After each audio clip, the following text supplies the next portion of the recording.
I lied awake for days, counting all the ways I died. Everything I couldn't save, buried down, still half alive. It's got me crawling in my skin, but no one's coming out to hold me close. Pouring out the gasoline, yeah, I've been making friends with all these girls, and I got nothing left to lose. Fight to the future.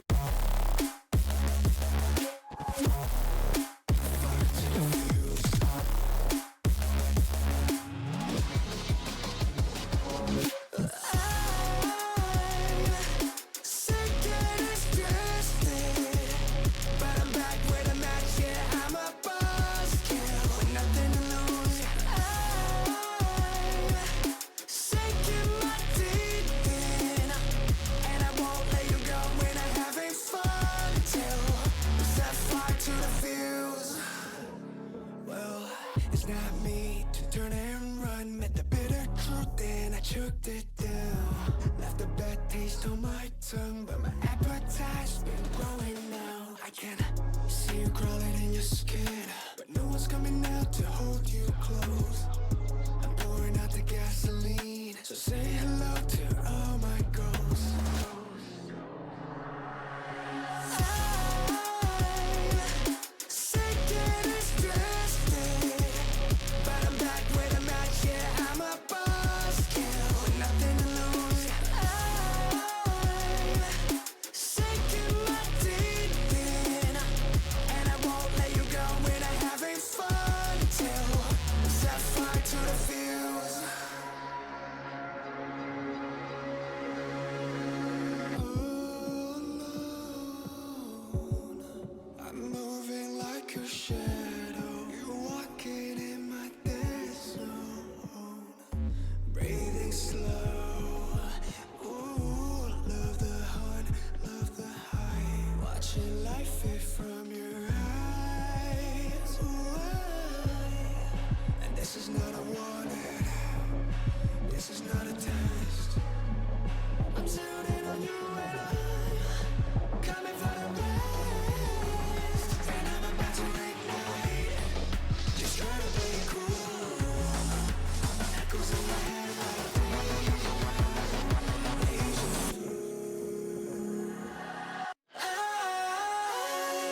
All right, welcome back, everybody.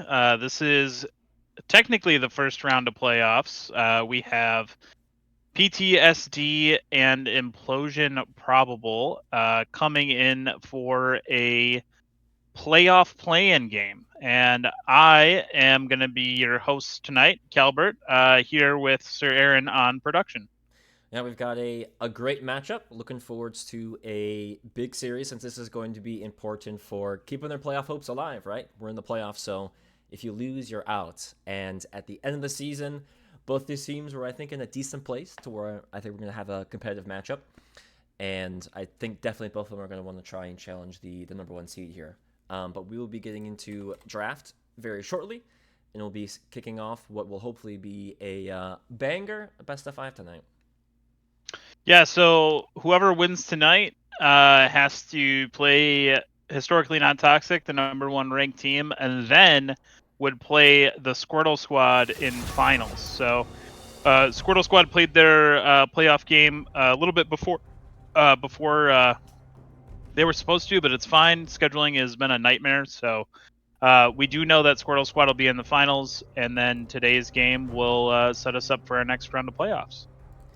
Absolutely. And heading into the bans right now, we get rid of the Lux right away. I think we're going to see some interesting ways that the draft is going to show itself once we get deeper into Fearless, as I think a lot of teams have been able to comfortably play around their champ pool when it's just been best of 3, but once we actually get to those Game 4, Game 5s, I think it'll definitely be very fun to see what is being prioritized and what is still around and available to be picked. But the Yone and Mel ban next. Yeah, the Yone is really not surprising. We'll probably see a Yasuo ban too, and it's just really trying to get Hippo off of his comfort picks. I think a lot of teams went in with the strategy of just like keeping him off of Yone and Yasuo. But yeah, we see the Rumble ban coming in. That's a Sandy-oriented ban. He's carried a few games on it, and then Vrail being on the other team on the red side, we do see the Vel'Koz ban. So this is pretty standard. I would imagine both teams expected this. The Lux Mel, though, like, it's interesting because PTSD left up Malzahar, so I would imagine, Sandy here is going to pick jungle, and then I would imagine that IP is going to end up locking that Malzahar pick. Very well could be, but we'll see the Renekton. Renekton. I mean, very strong top laner. Is just very, very classically a good pick. And you It's not a Sandy pick, though. You could see it flex mid. I mean, obviously, I think that's a Hippo pick. It'd be very interesting to see what the other team decides to pick in response to that, since that could still be flex top lane if they really want to. But Caitlyn, solid kind of fighting bot laner, also a very, very common pick for Coach. Just get him comfort in game 1. Yeah, and with the availability too, it's you don't just want to pick your favorite champion in round 1. You want to pick something that makes sense for the comp. We haven't gone into a game 4 yet in a 5-game series. Last playoffs it was a 3-0 out. But I'm curious here, if we do see a 1-1, like a 1-1 matchup or even a 1-2, what types of picks we're going to see and how comfortable people are going to be on it. Some people's comfort level is pretty high in their off roll, but there's a lot of people who probably only know how to play 2 or 3 champions. Yeah, especially in the bans that could be targeting people who have one of those smaller champ pools to force them on to something that they're not very, very comfortable on, or maybe have no experience on. But I mean, a very common bot laner in the Caitlyn Karma we saw is actually game 5 of MSI. Unfortunately, with the losing end for T1, but Sivir picked in response. Also, just a pretty strong wave clear champion with a Braum as support. Also, just a great layered CC with what comp they're starting to build. Yeah, so far I like what PTSD is picking for. I like the Braum, even though I think it's a tough matchup bot lane. I think Karma and Caitlyn just poke them out. And the Rammus pick, interesting. I guess with 2 ADs showing, and you kind of figure that, jungle as well, that jungle's going to be AD, so I think Rammus is a good pickup for Moody. Yeah, I mean, definitely, I think also a strong champion of his too. So gives them a good start to game 1. I think always getting off on the right foot is important in these long best of 5. So heading into the second round of bans, we do have the Trundle banned away, which is good to tank. So great ban there. The Malzahar also banned away, very, very commonly seen in the mid lane here. So targeting the I think good picks with how the draft has gone.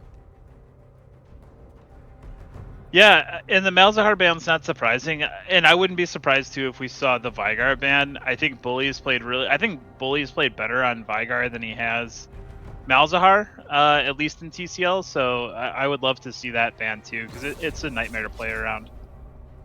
And then here we see a no ban. I'm curious if that was a connection issue or intentional. Yeah, could have maybe ran out of time too, trying the last second. So I guess they will unfortunately lose a ban there. But as there are 4, they are going to hover top lane right now. Darius is just, I think, a very, very strong blind right now. I think for the... It was a Nefiri ban. Yep. Nefiri ban? Yeah, so I guess they couldn't lock in the Nefiri ban for some reason, but I think they're going to handshake that away from Luciv here. And then, yeah, the Darius top. Darius plays well into Renekton, and I think that's what they're assuming that was. We're going to see the Veigar lock. Veigar's such an easy champion to play, so, I guess I'm always surprised by what Hippo picks, because I never see him play anything but top lane. So the comfort level on this, I have no idea. We've definitely seen him play, I think, Veigar a few games. I think he's looked fine. I mean, strong scaling you can't go wrong with when you might be playing a role you're not comfortable with. And Lee Sin rounds out the comp. I mean, that's a fairly decent comp for being able to lock people up, be able to let that Lee Sin land his Q. So I think not too bad. Good forms of engage, good forms of CC. So rounding out the Implosion probably comp, we need a mid laner. So they get the counter pick, giving it to 1 second left. That is a Tahm Kench. So this could be a flex Karma mid, potentially? Or unless they're expecting Renekton mid for some reason, and maybe a Veigar top? Yeah, I'm very curious. It looks like they have Darius mid and Tahm Kench top. Tahm Kench is such a strong champion. I'm surprised. I think this is the first time it was played top lane in TCL this season. When the last season when I played top lane, I think I tried to play it every single game. So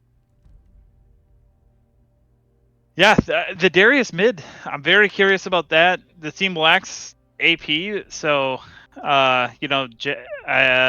Vrail. Vrail's gonna be probably building just full AP.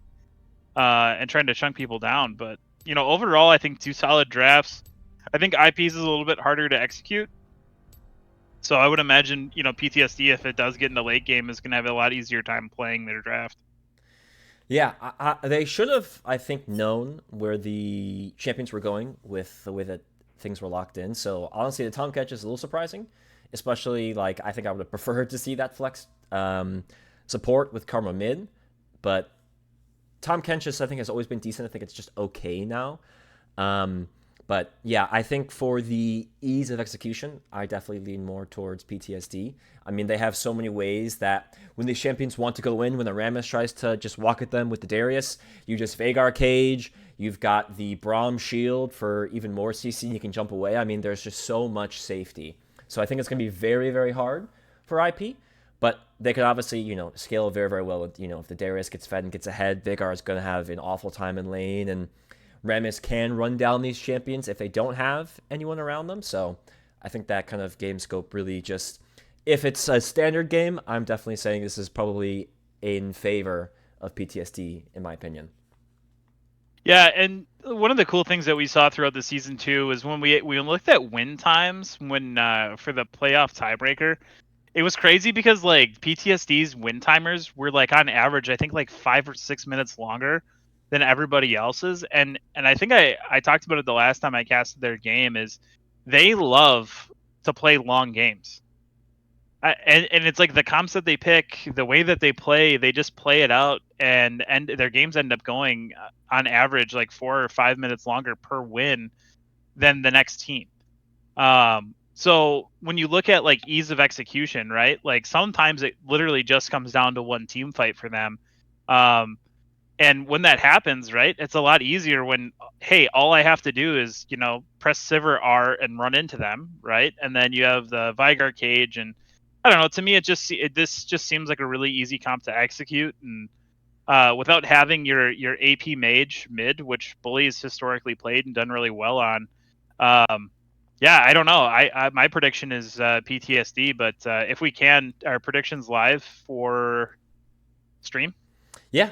I don't think we had many betters on this first one though.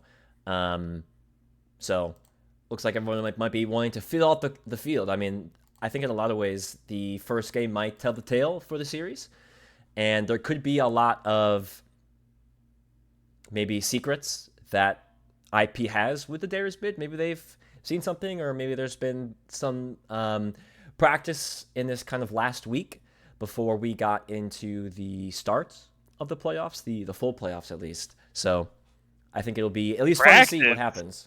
Teams are practicing? That's crazy.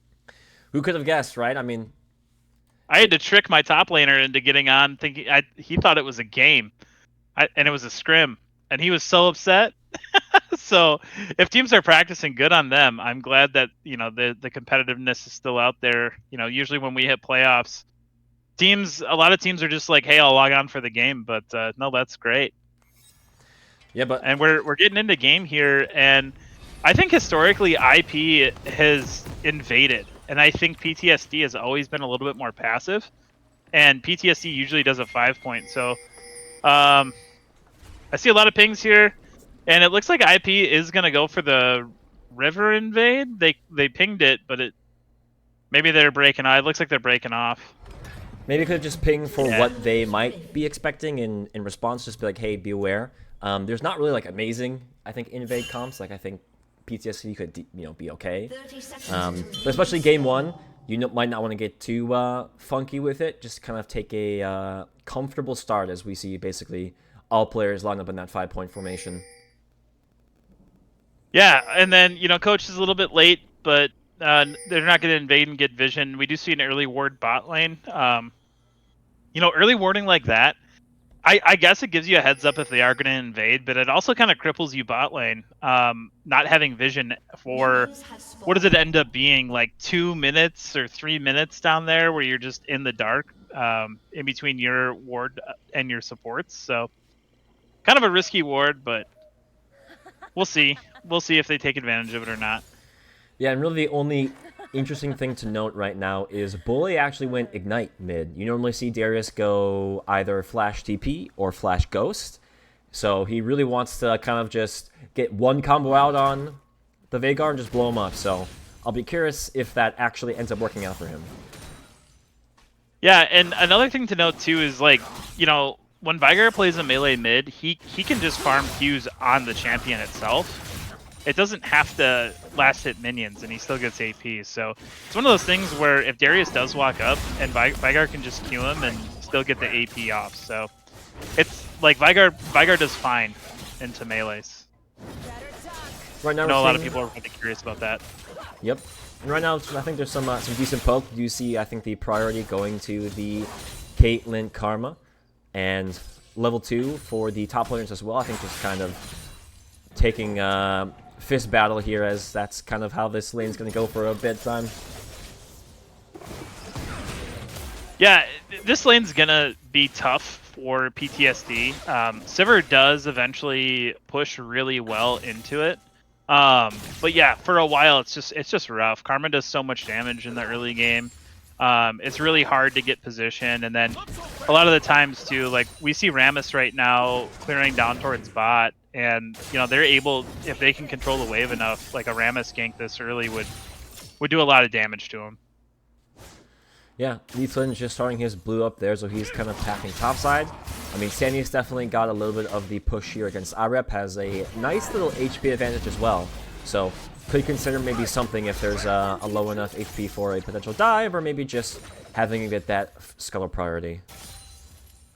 Yeah, and the Renekton lane into the Tahm Kench feels really good for Renekton, because he can just go in and trade and get out before Tahm can stack up here.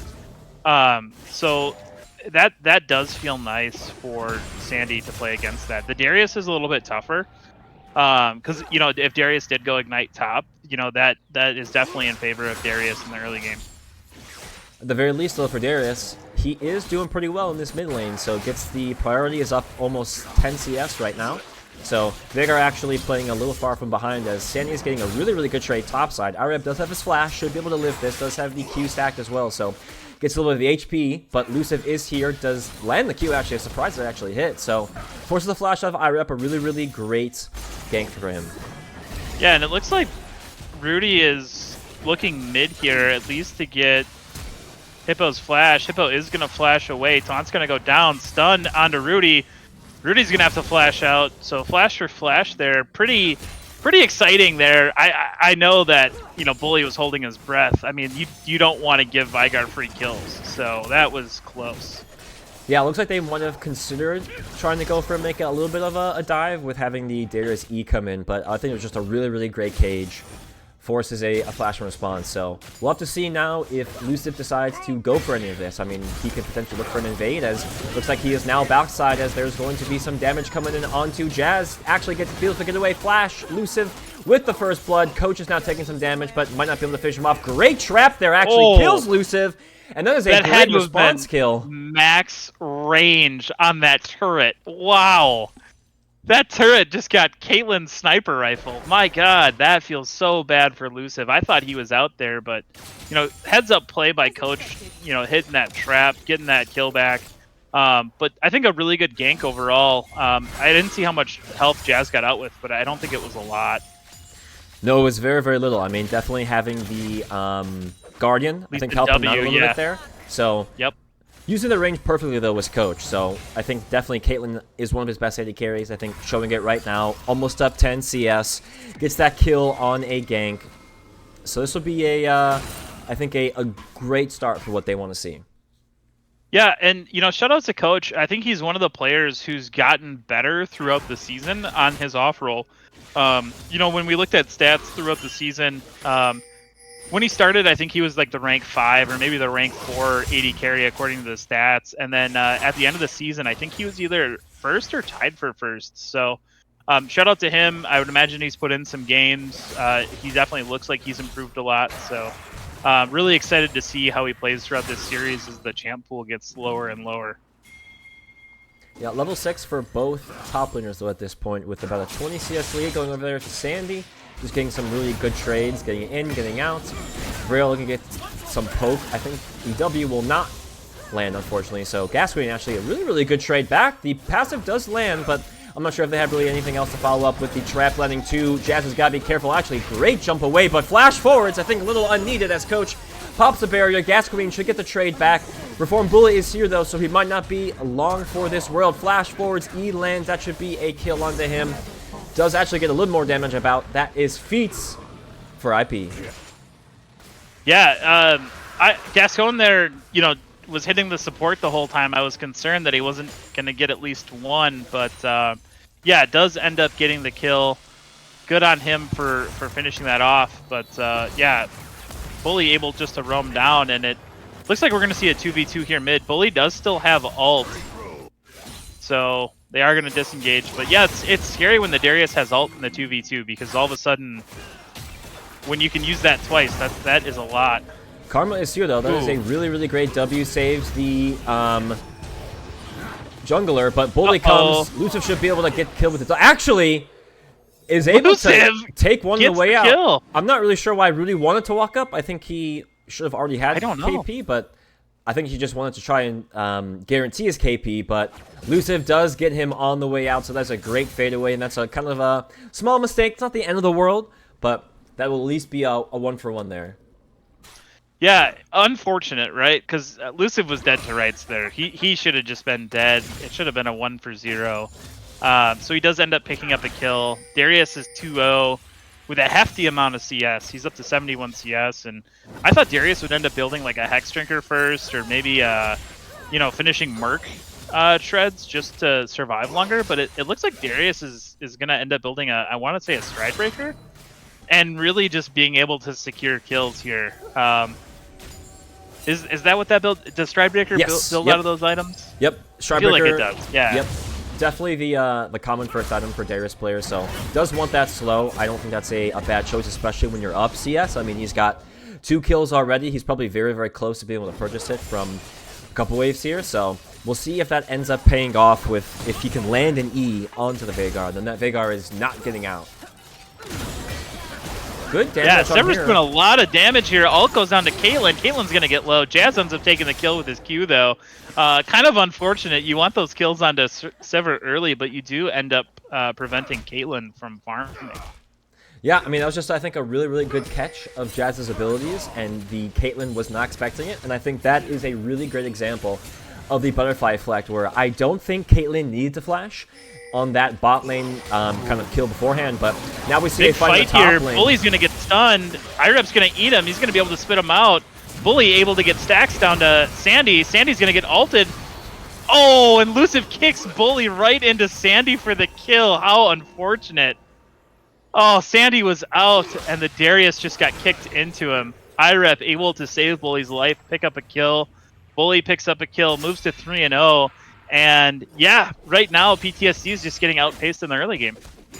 And that will be the grub going over to Rudy there.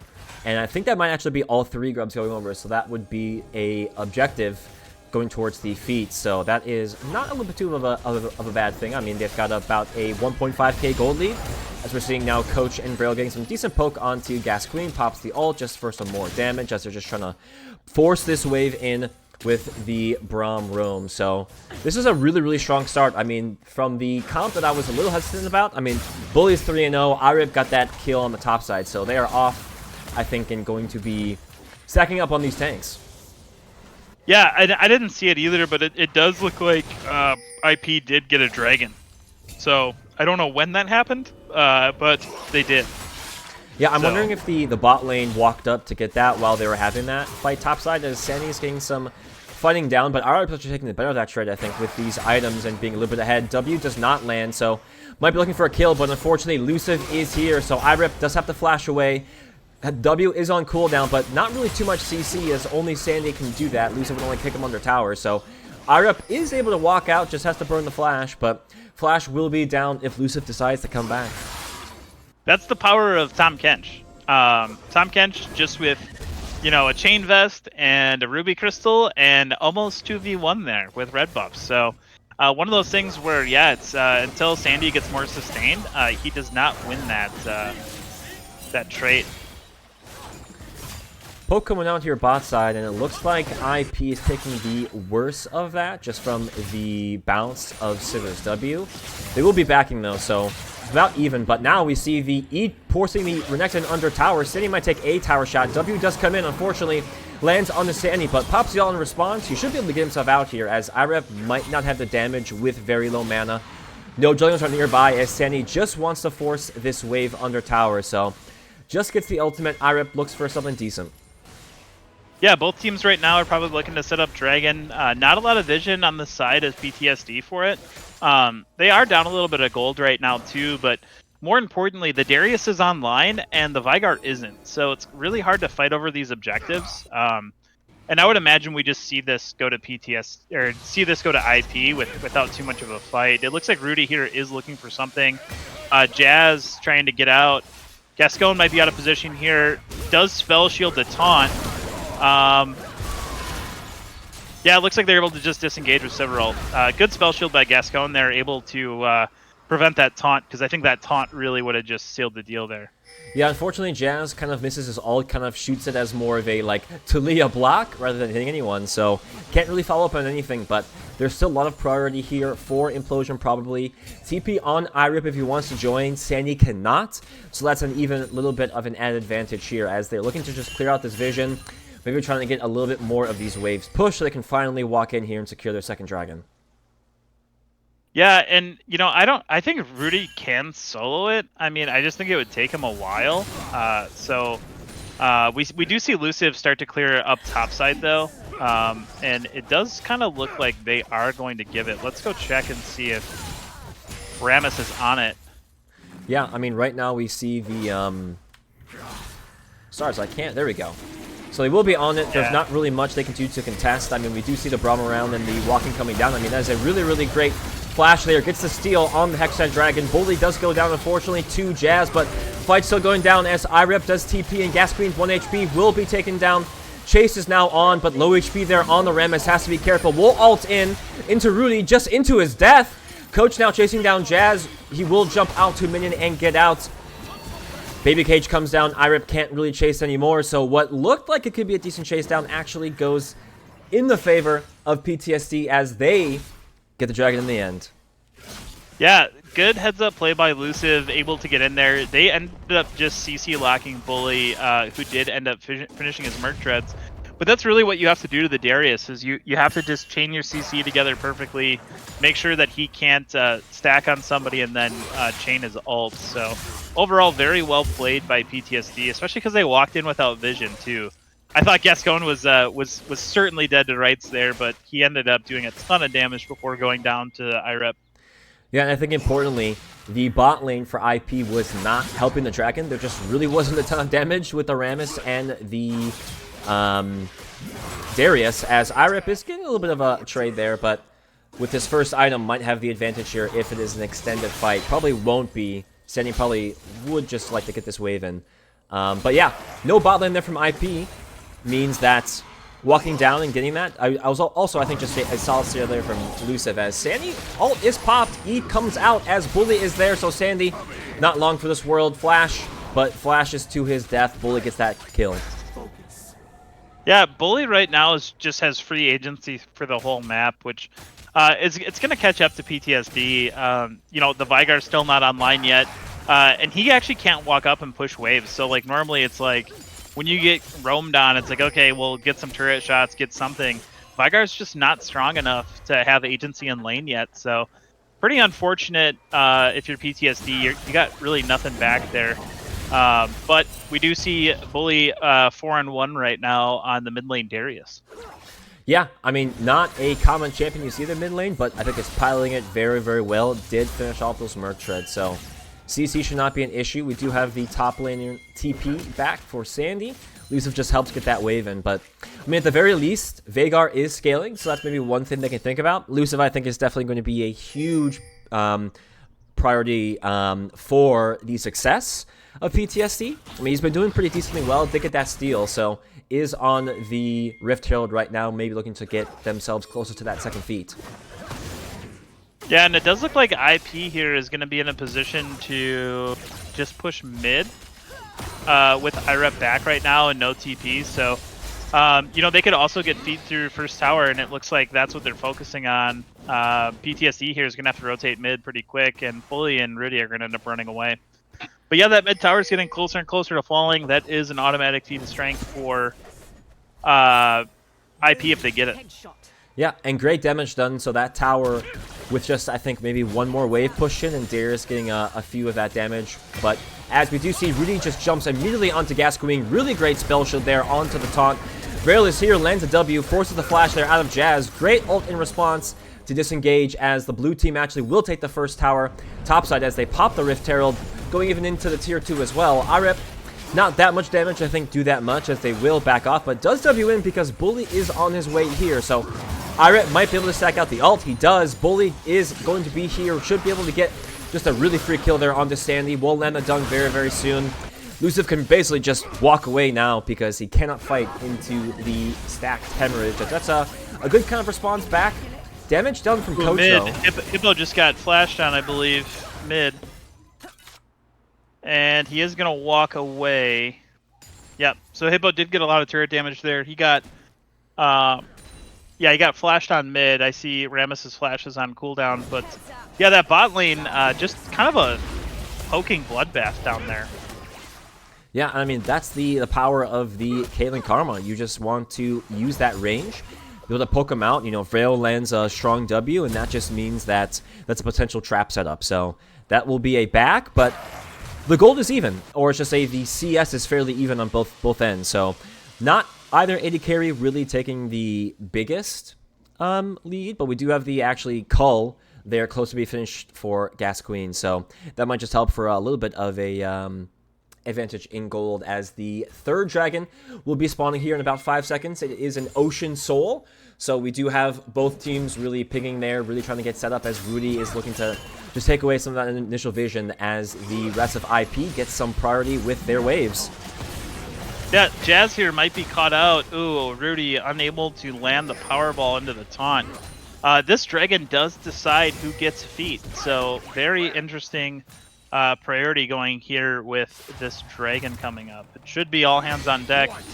We do not see TP up for Sandy. Sandy is going to push into tier 2. And it looks like Irep is going to elect to fight mid. Ult coming down from Braum. Bully flashing forward. Irep eating him and spitting him out. And yeah, Jazz is going to fall to the bleed. So that bleed was probably doing true damage there. Yeah, and I think also the Ignite on top secures that kill for them. I mean, it was, I think, a decent attempt there from Jazz with the ult coming down. And even Hippo looking for some decent cages. But Bully, I think, had some really great dodges. That is the feats going over to IP. As Hippo now looks to take down this mid tower, opens up the map a little more, which Lee Sin's going to love. So we hopefully will be able to see Luciv here looking for some more ganks as we just kind of enter into also still an even game. Gold is fairly even, just slightly in favor of IP with about 500. So even though it's a little bit of a kill advantage and one dragon, it's not crazy out of hand at this point. Yeah, so, you know, right now I think it's anyone's game. Obviously, feat does help IP in getting a competitive advantage here. We are going to see Luciv run into Bully. Bully taking a bunch of damage. Does actually and miss able the to E. disengage. Yeah, disengages there, jumps to his teammate, as we do see the bot laners just going back to be able to hopefully take out one of these first towers. Alicon has spawned, so Alicon is bot lane, as Luciv is here looking to get a gank. Actually does land the Q, just perfectly weaves it between those minions, as forces Vrail's flash. Coach does, I think, get a good trap in response. We do see Rudy here, though, trying to take down some damage. Hippo does put down the cage. Really, really big damage, though, in response, as Luciv goes in, does land the kick, cannot get the execute, though, as Vrail is going to be trying to get some damage down. Double kill there for Coach, as the rest of the bot lane, I think, just walks out. Mid lane turret in response comes down. Rudy might be looking for more, but no damage there. Forces out the ultimate TP even from Sandy just to save his bot laner, as that's just a really, really great 2-for-0 for IP. Yeah, super unfortunate if you're PTSD there on that gank. It looked like Hippo's baby cage was maybe placed a little bit wrong there. Didn't end up stunning anyone, and he ends up just dying in it. Coach able to pick up a kill with his ult onto Luciv. So yeah, just overall a good counter gank by Rudy and maybe a misplay there by PTSD. And when you really look at that play as a whole, there was mid tower taken for IP. You had top tower taken for IP. You've got Bully just getting stronger and stronger, and now this is a significant goal lead for IP as they're up 3K, looking to clear some vision, maybe even start this Otacon very soon. Yeah, I think a lot of teams struggle with when they should be doing Otacon and you know what it takes to do it. I'm surprised that it didn't get done after that counter gank bot. I think it should have been, even though the TP came through. But we'll see here. It looks like we're having a group VOD. We're going to see the flash forward from Jazz. Jazz able to get the Q down. Kalen able to disengage. And we see Rudy. Looks like he's going to go in here. And he's going to powerball away. Yeah, just trying to see if they can get someone picked out, but everyone's just, I think, playing decently well as the Otacon has been spawned. Ultimate pop by Sandy just to kind of force this tower down in response, but they're just kind of giving the Otacon away. That is going to be a really, really tough buff to lose unless Lucid looks for the steal. Does land the Q, goes in, steals the Otacon! Fight coming through, though, in response. He will die for that, but that is a huge steal to take as a tier 2 does go down there on the top side. IREP is not going to be there in time. Coach gets the kill, but Bully looking like he's trying to be the hero for his team. Yeah, PTSD is also going to get mid tier 2 and push up. But yeah, great steal there by Elusive, able to pick that up. IREP, kind of the unkillable frog here, and just unable to be brought down mid. IP is going to pick up a outer. And Rudy's going to engage. Rudy is going to get the taunt. Bunch of damage going down onto Gascon. He's going to trade back a kill, though. And he's going to go down as well. So good heads-up play by Gascon, turning that there. But they do get a 1-for-1, and they take Sivir out of farming potential for now. Yeah, the best he could have done is take one with him. And he does finish his call, so he is able to finish 2 items there with a third on the way. But the gold lead is staying pretty consistent there at about 3K in the favor of IP, as even though they got a little bit for themselves with that steal, and that should help at least with XP going into later stage of this game, you know, there still is a bit of a mountain to climb. The next dragon spawns in 30 seconds. That could be the potential third for IP, as they right now don't have too much vision, so we'll have to see if there's going to be any contest for PTSD. Yeah, I think we get into the realm where IP normally struggles around the 25-minute mark. And PTSD, normally this is where they come online, is between like the 25 and 30-minute mark, where it's like, oh, okay, they start to click a lot more. You see Sandy, you know, he's 0-3, but he's got a ton of farm. We do see Jazz get engaged on here. Jazz is going to start dropping low. Jazz, I believe, is just caught out here trying to get vision, and Jazz is going to go down. Coach is going to pick up a kill. And Rail's going to drop very low. Vigar able to do a ton of damage there. So overall, I think IP is going to have to back from this. I don't know if they're going to be able to do Dragon right away. I mean, the health bars still are there. They might still have decent CC and poke with looking for a decent baby cage. They are looking to at least contest.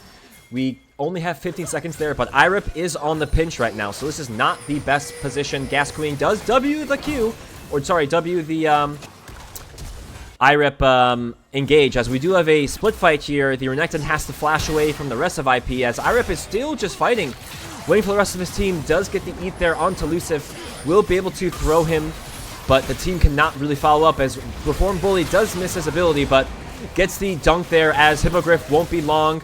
The rest of the fight, as Elusive and Gas Queen are just going to be forced into the alcove, as we do get one to run away. Rudy will be able to take out Elusive in the end, but IREP is actually able to land all the damage he needs. Takes down the Sivir, and that is a 4-for-1. Actually, no, that's a full ace with Jazz getting cut off early, so that's going to be the third dragon going over. 5K Gold League and counting.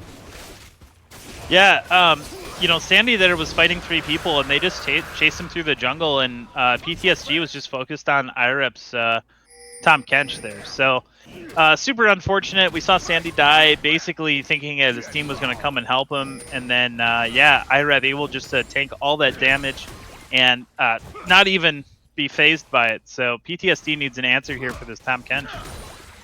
He is almost to his third item. He's stacking up his passive on the, what is that called, the Heartsteel. So he is going to be very, very strong, and only going to be getting stronger. He actually went the Dark Seal too, once I get a little bit more damage on this side. So, I mean, with the kind of situation of PTSD, I don't think that's a bad decision whatsoever. I mean, you got the 0-4 Renekton. You know, Luciv was kind of the main carry on this team, but he's gone basically 3 deaths for only being able to steal objectives, which is still good for their team, but we are on Soul Point for IP.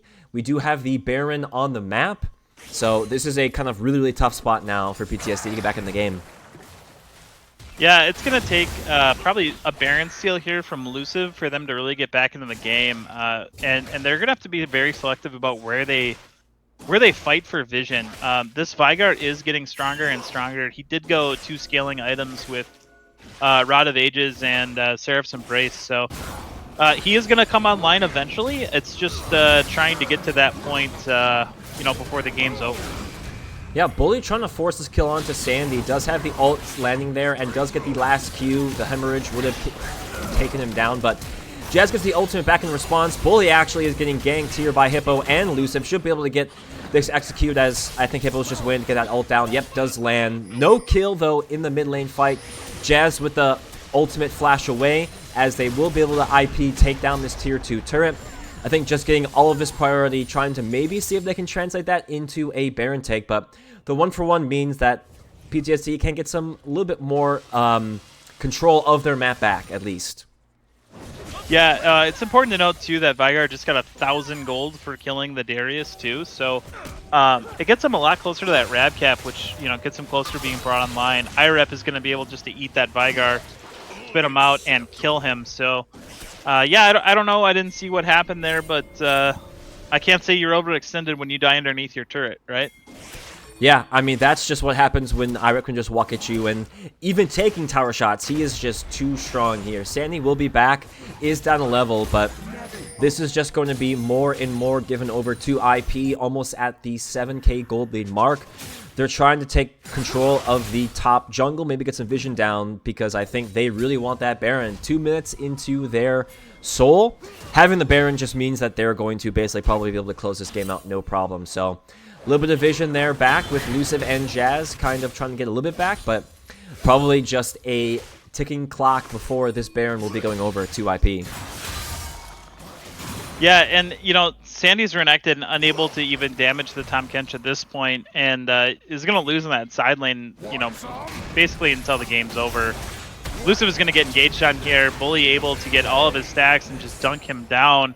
Unfortunate where you're trying to get vision and you just end up dying, but yeah, tough spot to be in for PTSD. IP just has a substantial lead right now, and Bully's Darius mid is just bullying them, I guess I would say, for lack of a more creative gesture. But yeah, and right there, I think a big reason for Bully's death, or I'm sorry, Luciv's death to Bully, was he was on vision.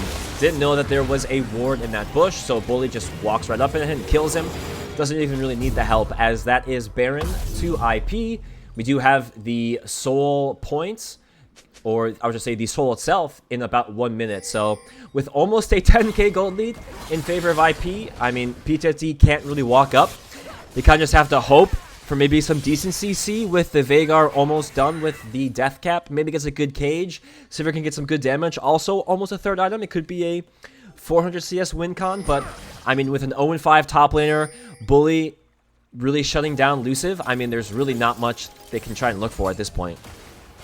yeah, it just feels so bad as Lee Sin when you're playing from behind, and not only are you playing from behind, but, you know, the mid laner, top laner, and jungler can all solo you, so. Yeah, TP did come in there for Sandy, maybe to try and get this red buff away, but everyone's posturing around, really trying to make sure PTSD cannot get this basically extra 5 minutes, as Bully's just pushing in the mid lane, forcing them to kind of choose. Do you want to get this dragon? Do you want us to just get the rest of your base? So looks like they haven't really decided yet, but they're looking to try and stop this. We do have the cage going down. Does land there onto Rudy, but not much damage done as the taunt comes into Jazz. Will just be going down with all this damage. Reform Bully does take him down, as now they are just running into the team. Ult comes in, but doesn't get anything in response. Bully does actually... I'm not sorry, Bully. Rudy is forced to flash away. Ult there in the Sandy Snake. Doesn't really get any value, though, as so much is used just to get them out of their base. Inhibitor does go down in the end, which means this probably is a soul going over to IP. Yeah, Soul onto IP. It is going to be Ocean Soul. That's going to be their third one. That's just going to be almost unplayable for PTSD here to try to mount a comeback. They are going to have to figure out a way to fight and a way to kill Bully. And it looks like Baby Cage is going to come down, stun 2, and a ton of damage going on to Rudy, but it looks like Bully's just going to be able to continue forward. He is getting a lot of damage. Sandy Snake dropping very low. Sandy Snake is going to die there. Bully does get the reset. And it looks like PTSD is going to turn tail and run after IP does get the soul. At the very least, they are able to get Rudy back, so that is a small shutdown going over to the Veigar. Unfortunately, Soul went over to IP, and with no heal cut, it is going to be an even worse situation for PTSD. I mean, we are almost at that 10k gold mark. There is objective bounties now for PTSD to pick up, but they just have no control of this map. The tier 1 bot side is probably all they can get. The Baby Cage does come down. I mean, Bully is just too strong for any of this damage to come through. Irip is also so tanky, almost on his 4th item, stacking up the ring. So it is just probably a matter of time before they decide to close out the game. Yeah, I think the true MVP of this game, like truly the most valuable person, is that Tahm Kench. From a very early standpoint, he drew a lot of pressure. He's been completely unkillable. They can't match him in a side lane, and when I say they, I mean literally anyone on their team. Even in a 2v1 scenario, he can't be matched right now. Just an incredible game by IREP.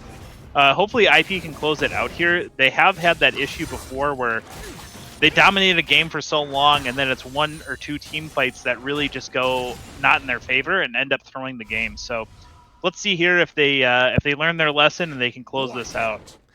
Another huge proponent for the success of IP has to definitely be Bully. I think he's really played the macro well, roaming and impacting both bot lane and the top lane. So I think it was a big reason why IREP was able to get ahead with some of the early kills that you saw against Sandy. So these two are definitely, I think, easily showing up the top jungle of PTSD, as looks like they are looking to get all 3 waves pushing in, trying to attack them from all points, steal all of their jungle, kind of choke them out from any kind of gold that PTSD can get. So this is just, I think, some really, really great play across the map.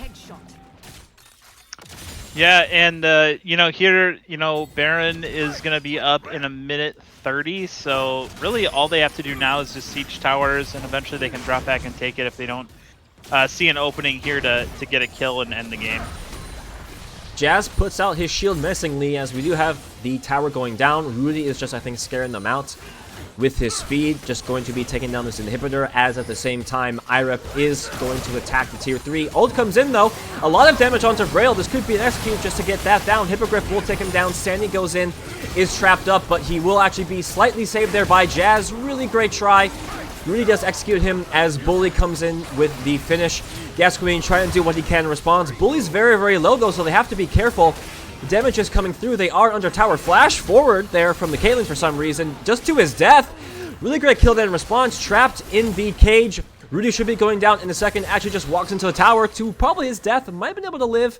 Not really sure what was going on there, but I think that's a really, really great defend. 3 for 2 there for PTSD. Yeah, so PTSD, survives to, die another day, I think. They're about 8k gold behind, and, the problem is that Tahm Kench that just didn't take damage, right? Bully's super tanky as well. Hippo is scaling. He does have 4 items. He's got his rab cap, but I don't know if it's too little too late or not. We see almost full build coming in from most of IP here with, Bully being a half an item away, Rudy being a half an item away, and then top lane being full build. So we'll see what happens here with Baron up. It looks like it's going to be a take called from PTSD, and they said roll those dice. We want to take this Baron. So Baron's going to drop very low. Baron's down to 5k. Baron's down to 3k. It will be smothered and there. It does get claimed. But Rudy is here. PTSD does take it. Fight going through. Elusive is trying to kick away the team so they can just disengage, trying to take all the value of the Baron that they can, but actually just dies to his death. can't have his teammate tank the Caitlyn R, as it looks like there is going to be a cleanup here from IP. The Sivir does get away. Hippogriff does actually get W there by Arep to his death. Jazz can't really do too much. Not sure why he wanted to stay in the bush for that too much longer, but Jazz kind of just gets run down. Vrail will get the execute there, as Sivir is the only one left. I think it was a great call with the timing. They couldn't really escape, though, sadly, as this will probably be the finish for IP. Yeah, I think they had to do what they did, otherwise the game was going to be over, especially with Elder coming up. It just sucks that, you know, that's how they die. They do take the Baron and they end up dying shortly thereafter. But we'll see here. Maybe Gascon can mount a defense and... Sivir is known to wave clear, so there is a slight chance. I mean, there is about 5 seconds left for Luciv to respond, so there is an opportunity. He is trying to do the best that he can, but there might just solely be too much damage there from the side of IP. It looks like there is. Luciv comes back, just kicks the IREP away, but kicks him really to nothing, as that will be game 1 going to IP. Yeah, you know, I think if I was able to gamble and see that the gamble went up, I probably would have went bankrupt here, thinking that PTSD had an easier comp to execute. But yeah, overall, very well played by both teams.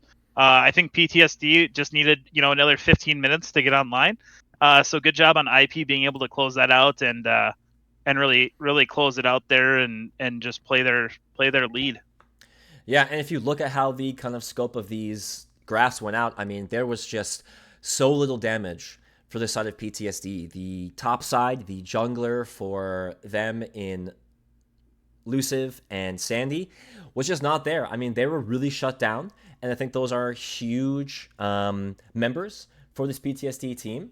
And I was really hoping to see a little bit more from the Veigar. You saw the 4th item stopwatch. I think I would have loved to see just more damage. They needed damage, right? There was just too much on the side of IP, and you know, Sivir, I think, did a great job with dropping actually the most in the game, 46k. But I mean, I expect if we go to the damage taken, we're going to see so much there on the side for actually not as much as you'd expect, but they tried their best. I think it was a little bit back and forth there in the beginning, but game 1 going to IP, as we will be throwing to a break, and we'll be back very, very shortly for game number 2.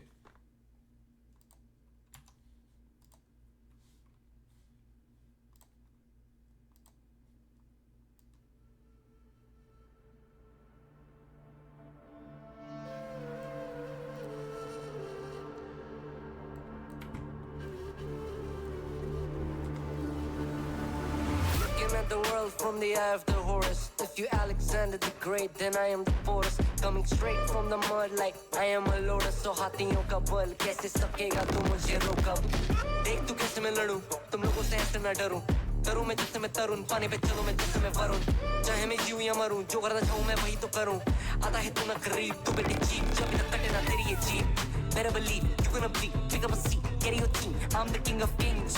Brother in arms in a battle. You all gonna die if you act like a vandal. Bring the realm to reality from every angle. This is the public service announcement from Mumbai to the rest of the world.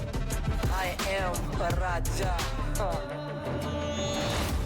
I am the Raja. भिड़ेगा तो उठेगा जनाजा ना. तू मेरी तरफ आना. आ गया तो होगा फिर तनाजा ना. ये भारतीय भाषा फिर दुनिया सुनेगी ये तराना ना. 'Cause I am the Raja. 'Cause I am the Raja. It's in the voice channel for this or the messages.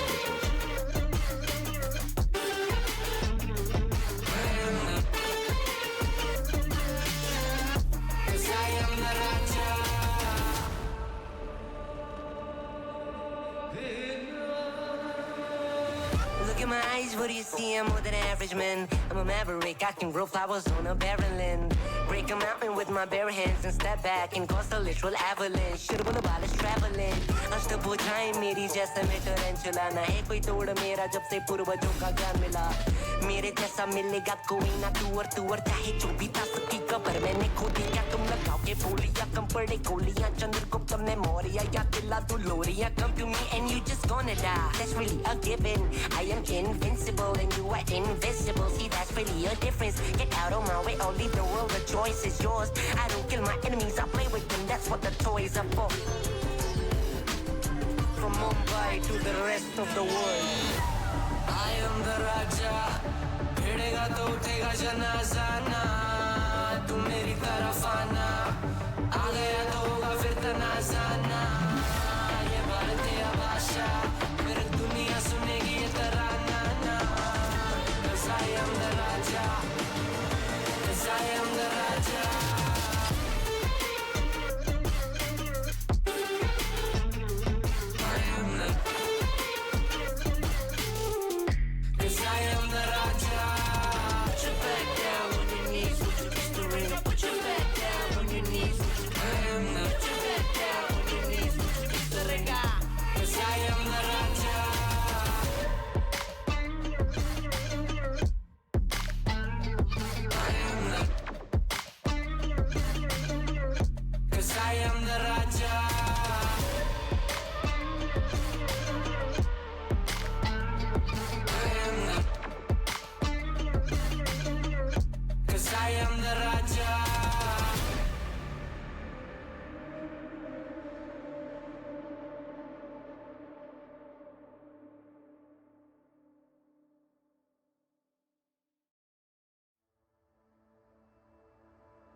All right, let's do it. beckons while you dream.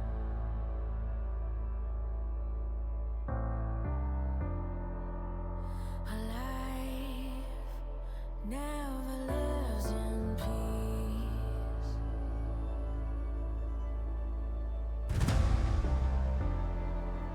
As you stand upon the edge, woven by a single thread, and fate may fall down upon you, while the devil is knocking right at your door.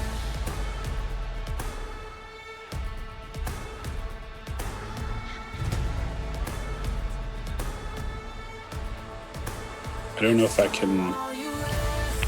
Can I watch? I don't know if I can. You hear the drums roar. Awaken, awaken, the voice begins to call you while you hunger. A taste of destiny you're searching for. Awaken, awaken, the fight is at your door. Take up the cause.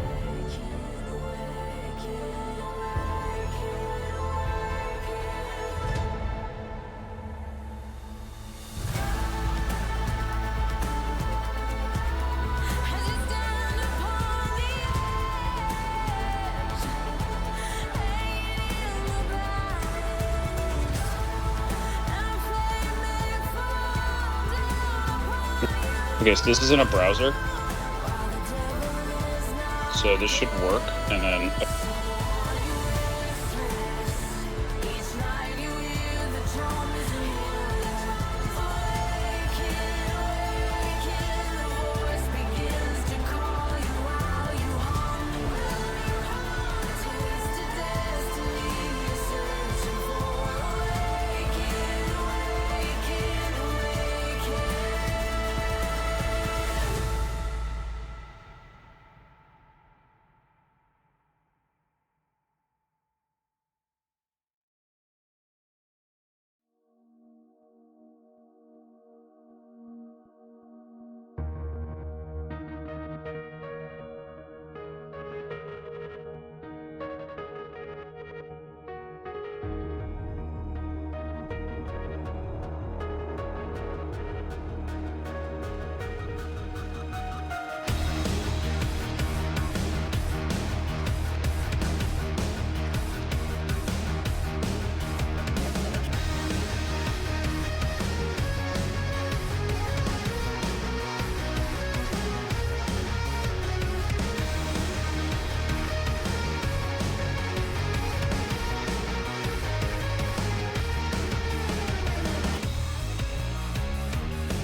And this is quarterfinal.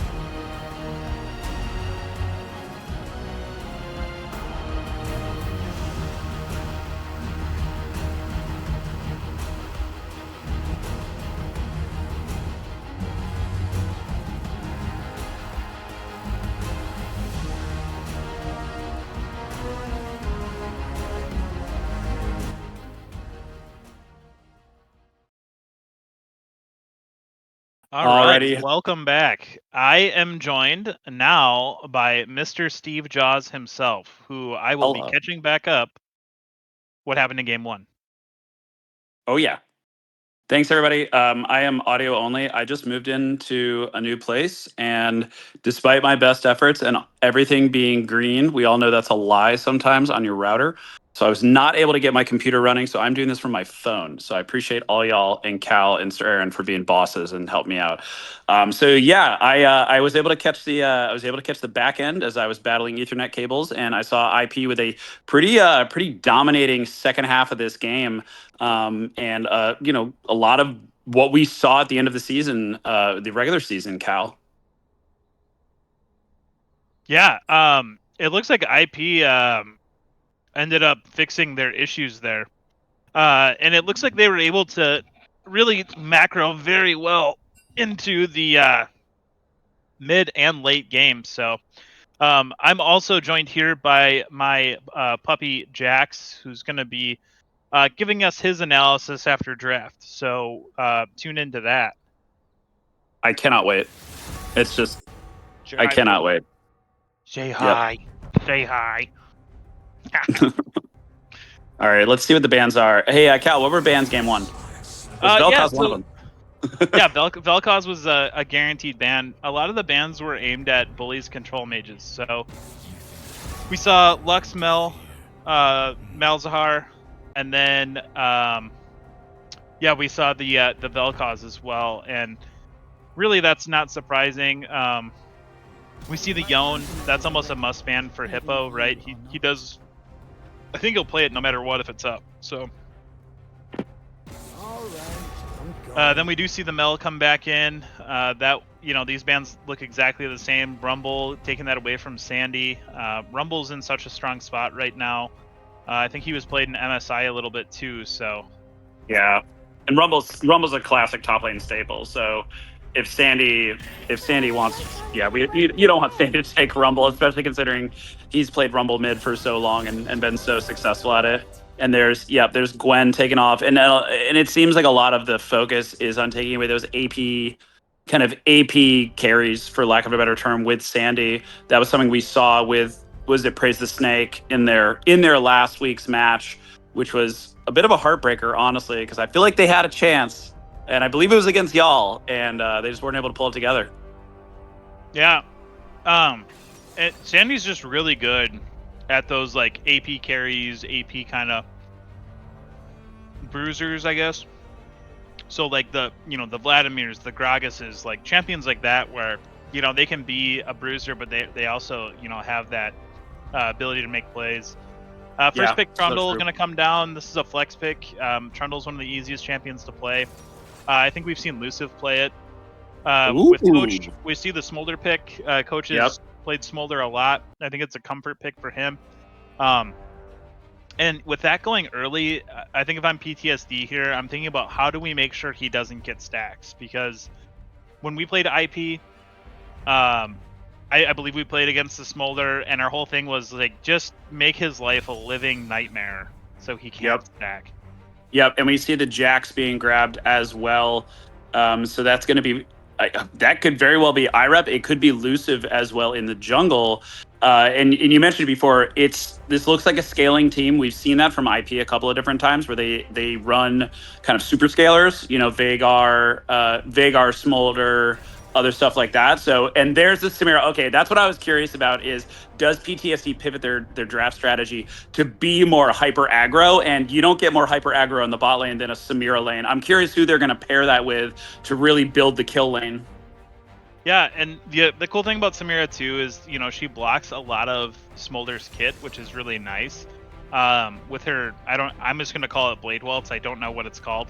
But where she does the spinny thing, She can block Yeah, Smoker's ult and W and that's the really technical term. change the game. Yeah, Yep. that's the tooltip. It's the Spinny spinning thing. thing. Yeah, Spinny yeah, thing. that's what they call it. Yeah. Yeah, so we see the Nautilus come in, and Nautilus Samira is a really, really good combo. And then we are going to see Malzahar go to Bully. So I'm pretty Yep. sure this Jax is going to be top lane. I don't think Rudy plays it too much. Yeah, no, Rudy. Sorry, yeah, I got my junglers mixed up. Rudy definitely is not playing Jax. I'd be shocked if Rudy's playing Jax. It's cool I'm excited to see IREP on Jax because IREP he does his thing, and I'm curious to see if he runs any kind of wacky on hit builds or something a little bit different than Jax, or if he actually goes conventional since he has so many of those. Just I call them pebble in the shoe builds where it's not quite what you expect, but because he knows something and you don't, he's able to take advantage. And those levels 1 through 3 with Jax, if he can get that small advantage, he can really run away with a lane. Yeah, Jax does a lot of damage, and he does a lot more damage in late game. But yeah, it's kind of like Kale, right? Where if Kale starts off good, it's just exponentially how much harder it gets to deal with. So, Yep. Sorry, ran through bands. We were just chit-chatting. Yasuo and Jace being aimed, probably Yasuo at the Hippogriff. And then Jace also looks like they're maybe taking away something that would make Jax's life miserable, which Jace absolutely would. Also kind of a mid lane flex, so Sandy probably has reps on him. Mundo and Seraphine being taken away. Artillery mages in the bot side, so Vrail's going to be on support Xerath. It looks like. And then, yeah, it looks like we're just waiting on Rudy, trying to see what Rudy's going to be due to round this comp out. Got a couple of different options, but there's a lot of really good kind of stall mid-game skirmish and wave clear on the side of IP, and the Silas being snagged that could for be a top PTSD. Silas. It could be a top Silas. It could be a jungle Silas. There's Silas. Silas goes where Silas wants. And we're going to see the last bit. But yeah, Samira looks like going to be the Samira Nautilus kill lane in the bot side. The Trundle's still potentially sitting on a flex. I don't know if I'd run, but then okay. So I think it's going to be an Annie mid against the Malzahar. I think we're going to see IREP pick here. I really think that Rudy was watching stream and saw me pick up my dog named Jax and was like, "What a sick dog! I'm gonna pay an homage to him." And we do see the Scion hover. This could be a Jax jungle for real, and it looks like it is. Oh man, wow, this is spicy. Or it's a Scion jungle. Scion, he can jungle as well, and Rudy does like. Rudy likes the kind of champion that Scion is, but we'll see once the swaps finish up. We'll wait in bated breath. Okay, yeah, so it's going to be a Silas top, Trundle jungle. Love that for Sandy. I believe that's been a pretty consistent ban for him, where people have been targeting the Silas ban against him. So now Sandy able to play it in the top lane. And yeah, okay, it's going to be a Jax jungle. Let's talk about it, because that's a bit of a spicy pick. I haven't really seen Rudy on more kind of on hit bruisers. He's always kind of, I've seen him more on the kind of the juggernaut tanky style guys. Yeah, I think Rudy's specialty has always been engage, right? He always likes to be the one to pull the trigger, likes to be the one going in. And even as support, he played Rakan, played Nautilus, played Leona, so played a lot of those champions where he likes to be the one to dictate whether he's going in or not. And yeah, Jax is just a little bit different. Now you just press Q and then E, right? Or E and then you jump in and do your stun. So Yeah. I think it's still in his wheelhouse. I guess we'll just see how it plays out in the early game, because he's not going to be as tanky as he was on, the Amumu that he's played. Even the Mordekaiser that he ended up playing that one game was pretty tanky. So yeah, we'll see how that turns out for them. But yeah, I was gonna say just Jax. I was gonna say just real quick, just the Jax is very technical, so I'm gonna be watching for does he get his auto attack resets, and does he cancel any autos, because that's so much of Jax. But anyway, yeah, zooming out to the comps themselves, I don't know, I actually like both of them. I think there's a lot of different stuff going on. I think I'm always looking at hard CC. That's the thing I want to see.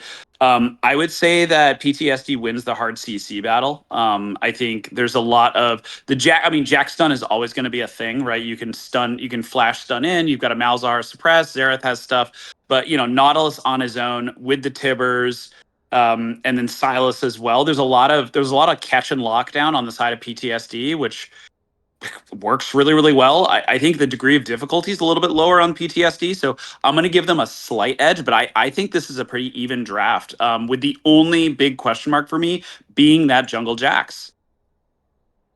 Yeah, and it looks like we're having some technical difficulties here. I'm not sure on whose end, but yeah, as we just analyze this draft a little bit more, coming from playing mid lane and a lot of Malzahar, this is a tough matchup for Annie if she doesn't get help. If Malzahar is able just to free farm up through like level 9, it's just a nightmare. It's a nightmare for Annie. But at the same time, Malzahar is super susceptible for her combo because her auto attacks basically make Malzahar's spell shield non-existent, right? Annie's got such a far auto range that she's able to take that off. And then with Malzahar being so immobile, the Trundle's pillars, it just needs to be a heavy focus because like all Malzahar wants to do is just free farm, right? He just wants to put his E and his W on the wave and then look around the map. That's it. So yeah, I'll be curious to see how this is played out here. And definitely I think all eyes are going to be on the mid wave.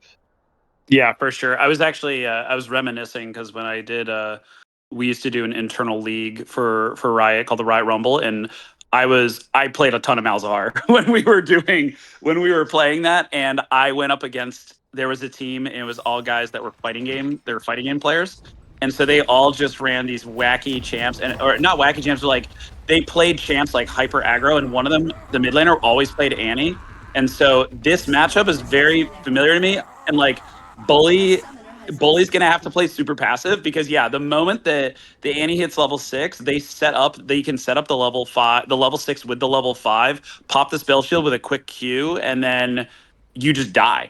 Like I remember dying every single time he hit 6, and finally I was like, okay, I'm just gonna like sit under my tower once he hits 6 until my spell shield comes back up, and just try to eat a wave, and then just like get jungler to help me because that was the only thing you could really do. So I would expect the same kind of passive pressure to be coming in. I'll be curious if Ruby babysits him early. And I'm thinking, Cal, you probably know this better than I do, the Jax Trundle matchup. I think it's a skill matchup where it's all about the E, right? I don't remember exactly. Oh, are we all? Yeah. Just, so what happened here is Rudy did not bring Smite. Oh, yeah, that's probably important for a jungler. Mm-hmm. Yep. Okay. Cool. So are we remaking the game, I believe? Remaking the game?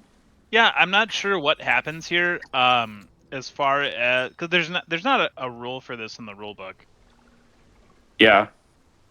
I mean, I think it's like, I don't know. So it depends. It'll be up to the commissioner. My personal opinion, which is not an endorsement of TCL in any way, shape, or form, hashtag not a lawyer, is that it's kind of a gentleman's thing. It's like, your jungler's going to bring Smite. Like, just fine. Just let him bring Smite. Like, let's let the game be playable. I'm not a huge fan of winning on a technicality, so I always like to opt towards kind of a good faith one-time thing, right? If it's infrequent, if it's a repeat thing or it's happened multiple times throughout the season, it's like, okay, like you got to start assessing stuff. So, but that's kind of my personal opinion as we're filling for time. Yeah, I think it's a remake and they lose bans game 3. I mean, that's what I would agree to. But yeah, I don't know. Yeah, like I said, maybe I'm too soft. I mean, it is a competitive game. There is a trophy on the line. There's bragging rights, and it's one of those things where it's the same thing for game pauses, right? Like, I don't know. There's just a level of professional courtesy or whatever you'd want to call it, where it's like, okay, like I get it was an accident. However, it does impact the game. We are playing a competitive game. right? So there's got to be some sort of recourse. And I don't think that needs to be crazy, I guess I would say. But yeah, loss of bans game 3, however many it may be, I think is totally acceptable. Yeah, no, in the totally. scenario. I personally disagree, but I totally hear where you're coming from, and I think that is going to be up to the commish. So we'll see what the ruling ends up being when they come down. But yeah, I was saying before, I think I'm curious if I was asking before about the jungle matchup where Trundle and Jax. If I remember, it's Jax. It really is about the E timing, since Jax can negate the chomp, and basically if Jax is able to negate a chomp or negate that kind of auto chomp auto reset, then he's gonna win pretty quickly with his passive. But it really comes down to that. But I don't know if that has changed in recent patches. Yeah, I'm not quite sure. I am taking a minute here and just weighing in on the situation. I trying to figure out if and how they're remaking. So just give me 1 second. No worries. Yeah, we'll be keeping an eye. So Calbert's gonna go jump in, figure out what's going on. He'll be our reporter on the streets. In the meantime, folks, if yeah, all right, y'all. We're gonna take a quick break, get everything sorted out. Please don't go anywhere. Hang out, and we'll be right back.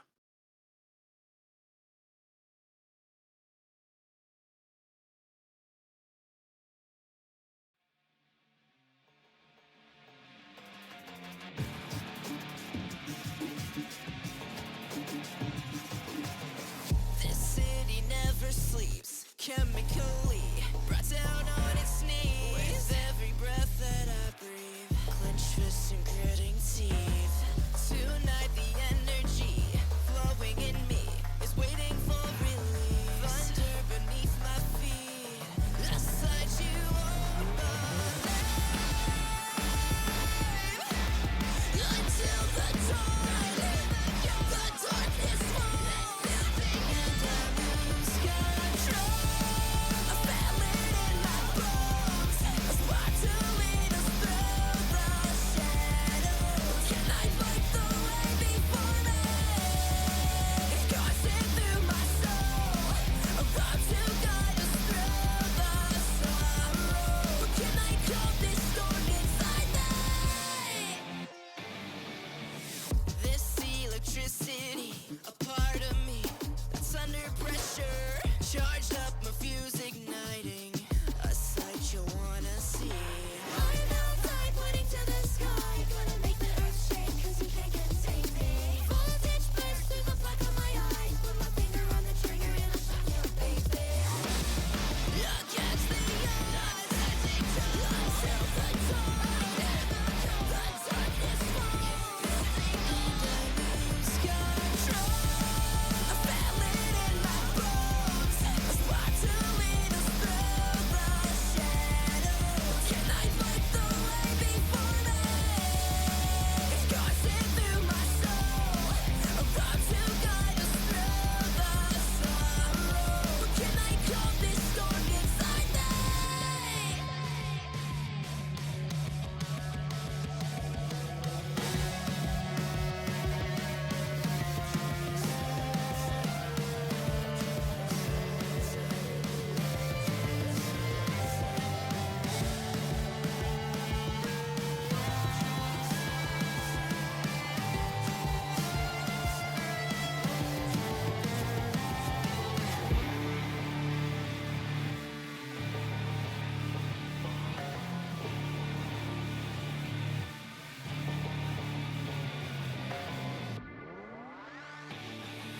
I feel it in my bones, a spark to lead us through the shadows. Can I fight the way before me? It's coursing through my soul, a road to guide us through the sorrow. Can I calm this storm inside me?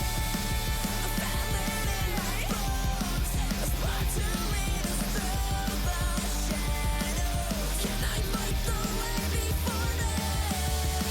It's coursing through my soul, a road to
Countermeasures are ready, even if you. Okay, cool. Sure. Calbert and I were mid. Okay, so we got to get back into get back into business mode, y'all. So we got some updates. So effectively, what is happening is as a result of Rudy not taking Smite, IP has lost all of their bans for Game 2. They are remaking this. This will be a fresh drought or fresh draft. It will be a ban drought in the draft. So they are letting the ban timer time out intentionally. This is not by accident. This is intentional. And so that is what is going on. Calbert, give me your take. Yeah, usually I give you an unfiltered response, but really, like, this just came down to a lack of leadership and ownership for the league. The ruling is that the team that was affected by the smite, so PTSD, was given the option of what they wanted to do, and IP was completely left to their mercy, which, if you did that in any sort of competitive sport, if you did that in boxing or UFC or any sport in general, it would just be unfair, right? And PTSD could have made them play the game. They could have said, no bans for all of this draft, but what they agreed to do was they agreed to redraft with no bans in round 1 for IP, which, whether you think it's right, wrong, or whatever, they are going to redraft here, so they're going to scrap both drafts, and then basically Sandy's team is going to be able to pick whatever they want first round and only have 2 things banned from them. Yep. So that's going to be. So I believe the first round bans last time were Yasuo. It was Yasuo, Rumble, and Mel, if I recall. Yeah. Something like that. I know Rumble was one of the first round bans, and I believe that Yasuo was also Yasuo was a second round ban. So Rumble, it was Rumble, Mel, and then Yon. Yeah, Yon. There you go. It was Winbro 1 and then Winbro 2 was the second round pick. So Yon, so it's going to be a first pick insta-lock Yon for Hippo in the mid lane. Hovering the mid lane, hovering the Pantheon on the IP side. That is something Bully has run as well, and I believe he's run it against the Winbros. So that's something that he's really comfortable with. But they are going to go with the Nautilus on the bot side. Yeah, we'll have to see where it's going. I believe Nautilus can jungle. He's kind of a weak jungler. Rudy plays a lot of Nautilus, but probably going to see it on the support. Yeah, just responding to chat here, obviously they don't take Smite in boxing, but, I would say that that's, an analogy, right? Like, I mean, imagine, if your kicker shows up without cleats, right? Do you make him kick in tennis shoes? Is he allowed to kick in tennis shoes? I don't know. I don't even know if the rulebook says he can or can't. But that's what it comes down to, is like there should have been a neutral party decision on the outcome as opposed to leaving it up to the teams to decide. That's all that I'm saying here. I'm just saying that Abarn needs to show a little bit of ownership, pay attention to the league that he's the commissioner of, and make a decision, especially when the co-commissioner is affected by that decision. So, but we are going to see the Garen come in. Garen is a pretty good counter to the Yon mid. The other thing too is that I believe Sandy plays. All right, let's see it. I was gonna say Morgana. I love seeing a Morgana game. So yeah, but it's gonna be probably most support Morgana. Yeah, I would assume so. I don't know. Morgana used to be able to jungle. I don't know if she can anymore or not. Yep. Okay, we are running it back. So now we're gonna actually see some bans. Let's do it. Rumble is still on the table. They're not going to pick Yasuo. Maybe Mel. They could ban Mel out. But yeah, they got to do a lot with a little with these 2 bans. So this is strategy. Gwen was the other big one. But Cal, I'm thinking about this strategically, right? The psychological blow that IP could deal winning this game with a 3 ban deficit cannot be understated, right? Because Champion Select it's an advantage, right? It gives you an edge. Having a good draft, like having both teams have a solid draft, gives one team an edge if the other team has a bad draft. That said, if you still lose the game with that much of an advantage, that's going to be Tilt City. for PTSD. Yeah, they really do have an opportunity here to kind of, put one more nail in the coffin if they do win this game. We do see the Silas ban coming in, which I think is a good ban. I think Sandy plays it really well, and the Nautilus ult is really frustrating to deal with. We see Karthus Okay. come in, and this is a Karthus pretty mid. standard pick for coach. Oh yeah. He could run it. Bully also is Karthus jungled, so Bully could be running this mid lane. I don't know if he will, but he could. So this is a pseudo flex pick where they could run the coach. And coach, I believe it's like Yi and Karthus. He has an insane amount of games on. So this is it's pretty interesting.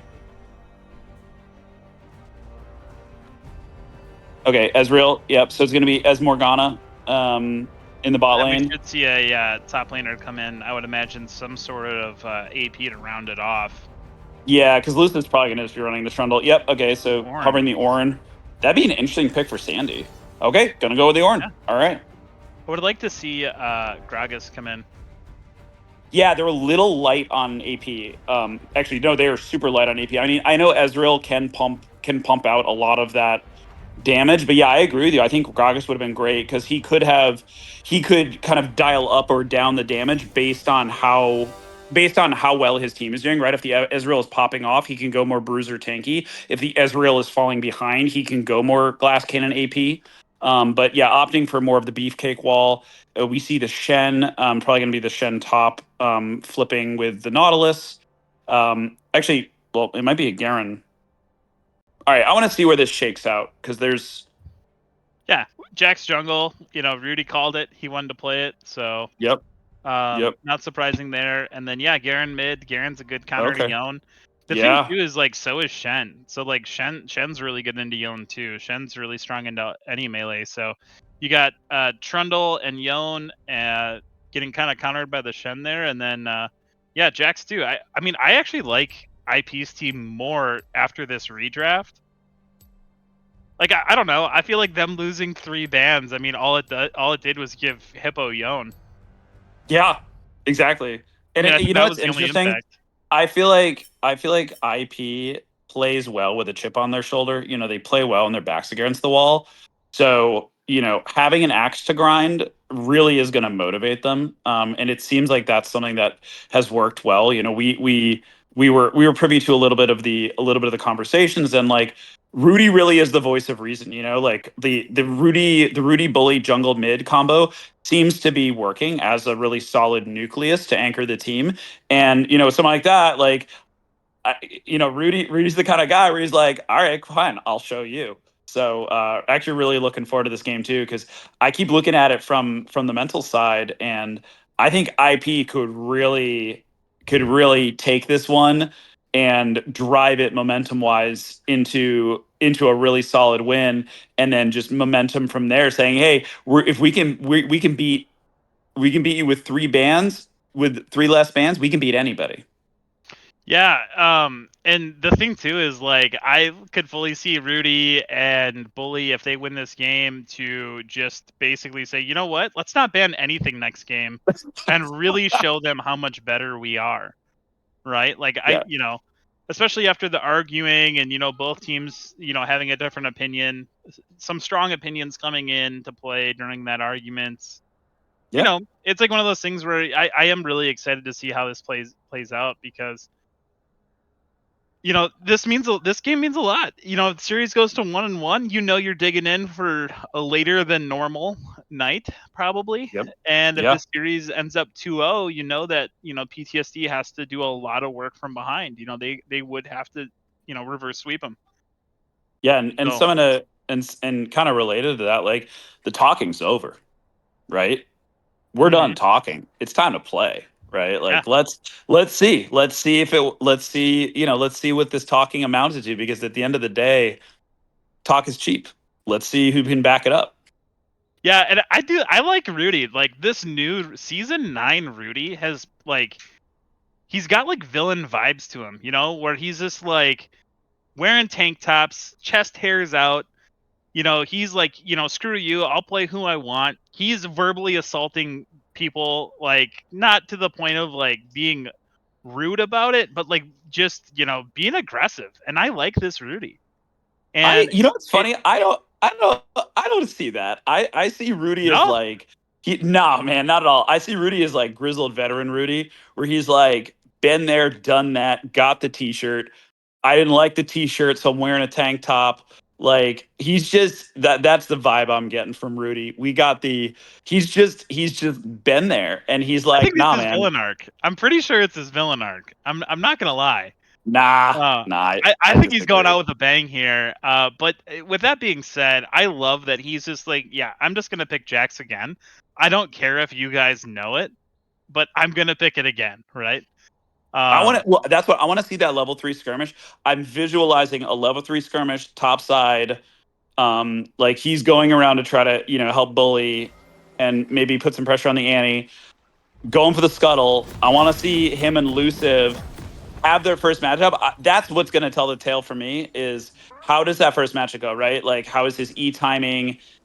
Is he able to kind of win that first skirmish?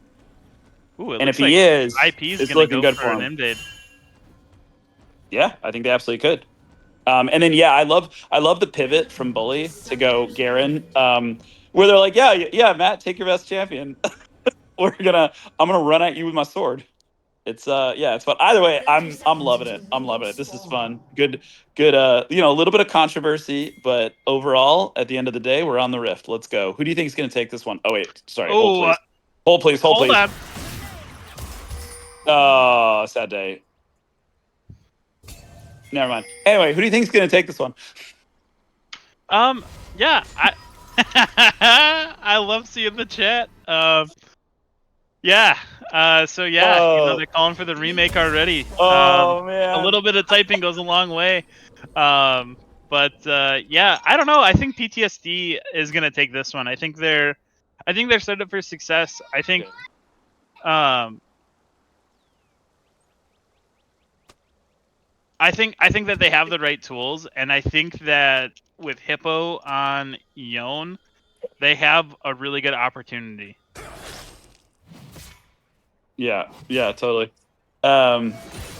This is gonna be happening all game, so we should probably be turning all chat off. But anyway, yeah, wait a minute. I agree. We're gonna see. So Rudy's starting top side. So we've got both junglers starting on their red side. So we may actually not see them unless, as you said, Rudy goes for a blue buff invade, which he very well could.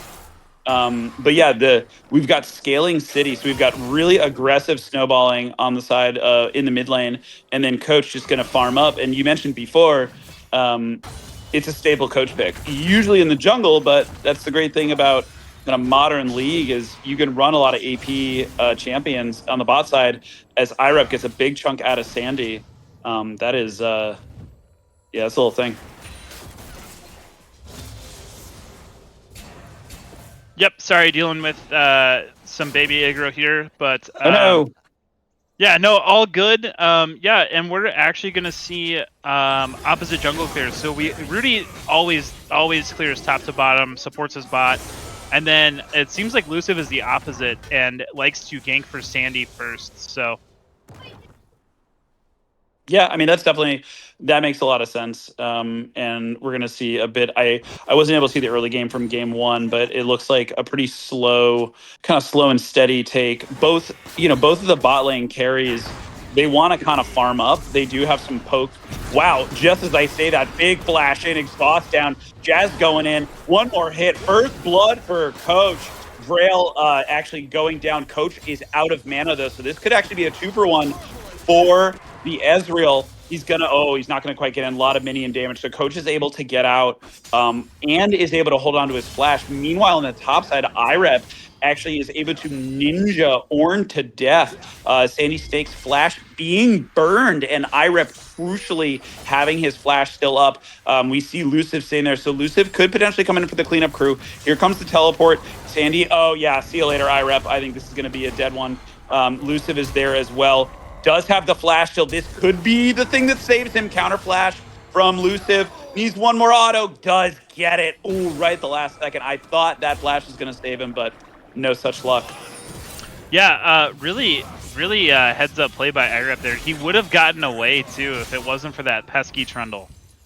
Yep. It's always that pesky Trundle. But taking a look at Rudy really quick, yeah, he did. He was sitting in the mid lane looking for something, wasn't able to get anything. Goes back, grabs his Sheen, comes back. So that's a nice little mini spike for the Jax. And so he's probably gonna be looking for his first gank off of this. Whoa, nice hook, blast in from Coach. He's gonna go for the second one. Jazz is going low. Couple more Qs, but he's gonna back off. The thing they're gonna have to watch for is that while all of that is happening, Ezreal is just free firing. So Coach kind of tunneling a little bit, able to get the kill. It is Karthus, so you're going to expect a lot of deaths, and that's fine. But yeah, just kind of counter to the conventional wisdom of prioritizing carry health and marksman health over support health. They are really trying to bully that Jazz. Yeah, and that's one of those things too where Jazz can easily get gone on and take just a ton of damage. And yeah, IREP playing this Shen very well, just doing a ton of damage. IREP does elect to take Ignite too, and it looks like it kind of caught Sandy off guard to give up that solo kill. Yeah, and I mean, well, just look at the health difference. It is IREP has such an advantage already. So not only does he have the the pressure advantage, as we see another hook, Jazz just walks into it. His shield is completely ignored. Feet of Warfare goes to the side of IP, and yeah, the Karthus 2-0 already, as if he didn't need enough of a running start. Yeah, not really quite sure what Jazz is doing. He's taking those hooks like, I don't know, like he can do something about it. And he can. Granted, he could be using his Black Shield, but he's not. He's face-checking bushes, he's, stepping out of minions, and he's losing these trades, and yeah, just kind of gifted him Feet of Warfare. Yeah, it's a little surprising. It looks like he might just have a lot more reps on the caster, non-casters like bruisers, and then Karma's much more of a mid-range play, and Morgana doesn't really do that. You got to be a little bit smarter with her because she's paper thin, especially early. Yeah, and before Morgana can get that survivability and that damage, she is going to be squishy, and there is going to be opportunities to kill her. And it looks like IREP playing it a little bit more safe now, trying not to overextend too much, but Elusive is going to be able to get in here. Sandy does have enough ult for ult. Yep. I was going to say, trying not to... oh, no, Sandy whiffed it. IREP does not even get hit by turret either. Oh, boy. And Bully gets the first hit onto Hippogriff. So as we approach the 7-minute mark, we've got a 2-0 Karthus, we've got a solo killed Yone, and we've got an IREP who just did an escape act. As we see, Vrail just out of range. But Rudy's just beating the tar out of Jazz. Rudy's able to get a nice advance for us. Jazz has to back. So Vrail is going to take the opportunity to back as well. Teleport being forced from Hippo. Hippo taking teleport as well. I wanted to make a note of that. We didn't really discuss that. Yone, typically, an aggressive champion that wants to grab the Ignite. But against the Garen, him recognizing, ooh, this is probably a bad matchup for me. As we see Elusive snacking on Rudy's red buff. Yeah, Rudy did end up trading it back, though, so Rudy took that. Gascon's in a bit of trouble here. Looks like he's gonna... ooh, bait out the stun. Good job on Gascon there, making sure he didn't get hit by that. Coach is gonna be able just to walk away, but... yeah, junglers decide to trade each other's top and bot side. Elusive is gonna be in a good spot to end up ganking IREP. TP coming in. Oh, yeah. Looks like we got a fight set up here. Oh, yeah, we do have a fight set up here. Karthus ult is dropping. Teleport resolved. Vrail is here. Bully is as well. Sandy goes down. Vrail's going to get credit for that kill. Bully's rolling in, and he's just going to continue the mid lane fight. Vrail comes to get at the party. IREP gets out. He still had his flash. Rolls over the wall. Vrail lands a hook onto Elusive, slowing him down, but they're not going to be able to chase him. Elusive gets out, but... a deep vision and 2 kills for IP, continuing the damage from game 1. If I'm PTSD here, I'm figuring out how to pause the game and mentally collect myself after that. IREP has just made them look like fools top lane. Great TP there from... Was that Vrail? Unsealed Spellbook? Is that what that was, or? Yeah, that was Unsealed Public from Vrail. So Vrail TB's in, Bully walks over, and then yeah, it was just a It was 2-0. history. And it's the second time he did it. That's the craziest thing. He decided to, oh, okay, well, it worked once. I'm gonna do it again. So Yeah, Sandy looks Wild uncomfortable stuff. on this Ornn. yeah. Well, He's I'm not- kind of shocked he didn't grab the rumble with the Yone Yeah. mid. Yeah, Rumble would have been a really great pick. yeah. I don't think IREP they can could have punish it either. you know, I'm not gonna, hindsight's 2020, and I don't like the backseat draft, but you know, Jazz plays plenty of champions like Karma that have a bunch of PC, have a bunch of survivability. Karma wasn't banned, you know, works great with Ezreal. Oh no, Karma was played game 1. Oh, Karma's. Oh, okay. Yep. There's Fearless. That's me missing Fearless game 1. Okay. Yeah, maybe he was going for kind of like, oh, we're gonna sort of like Karma, but yeah, like I was kind of hoping Sandy. You know, when Sandy is on a carry, Sandy carries. And Ornn is not a carry. Sandy's not a carry. Sandy's not gonna be able to carry, right? He's gonna empower his teammates. So we'll see. But yeah, Dragon number 1 going to IP. I don't think anybody can contest it. They are. Yeah, the Karthus is. The Karthus is cruising. It's and going to be a really late start onto Grubs here, which can easily be contested. Rudy, though, is not going to look. Yeah. And IREP doesn't look like he's going to check it either. So I think a miss by IP here, because I think you dominate the map. I think you're winning top, you're winning mid, you're winning bot. Like, you should find a way to secure both those objectives. No, you make a good point. And Rudy didn't have to be there for that dragon. He didn't have to be there to secure that dragon. They had complete control. They have great deep vision. So yeah, absolutely, I agree. And with the Grubbies able to accelerate the waves, get a lot of push down on the turrets. But yeah, now Luciv doing a great job as a jungler to try to help his team stabilize, because we are at 11 minutes and almost a 2,000 gold lead, and one of the best scalers in the game.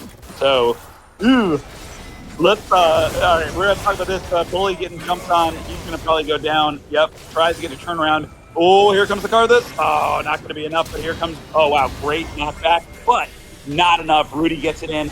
Den is there as well to try to push down this mid wave. So they're able to get a 1-for-1 with the mid laners, as well as push the wave in. Luciv is going to try to cover for it, but they're just going to pound onto this turret and grab a plate.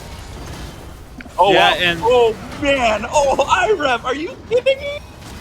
You've got to be kidding me. Oh, Rudy's going to die. Sad day. That was a nasty play by IREP. I'm so sad that it resulted that was in a almost touchdown. incredible by IREP. Yeah. To pull that off. Yeah, but Rudy's going to pay for it with his life. Almost a very good play by IREP. Yeah, I like the idea. It looked like maybe IREP kind of big brained Rudy, where Rudy didn't quite know where to go.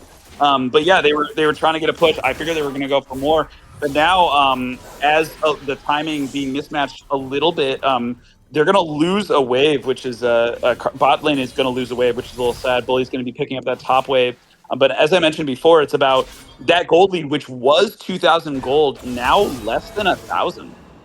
So PTSD stabilizing nicely, and this is where IP needs to be careful, right? They get a little bit big for their britches, and they need to be patient. They need to continue to lock in and do what they need to do to extend their lead. Because on paper, if they don't make any major mistakes, they should be able to move this into a really favorable game state. That said, they can get a little over aggressive, so they got to be careful. Yeah, Coach and Vrail looking for a cheesy pick there. They are going to be able to walk up behind the Ezreal. Oh, they do. They in get from the grab. Vrail. Get the wall. Ezreal goes over the wall. Counter flash from Coach. Luciv is there to lock things in place. Here comes the ulti, and now Coach and Vrail are on the run. But yeah, it doesn't look like they're going to be able to do much. Unfortunately, Jazz not in position to make a play. I feel like a snare there would have really turned things around for them. Yeah, Jazz looks really uncomfortable on this Morgana. Just, I don't know if it's positioning or, maybe he's used to playing late game Morgana. I've certainly been there before. But yeah, definitely some missed opportunities and maybe some freebies going around here. Yeah, and you mentioned before, I wonder if it was almost a paralysis by analysis, like an embarrassment of riches in the draft, where it's like, oh my god, we could pick anything. What do we pick? And yeah, because Sandy, you said Sandy as well, and I agree. Sandy looks a little uncomfortable on Ornn. Jazz looks a little bit uncomfortable on Morgana. It just doesn't really seem like their style. Yeah. And you know, the Ezreal is getting farmed, which is good. We are gonna see Sandy miss his ult again. Sandy. I mean, I think they're gonna get the kill, but Are they? maybe. He doesn't have flash, so yeah. Yeah, he Okay, should they die. do get the kill. Yeah. Yeah, Sandy. I think he's 0 for 3 for ult, which is unlike him. I don't know. He's playing like he just did a bourbon tour. Oh, Jazz no. is gonna walk Oh, into no. Rudy here, and he's not gonna get stunned. But yeah, music almost just kills him. Jazz, you gotta walk. What music? Oh, music. What Yeah, are you doing, buddy? that's what I'm saying. I don't know what's going on here. Rudy ulting, Rudy able just to duel him down, and Elusive, yeah, they can't really do much to that. I don't know what Jazz is doing. Jazz, what did they pay you? I know there's payment. It looks like he's just. You know what? I don't even know. That was a head scratcher. The head scratcher to end all head scratchers, where like you got out, just get out, just leave. You know, Yeah. like don't just get out. You hit him with Q. You got 3 seconds, man. 3 seconds, Yeah. and you know you get out there. Yeah. First You're tower not gonna solo go over to kill him, that's for PTSD, sure. So, Yep. but Yep. Drake number 2 going to IP, and one more neutral monster, and IP is gonna get feed again. Yeah, that's huge. Also, shout out that Spectator now has feet call outs, so I don't have to try and figure out when they happened. Appreciate y'all. Second Dragon going to IP, and they're seriously, despite the gold being pretty even, they are in the driver's seat in terms of global power, right? They have the globals. The only thing that's really keeping PTSD in this is the grubbies. So Elusive doing his best to try to keep his team in this game. They are 3-0, but Rudy chug-a-lugging on that Jack, going for the bounce, the stopwatch hit for Jazz, but he is just being Jazz is just having a rough day at the office. This is tough to watch. Yeah, on days like this in the office, though, you can just pack up and go home. Jazz, on the other hand, he's got at least one more game to play. True, and if they're lucky, he's got an entire series, so he's gonna have to figure out. He's gonna have to dig deep and maybe do a little bit of a mental reset. As we see on the top side, Elusive, I believe he's going for he's going for Shelly. Yep, he is. So Elusive doing a great job, just like rolling around and solo jungling. You know, he's farming away. He's getting his items. He's got 3 kills. He's doing what he needs to do to keep his team moving. 17 minutes in, Shelly goes down. So let's see where he's going to drop that. Maybe looking to unlock. Yep. And he gets it. All right. And he hits it. Let's go. Oh, and the fail flash. Okay. So we get the fail flash from iRep. We get a proper ulti from Sandy Snake.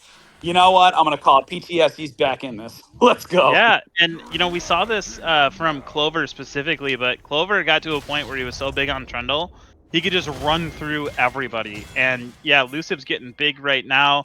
We are going to see Rudy check into this, and Vrail as well, and it looks like we might see a little fight go down here.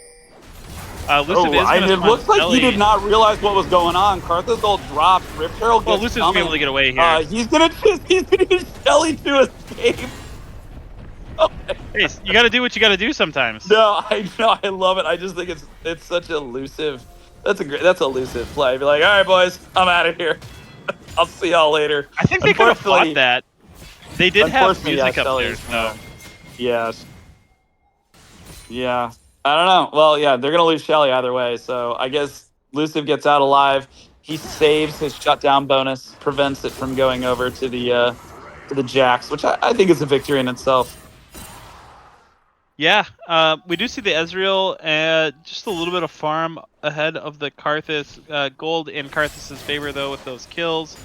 And then Vrail coming back down to start pushing on this turret. Bot turret is really healthy, though, so yeah, I really don't think they get much here if they push for it. But they do need to start controlling this third dragon. So Feed is going to be entirely dependent on this third dragon, which is going to be a massive swing to either team's momentum. PTSD does have a lead here, so they do have a gold lead.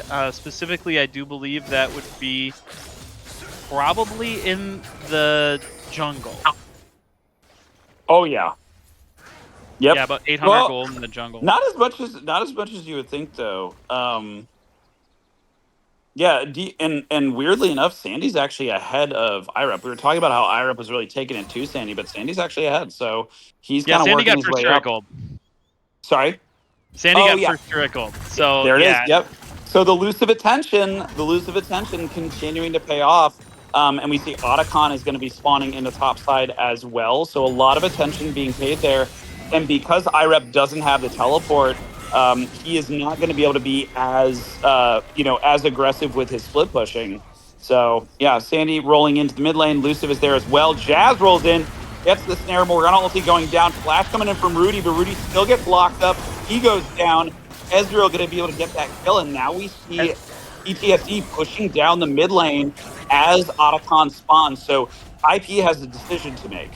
Do they try to set up and secure this third dragon? Do they go for Otacon, or do they push down this? Do they try to defend this mid turret?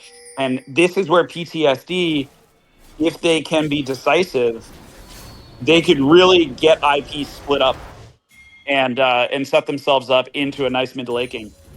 yeah. Dragon's gonna be spawning here in about 2 seconds. Sandy did shift mid. It looks like Hippo TP'd top though. It is important to note that Shen does not have his ult. He ulted last fight and onto Rudy, and Rudy died. So if we do see something, it will be a 4v4, and we're going to see Drag go down for PTSD, and they are going to pick up the feet. So Yep. A big gold shift there from early game where they were down about 1,000 gold early, now to where they're up about 1,300 gold and have feet. So a pretty good advantage going into this mid to mid late game.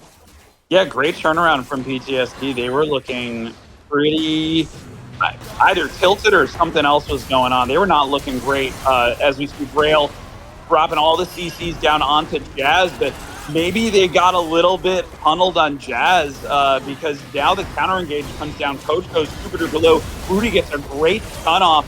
Karthus ulti drops. He's going to be able to get Jazz. Coach on a killing spree, and Bully coming in for the cleanup. Flashes in, gets the shutdown onto Elusive. And so now on the bottom side, we've got a 2-for-1 in favor of PTSD. And on the top side, we've got Hippo and IREP juking it out. But as you said, 1,000 gold lead was 2,000 for PTSD. The gold completely flipped. And IREP, not quite able to get it, but does get the empowered auto. And So, IREP yeah, does that's have gonna be the Ignite, so if IREP hits that, he might actually kill there. Hippo Oh, is Hippo! going to miss the ult. Oh, that's so unfortunate. Does get the spun off. Yes, you said he has Ignite. The Ignite drops. It's going to be a close one, but Hippo gets the final kill. He does have a couple of those items, so he's going to be pretty nasty. He wins round 1 of that top lane duel. Yeah, and with IREP electing to go Ignite, it gives him a lot more kill pressure, but at the same time, if his ult's not up and he's in a side lane, they're at a distinct disadvantage because of the double TP from PTSD. And I think PTSD plays the macro really well. So yeah, it did result in, I don't know if it was first blood or a solo kill or whatever it was for the Shen, but you do sacrifice a lot of your macro plays late game for that Ignite. Yeah, I completely agree. I think especially because of in a team environment, you pick Shen for the global pressure. You pick Shen to be able to 1-3-1 or 4-1. Oh, Rudy getting grabbed again, and those bindings are really starting to be a problem. Jazz looks like he's settled down at this point, and I wanted to call out the Ezreal. We didn't really call him out. He's done a great job of keeping up his farm. He's looking good. He's 2-0-1. He's got almost 220 farm. 23 minutes in. So despite his support kind of being a punching bag, he's done really well. Yeah, and that Ezreal is getting farmed. He is getting big. Ult going down from Sandy. He does hit 4 people with it, but they're not able to engage off of it. Oh, Not that's quite so sure sad. if that was a missed call, but Sandy Yeah. did maybe set us straight up here in the caster booth and say, look, I can hit people if I want to. Sandy can in fact time his R. He can time his ult. We were wrong. But Otacon, it looks like IP setting up for Otacon on the top side. They don't have vision advantage. They've got a couple of wards, but yeah, they need to set up. This top scuttle is being owned. Hippo having to burn his ulti, but the rest of the team looks like they're going to clean up that top outer. But this could be another fight if Jazz can land a binding. Otacon being started, so the focus is a little split right now. Hippo gets a bounce up on IREP. The root goes down as well, so IREP is just taking turret shots for free. He's going to go low. He's going to go down as Hippo gets that kill. Otacon just chunking away at the rest of the team, and IP now down 2 as Luciv comes in for the cleanup. Rudy gets bound again, and Coach is just going to get killed straight up. So that's 3+1 down. Bully maybe looking for some heroics, but I think he's decided that's 4 down for IP, and PTSD comes roaring back. They get the Otacon, and then I think they go right into Baron. They're going to do it. Oh, man, Cal, this is such a flip. This is a nightmare situation for IP. Bully can't do much than just watch this go down. IREP is going to have ult when he comes up, and I think Bully's counting. It's just too late. It's just not enough. Oh, way too much damage onto Bully for him to be able to do anything, and he just ends up giving a free kill into the Baron take for PTSD, drawing their gold lead to 7,000 almost? 6,200. Pretty good. That's not bad for being 2,000 gold down 5 minutes in. That's not bad. That's not a bad place to be if you're PTSD. If you're IP here, though, your big focus is making sure that that dragon that's up right now, you're either able to contest it or you're able to take off that bot turret from the map. Yeah, and I'm a little surprised that PTSD really was able to do that, but it looked like, again, we talked about the misplays from IP. They're at their best when they're focused and decisive. They are at their worst when they are splitting and hesitant, and they were splitting and hesitant in that moment. And right now, they are split again. Frail caught out, isolated. He is dead. Luciv knocking him out. Rudy isolated, running away. Oh, there's the big bounce. And they're going to try to chase him down under the turret. Rudy's going to be able to get away. But that just as I was saying it, that is exactly what IP does not want to be. They do not want to be, 2+2 running at different directions. They need to be together. Yeah, and if IP is not deathballing here, PTSD surely is. So they're just going to roll into whoever, absorb them, and keep on rolling. We do see Jazz with some aggressive binds here, which is great. I love seeing Jazz being able to say, you know what? Yeah, I may have been 0-5 at one point, but guess what, guys? I'm landing binds. I'm getting in there. I'm ulting. I'm doing what I need to do to set my team up for success. And PTSD able to get their second dragon. They're up to about a 7,000 gold lead, and there's just no answer from IP right now. No, and I want to give Jazz a lot of credit. He probably has one of the most rock solid mentals in the TCL. He'll play for the team. As we see an assault going down onto this mid inhibitor turret, PTSD just pushing their advantage as hard as they possibly can. You see a catch being grabbed, immediate pop onto Jax, and this is just going to be a wallet throw.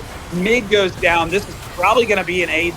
This is going to be an inhibitor, most certainly. Oh, but we see big Karth assault being dropped. Not enough, though. 3 down, and they're going to go for the win. Yeah, I would too here. They certainly have time. They have the minions. PTSD, yeah, what a great mid to late game by them. And I think we saw IP's Achilles heel that we saw all season with their macro. It just seems like sometimes there's not a voice, right? There's not a direction. And yeah, I don't know if it was PTSD being able to get the champions that they wanted, or if it was they were able just to kind of come out here and really prove why, for a while they were a number 1 seed or number 2 seed in this league. Yeah, for sure. That is I guess the saving grace for IP is they can kind of look mentally and go, okay, well, we did our best. We're down 3 bands, re-rack. Let's do a best of 3, because that is what we are going to be seeing. But yeah, I'm kind of shocked at the game. You know, they had a 2,000 gold lead, and yeah, it just seemed like two of them wanted to go one way, three of them tried to go the other way, and they almost got a little greedy where they were trying to do too much. And PTSD, they were patient, they were methodical, they settled. It looked like they were a little bit, kind of fired up about that situation at the beginning, but they settled down and they did their job. And all credit to them because we got a best of 3 coming up, Cal.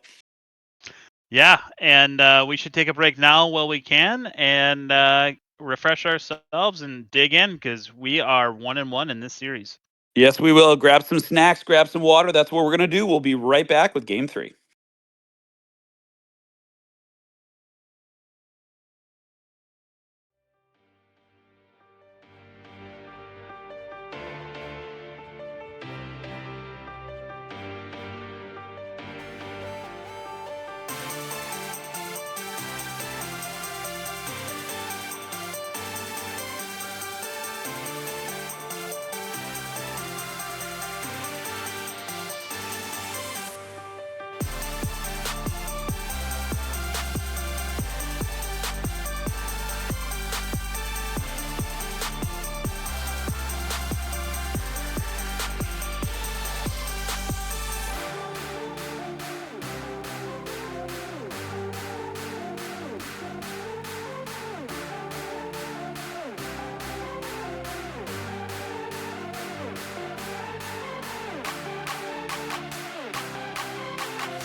Welcome back, everybody, to the quarterfinals of TCL, the Fearless season.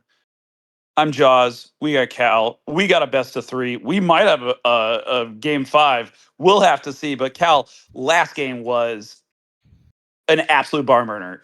2K down, PTSD comes roaring back, and a decisive finish to level this best of 5 series. Yeah. Honestly, I think, we saw what IP struggled with throughout the season, and that was having that voice in the mid to mid late game, that direction, that kind of like, hey, we need to group now sort of thing. And PTSD grouped early, they got with their flow, and they just got a lead and they commanded it, right? They weren't taking bad fights mid game. They were taking good fights. They usually had the numbers in just about every fight. And then, yeah, Jazz just ended up turning it around. He had a couple questionable, maybe positioning plays or plays in general, and then end up just stepping up and really, making some solid plays there. And yeah, there were a couple good bindings that mid to late game where, yeah, he did a great job. Yeah, he played well, and we do have to call out the elephant in the room that IP will be playing with all of their bands this game, and so that game too. While PTSD did an incredible job, IP bit of a mini throw, we'll say. I do want to give PTSD credit for really locking in, as you said, at the 15-20 minute mark. But IP definitely seemed like they had a mental letdown once they started running ahead, and that really seems to be their Achilles heel. But now they have 3 bans, so they're able to put a little bit of pressure in the draft onto PTSD, as we see Smolder being snagged. That is a coach special, so they're going to be taking that one away from him. That was what he wanted to run in the original game 2 before the draft remake.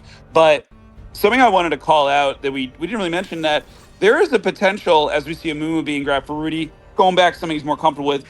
There's a possibility that PTSD might have big brained that and not picked their big game winners because of the fearless draft, saying, hey, we think we can win this one with our B team with the 3 draft advantage. We're going to we're going to go dig a little deeper into our champion pool. And they were able to take that game 2 victory, and they still have the ability to maybe grab a Rumble and grab a Yasuo if IP decides to switch the bands up.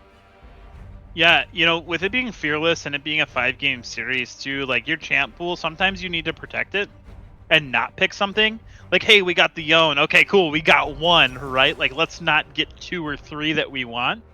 And let's stretch this out because, like you see it in bans right now. Yone was picked last game. They no longer have to ban it, right? So now it opens up another ban. So, okay, what do we normally ban, round 2? Okay, we ban this. Let's move that up. Now we can target ban. So now you even look at potentially picking your mid and top in round 1 just so it doesn't get banned out, right? So, like, now, if you're IP, you're target focusing Sandy again, and you're banning probably Jace and probably, I would imagine, Gragas here, and really targeting Sandy and saying, okay, Sandy, how deep is your champ pool? Yeah, absolutely. And so it looks like a similar. Well, actually, Xerath is the only one that they grabbed. So Vrail grabbing the support Xerath. I really like seeing Rudy on a Mumu. I did get the sense that the Jax, it felt like a bit of a stretch for him, just in terms of style, not in terms of skill. It's just Jax is such a unique. I remember trying to learn him top lane, and he's just such a weird champ. You just got to have a very specific.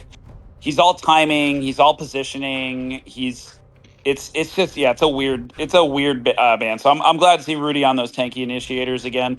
I want to call it the Soraka pick because Jazz is definitely going for enchanters all day long. That is Jazz right now.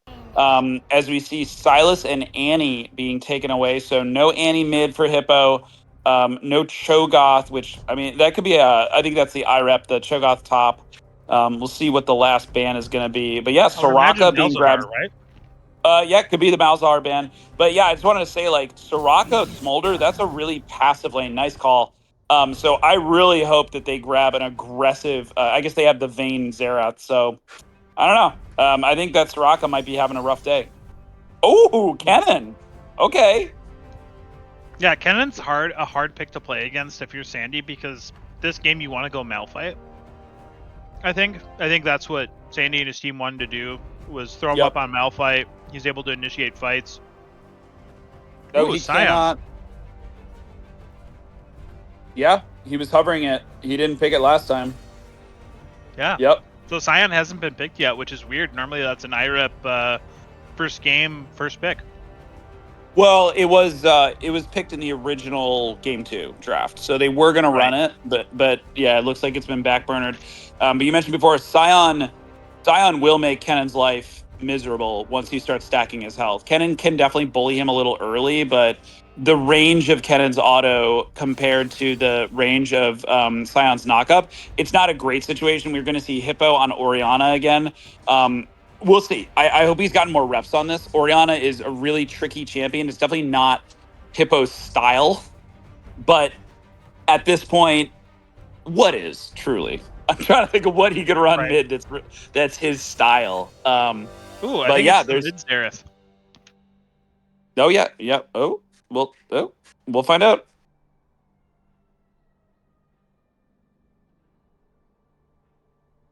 They are it's Sports Earth mid cannon. Oh, okay. Interesting. Very interesting. I used to run Ken and Mid, but that was a very long time ago. I ran Ken and Mid back when Will the Ancients was an item. Wow, you're old. Yeah, I am. So are you. I Yeah, am. so are you, because you understood that reference. I know. Yeah.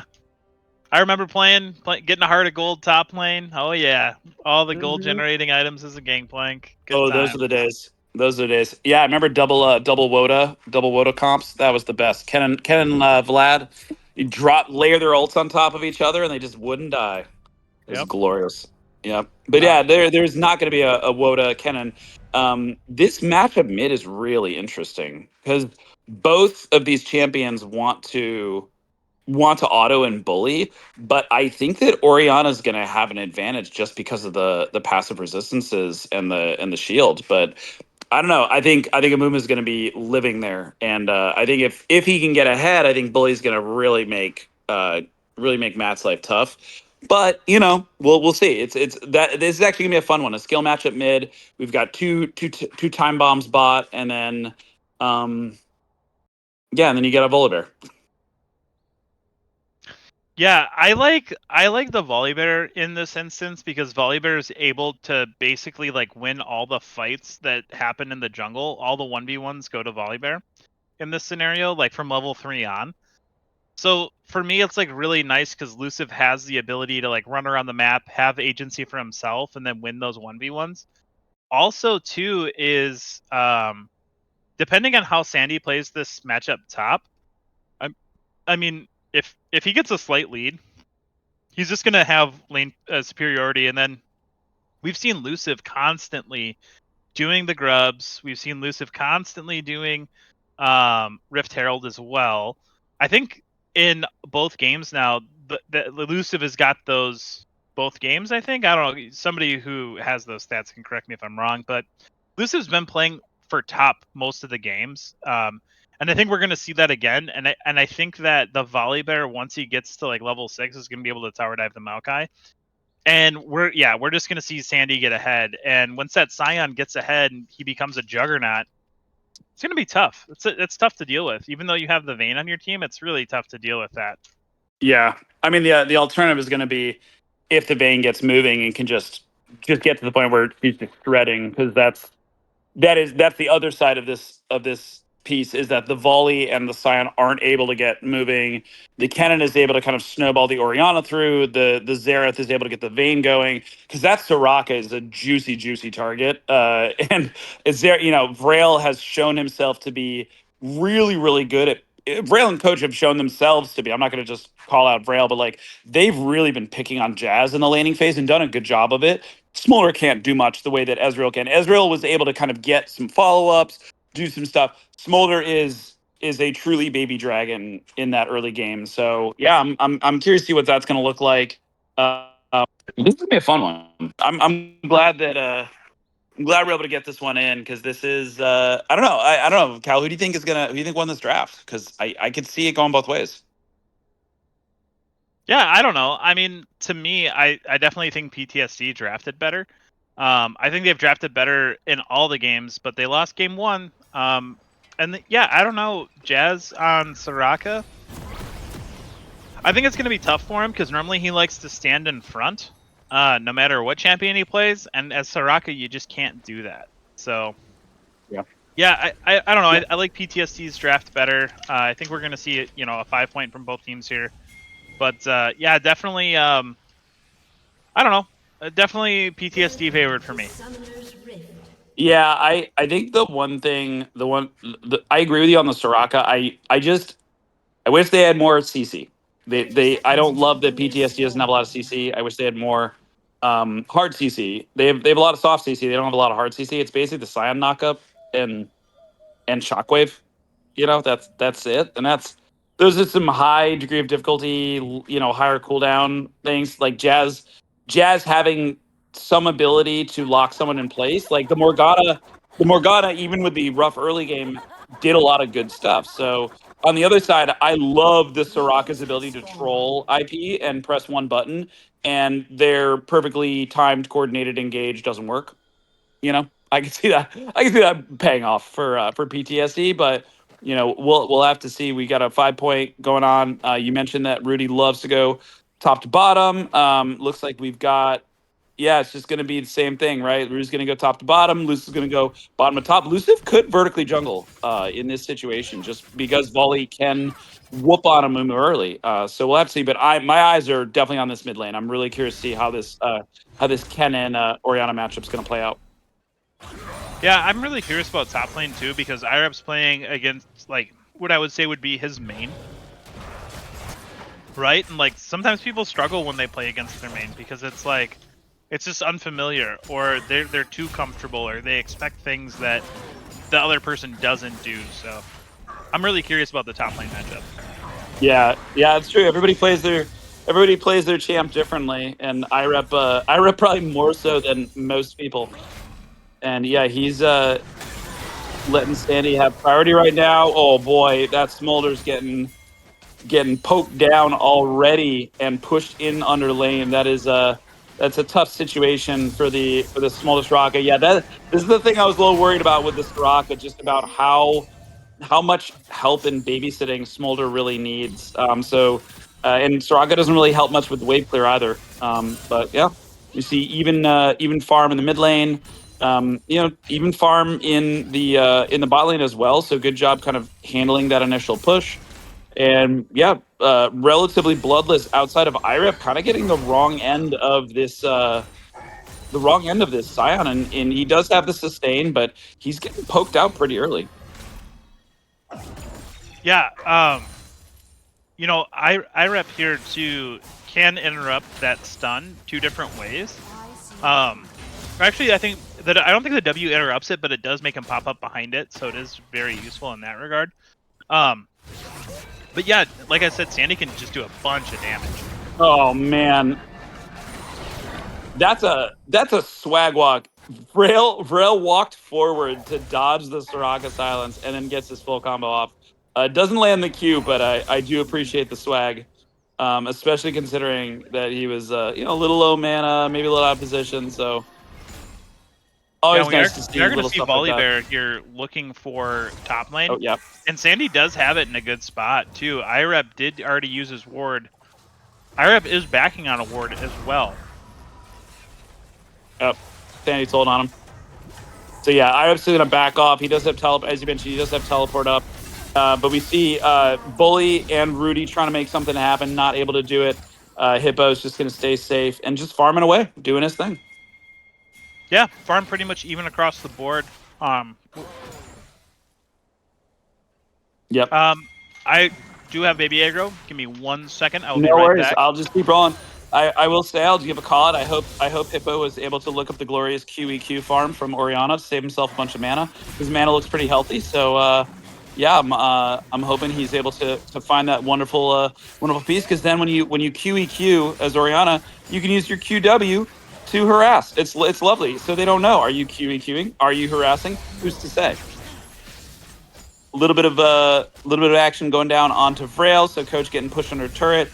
Vayne, the Ferrari, the McLaren, whichever luxury vehicle you want to call of League of Legends. Very, very cool and does a lot of cool things, but notoriously temperamental to drive and can make you look like an absolute fool. But remember, with Vayne, it's not her, it's always you. So we'll have to see how well Coach can handle that and drive that Ferrari. As we see IREP getting Sandy very, very low. Flashes are up for both of these top laners, and Sandy getting a mini bit of harass, throwing a minion, but IREP continuing to stay the course and push the wave down. Bully leaning on the bottom side of the river, trying to see if he can make something happen. But yeah, they're Smolder and Soraka are just going to hover down. They're going to take advantage of the fact that their bot lane is backing. Wave is neutral. Luce is going to walk through a ward. IREP is pretty darn low. Caution pings go out, but I think IREP does have the flash. Flash, counter flash. IREP's going to try to get him away, but there goes the stun. And one more hit is going to do it. Oh, IREP's going to get out with sub 100 health. So the very patient flash from him. Hippo coming up, trying to respond. Bully is hovering around, seeing if maybe he can catch him coming back. With silence goes down for Vrail. Couple of harasses, but nothing too crazy. Even CS across the board, except for the top lane where Sandy does have his game. But, oh no, we missed the first blood. It looks like Bully was still menacingly hovering in the topside jungle and snuck, caught Luciv trying to sneak in his jungle, said, no, sir. Rudy on the other side is able to get the Drake, but Hippo is able to get Rudy. So both junglers going down to their mid laners, but PTSD coming out ahead with that first dragon. So as we're approaching the 7-minute mark, gold even, Jazz about half health, and as a Soraka, we got to look at the health bar almost like a second mana bar because she uses her own health to heal up. So we see teleport being used from Bully. Going to be able to catch this wave. And if I could just get a quick look at how much gold they have in pocket as Bully catches this. Jazz, again, starting to get low. We've got 2,700 for Hippo. So Hippo needs to go back. Bully's going to have... Yeah, there he goes. Okay, he's able to get a... got 1,000 in hand. So Bully does have a mini advantage. Rudy misses the bandage toss. But yeah, we see the rod and the double amp thumb. Ooh, big fight top. Luciv continues his camp of the top lane. IREP, no flash, no hope, and no life right now as Luciv snags him. Meanwhile, on the bottom side, we see a root going down from Braille. There's the big Dragon's Breath. Coach gonna try to flash the other way, running for his life, but the warfare feat going to PTSD. Rudy coming in for the cleanup crew, and Rudy able to get the kill. Grubbies being spawned. Welcome back, Cal. Thank you. Hey, can we get a quick stack check on the Smolder? I don't know if we did that while I was gone, but he is at 53 CS. He is at 45. So I think ideally you want about... Is it 10 per? I think about 10 per minute. And that's gonna start to accelerate as he upgrades his Q. So, yeah, but I think a really good play there, bot. Mid lanes are tied at 1 kill each, about even in farm. But yeah, Luciv, like I said, loves to gank top. So not surprising that he was able to secure a kill up top for. Yeah, I don't know if you were able to see what got the mid laners their kills. It was if you weren't able to see it, basically Bully caught Luciv. Oh, speaking of Luciv, can we take a look at Grubbies, please, as Rudy invades? Yeah, so they're gonna grab Grubbies pretty much for free. Ooh. Let's jump back down to Rudy. No, IREP stole one. IREP stole it. Oh, nice. IREP stole one. So oh wow, Jazz is actually gonna go down. So the invade continues. Rudy and Bully, the best of friends, are gonna be able to smack Jazz. IREP steals one, and he's just in a slap fight with Sandy Snake. Bully and Rudy are coming up again. We're going to see the Electric Rat roll in. Luciv's able to get the third Grubby, so it's going to be 2, right? No, actually, I'm sorry. 2 grubs for PTSD, 1 grub for IP. Solid. So ulti pops for Coach. Final hours there. Braille gets a great stun down. Are they going to be able to finish this one off? 1 more hit, 2 more hits, please. Oh, there's the Soraka trolliole in her way through. Comes back in the clutch, hits all of her buttons. and the Smolder does not die. Yeah, I think that's a really good pick for this match right now. We did just see Vrail blow his ult. I think it was flash. I think it was a great flash by him. He flashed over the minions to land his stun, which was really sick. But yeah, they weren't able to secure the kill. But Siraka able just to do way too much healing. Yeah, and oh no, Bully gets the kill. Oh no, we see a huge fight coming down. Big shockwave from Hippo. Hippo is able to get a return kill, but it's going to be 2 for 1 in favor of IP. Hippo, use your W, use your W. Oh no, here comes the engage. Oh, the counter engage, and Hippo is overextended. That is a sad day for him. So that's going to be a 3 for 1 in favor of IP. Good counter engage from them. Kennen, the king of counter engages. So nice to see Bully doing the thing. Kennen alongside Rumble and Orianna, one of my favorite champions. So I'm very excited to see him. Yeah, I didn't know Bully played Kennen, but he's one of those OG champions, right? Probably has played him before. But yeah, he's up to 3-0 right now in the Kennen mid, and yeah, Hippo is 2-1. Ended up giving away a kind of a free kill there when he really probably shouldn't have, right? Should have just walked away. Yeah, I mean he had it. You know, I get the way. I guess the way I always look at when I'm playing Orianna is, if Shockwave is up, I can get away with anything. If Shockwave is down, I cannot get away with anything. So right. that's my philosophy. So if you and it's like I feel like the success of an Orianna player is how many kills can they secure per Shockwave. So if you have killed a champion with Shockwave, at least one champion with Shockwave, you've done your job. If you can kill 2 to 3 champions per Shockwave, you're snowballing the game.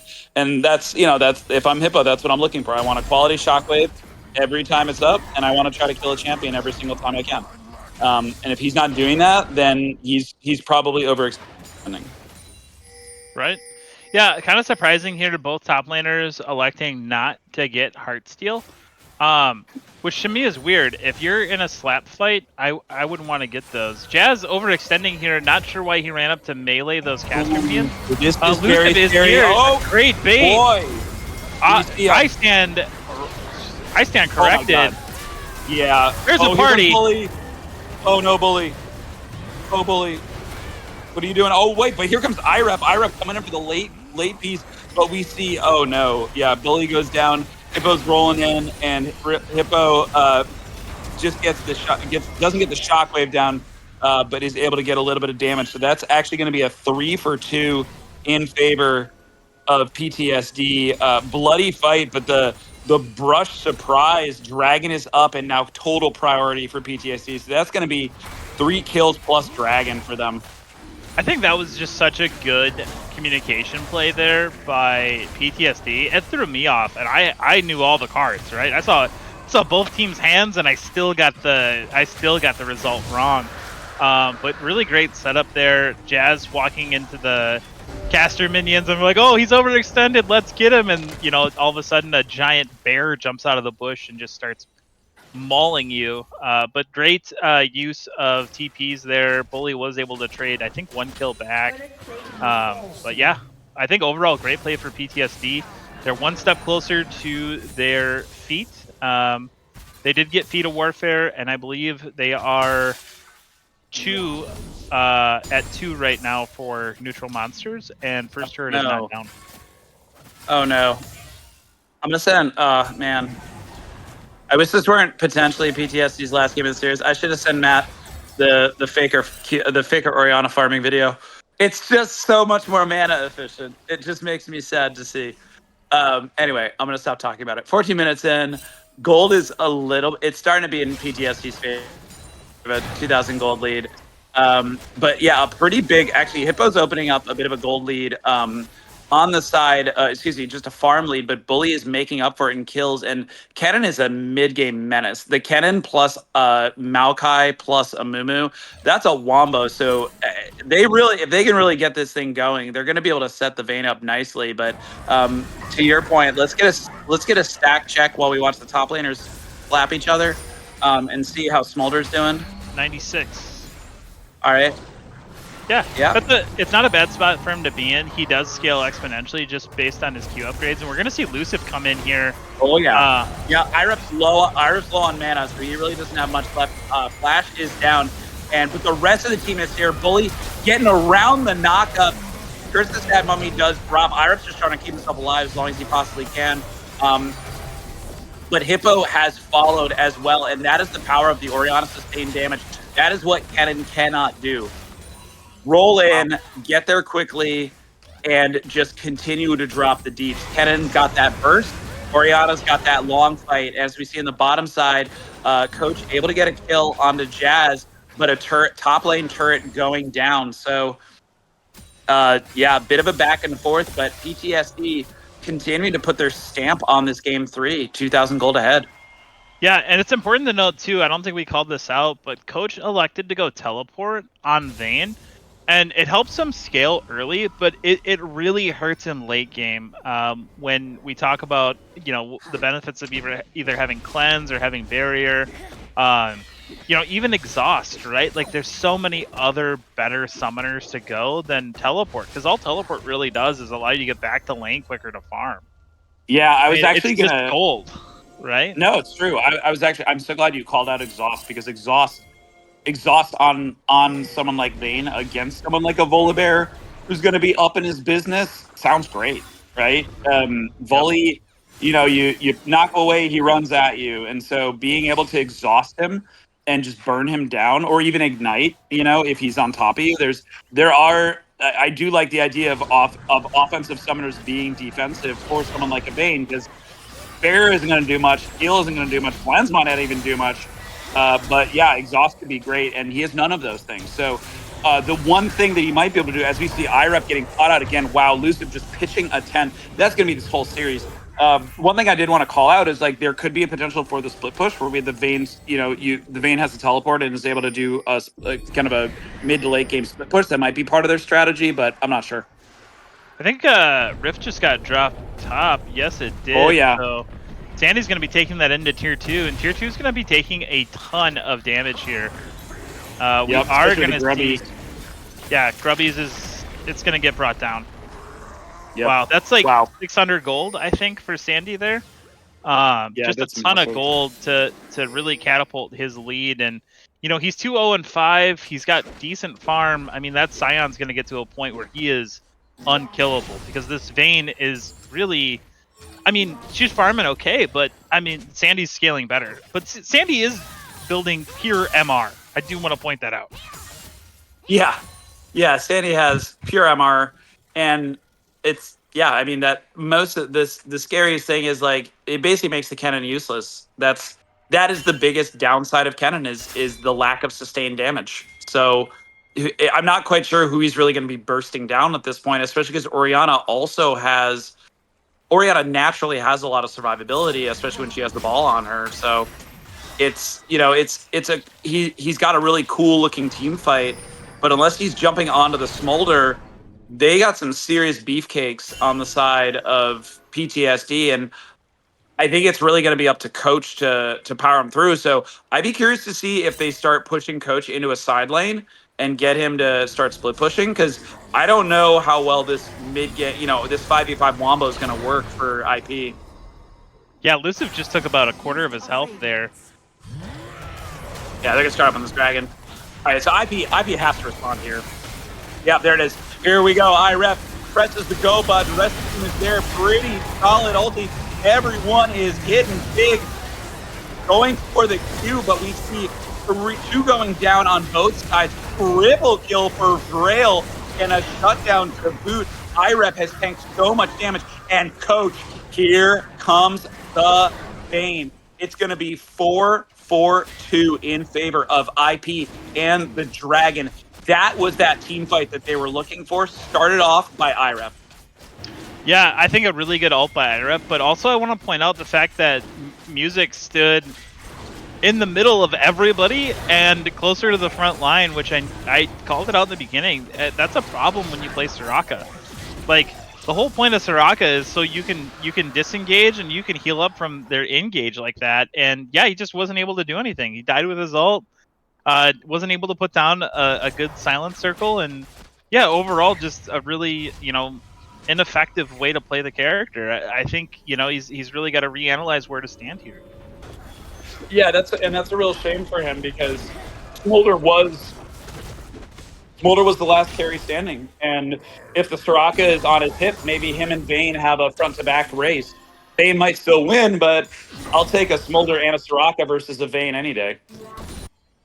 Yeah, absolutely. And yeah, right here, Sandy did live for a very long time, but the problem is that the Vayne was just able to chip away at him. He's got a fairly decent health pool, but yeah, no armor. And I know Vayne does true damage, but at the same time, she also does attack damage. And if you don't have armor, everything is true damage at that point. Yeah, exactly, and that's potentially Sandy not wanting to get burst spell though. With the Scion, he's got such a big health pool. I don't really see him being in major danger of the cannon. We see Otacon on the bottom side, so that is going to be another major objective. But now we've got 2-1 dragons on IP. There's a 3,000 gold lead on the side of PTSD, but we've finally seen what this IP comp can do as we see Bully getting run down and just absolutely plastered against that wall by the big bear. Yeah, Coach is going to end up TPing top, so now PTSD does have... Ooh, Vrail might be in a bad spot here. Yeah, Gascon able just to engage on him. Gascon's going to flash, and we are going to see an ult come in. Ooh. Vrail getting very low. Oh, Vrail is going to be able to get out, and it looked like Gascon thought he was going to get the kill there and just didn't follow up on it. Oh, man, yeah, but we see another skirmish in the top side. IREP is going to go down, so PTSD really starting to lock in and slowly extend their gold lead. And some of those mid-game spikes that I was talking about are starting to fall off. Kennen not able to be as bursty as he wanted to be. So now IP, if they want to win this game and not be down 2-1, they need to shift gears and get the Vayne train rolling, because otherwise it is going to be a fast track into a game 4 where the back's against the wall. Yeah, and right now too, Otacon is up. Dragon's going to be up in 2 minutes. Really, what both teams should be doing here is like building vision around Otacon, so when you do get your pick or when you do get your favorable engage, that it's safe to go down to Otacon. You're not going to, walk into the Volibear Scion that we just saw can just bounce people around. Yeah, it's so true. Yeah, and the Otacon really is going to tell the tale, because the dragon is... Yeah, Dragon's not even close, and Baron, I don't even see Baron's even close. So yeah, let's see what they're going to be doing. Oh, do we have a pause? No, not yet. Oh, It looks like Gascon might just be hanging out, waiting to farm. Okay. He was doing the old fake pause maneuver, Yeah. Did I DC or not? What I do? Oh, you start doing the slow walk back to base. Oh yeah. Yeah. Oh, that's a good bait. That's a good bait. Oh, he's got us. Anyway, yeah. So we see Dragon. Dragon's up in a minute. So yeah, it's gonna be bot lane all day long. And whoever wins, as you said, whoever wins this bot lane fight, or even who wins the split push fight, is going to probably reap the rewards and maybe take this game 3, because that is a lot of resources. And IP in particular, they need that Dragon to stay in this game.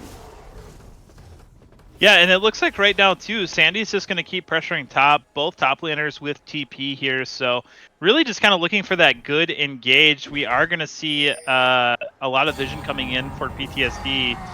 Scion is going to ult. It looks like he just wanted to get mid. And it looks like they're going to look for mid control here. And IP's kind of a weird spot right here. Rudy trying to get in. Rudy does get rooted. He is going to get out of this Baraka. Oh, yeah, and here comes the counter engage. Jazz, man, just... I don't know. Jazz's luck is eventually going to run out, because he got away with it last game. I don't know if he's going to get away with this game. Sandy having to burn his flash. But yeah, he's, like you said, he's playing the Soraka way too aggressive right now. Telly's going in bot right now. It looks like they're going to try to cut Hippo off. Hippo was trying to get a turret there. Hippo's going to drop low. They are going to engage topside, though. Hippo's dead to rights. Let's go back top. And this Rail's going to sucks. go down, which is really big because he did buy the Seal of Disrespect, stacking up AP, which is now going to go down to only 3 stacks. Yep, and something we didn't really talk about is the fact that Vrail had a triple kill in that dragon fight. So Vrail is really popping off and looking good on that support Xerath. It's a shame, Fearless, he only gets him once, but, curious to see what he's going to bring. But, yeah, we've got now PTSD in a great position. They're going to be able to secure this dragon, bring it to 2 apiece, and set up this Otacon fight. But IP, they are – actually, no, they look like they're just going to give it. They look like they've already talked about it. They're going to give it. Timings are off, and they're like, yeah, sorry, guys. I think they can contest Otacon here, and I think that's the game plan. They have to. They have to. Yeah. They TP coming in absolutely from have to. Hippo. Hippo's TPing into a pretty ambitious spot right here. He's going to have to drop back a little bit. Oh, man. Rudy Rudy's getting just low. walking in. Yep, Curse the Sad Mummy's rolling in. Otacon is not even close to being down. Rudy just dies, but the rest of the team is trying to make things happen. Coach kiting away, flashes out.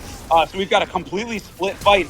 Bully's able to knock one out. Soraka goes down, so that is a big health bar deficit. Coach, however, goes down. Luciv on a killing spree. Bully's low. Bloody 2 for 2. Otacon gets restarted by Luciv. Doesn't lose too much health. Hippo also on the run. Frail gets the Q, gets Orianna low. Orianna finally goes down. But while all that's been happening, Luciv has just been soloing Otacon. And there is the swing for PTSD. 26 minutes in. Massive power spike for them. Yeah, they picked up a Dragon. They traded 3 for 2, and they got Otacon there. So overall, for PTSD, that's exactly... I mean, yeah, you don't want to give up those kills, but at the same time, I mean, you got 2 neutral objectives there. Worked out really well. And the Vayne just not able to hit that power spike yet. That Volibear just was able to get on her and kind of maul her down. I feel like when she gets like 1 or maybe 2 more items, it's going to be a lot harder to do that. But also... Sandy and Luciv need to decide who's going to peel, because somebody's got to peel for your carries. Because it just turned out that both teams dove, both teams left their carries to their own devices, and yeah, PTSD ended up on the losing side of that trade. I think it's Siam. Like, it's Siam. I just think Siam's a better peel than Volley. Volley did a great job against the Vayne. But yeah, wow. Look at how much health does Sandy? Does someone click Sandy? Does he have like 5,000 health? Yeah. With that shield. With the shield. Yeah. But... Yeah. The shield. Just the health bar on Sandy. That is massive. Plus his ability to, slow and and noodles bounce down here.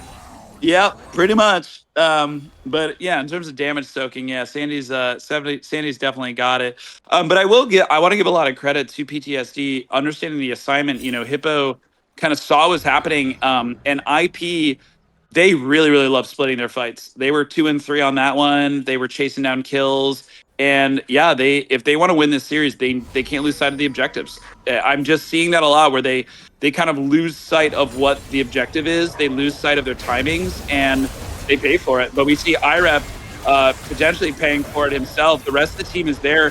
Slow to respond. He's going to have to burn his ulti to try to get away. Jazz is there though too. Tries some fancy footwork, gets a double Q down.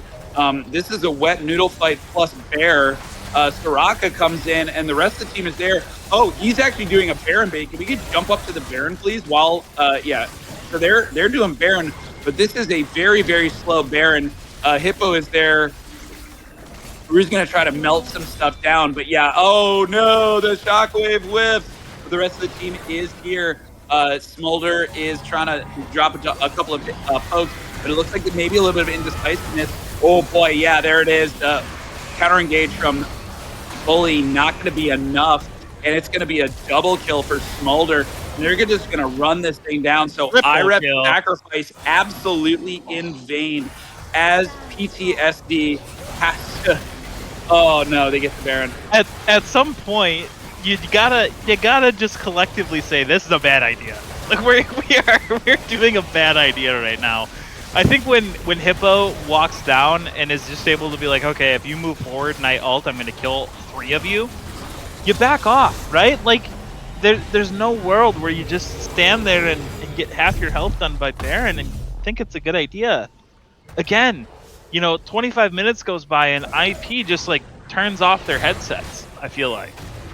Well, It's like- there, I want to shout out Hippo. Like, I appreciate his ball placement. Where like, it is really, really hard sometimes as Orianna just to be like, okay, I'm just going to put the ball here. I am going to stay in range so that the ball does not snap back to me. And just the ball being there is a huge psychological fight. Unfortunately, you whiff the shockwave. But yeah, I agree. Like at that point, they're like, okay, the ball is there. We have to work around this ball. We should probably get out of here. He's buying time. But yeah, they got to talk because it looked like the classic Baron, the classic bot lane, top lane dies for the Baron sins, but it's not the case. Yeah, but Rudy wasn't there, and Bully took half his health from tanking Baron. Yep, exactly. There you go. It was the idea was there, but they didn't have all the pieces together, and they married the strategy. Yeah, and it looks like your standard push down mid from PTSD with Baron. They do get Drag point as well. And yeah, Ocean Soul is just absolutely terrifying on Scion and Volibear, and your Smolder, who is getting a ton of health too. So yeah, this is starting to be a slippery slope for IP, down about 7k gold. TP coming in behind, IREP in a very good position. That's a great ulti. Let's see if they're going to turn this one around. Orianna is completely exposed. Great knockback. Rudy gets the ulti. Bully follows up. They get a shutdown. 2 down immediately. Rudy dies, but the rest of the team is there. The Vayne is free swinging. What a flank from IREP to keep IP into this game 3. Yeah, great TP from IREP there. If this was Overwatch, that would be play of the game. But yeah, what a great heads up play by IREP and them actually engaging while they do have Baron. I believe the Raka and the Volibear still have it, and they still have it for a little bit. And also the other thing too is Smolder is at his execute stacks right now, so he does do a lot of damage. And they were able to lock him down pretty well there, so he wasn't able to turn back and open up on him. Yeah, and that's huge, and that's what they're going to need to do. The Kennen thrives on flanks, so if they're able to continue to do that, they have 3 teleports. If Kennen and or Maokai can, maybe it's Kennen's turn this time to try to get a teleport flank. But that's how they're going to win these fights, is exposing the backline. And you saw that Hippo was completely exposed, couldn't do anything. Smolder melted. And yeah, if the fight if it's front to back, PTSD wins. If it's back to front, IP's going to win. Yeah, that was a really good play by IREP. But they are going to have to do something about Dragon and Baron spawning. It puts PTSD in a really good spot to be able to flip it if they want. But it also puts IP kind of on the clock. Yeah, it really does. I think the one saving grace is that for IP is that they do have a late game Vayne, right? She's not doing as well as they would like, but she's got her items. She's got at least her 3 items, so she's able to do Vayne things, and that also means being able to melt down, with the Bork able to melt down those epic monsters. She does take a bit of a hit from the Smolder, but with the Xerath as well, Xerath is going to be able to chunk down Smolder, and that's what he's going to be looking for, trying to get some of those pot shots. Vrail 7, 1, and 9. And the Seal of Disrespect is at 10, so the he's seal definitely is now going to be a hurting. book. Yeah, the seal is now a book. Oh, yeah, sorry, important. I'm on my phone, so it still looks like a ring to me. Yeah, it is now a 10-stack Magi's. Jazz, very pushed up here. Jazz losing half his health. It's one of those things when you play Soraka that your health pool is your life pool, right? That's how much healing you can do. That's where you can be. That's where your team can be. And he just continues to position so aggressively that he's putting his team in a tough spot. Your health pool is your life pool. Sounds like the John Madden of League of Legends quotes. It's accurate. It's fantastic. Yeah, it's accurate. No, I know. I'll take it. It's great. It's true. I was actually saying while you're on baby duty that it reminds me. I see it as Soraka as like it's like a second mana pool, right? Because it's like it's what I have to use to heal. So if I'm low on life and I'm taking free hits, I can't heal my team. So I think the nastier, to your point, right? The nastier this Xerath gets, the harder it's going to be for Jazz to do anything. And we saw when Jazz gets popped, or when they're able to get kind of a side angle down, these squishies, Sandy and Luciv are big. Luciv might be able to carry a fight. Sandy cannot carry a fight. Hippo has to do his thing. Smolder has to do his thing. Jazz has to be pressing buttons and healing people. Otherwise, not going to work out. Good prio. Actually, really good positioning on the side of IP. Rudy needs to be careful that he doesn't get brush surprised. And they also need to get vision down. Like, where's the vision? Yeah, they did all that work clearing vision, but they didn't where's the stop vision? any vision themselves. And here, IREP does have it with his saplings. His saplings, yeah. Yeah, Sandy's able just to kind of like walk in.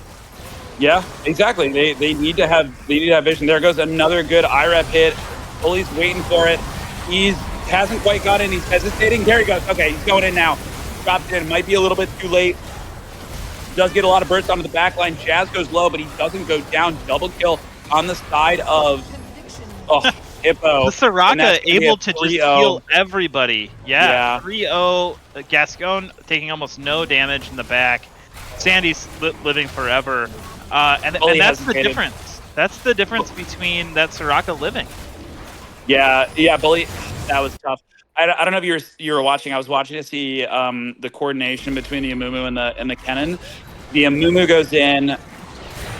IREP goes in, drops the ult. Amumu goes in, follows up. Kennen held it really long, and oh wow, yep. See ya.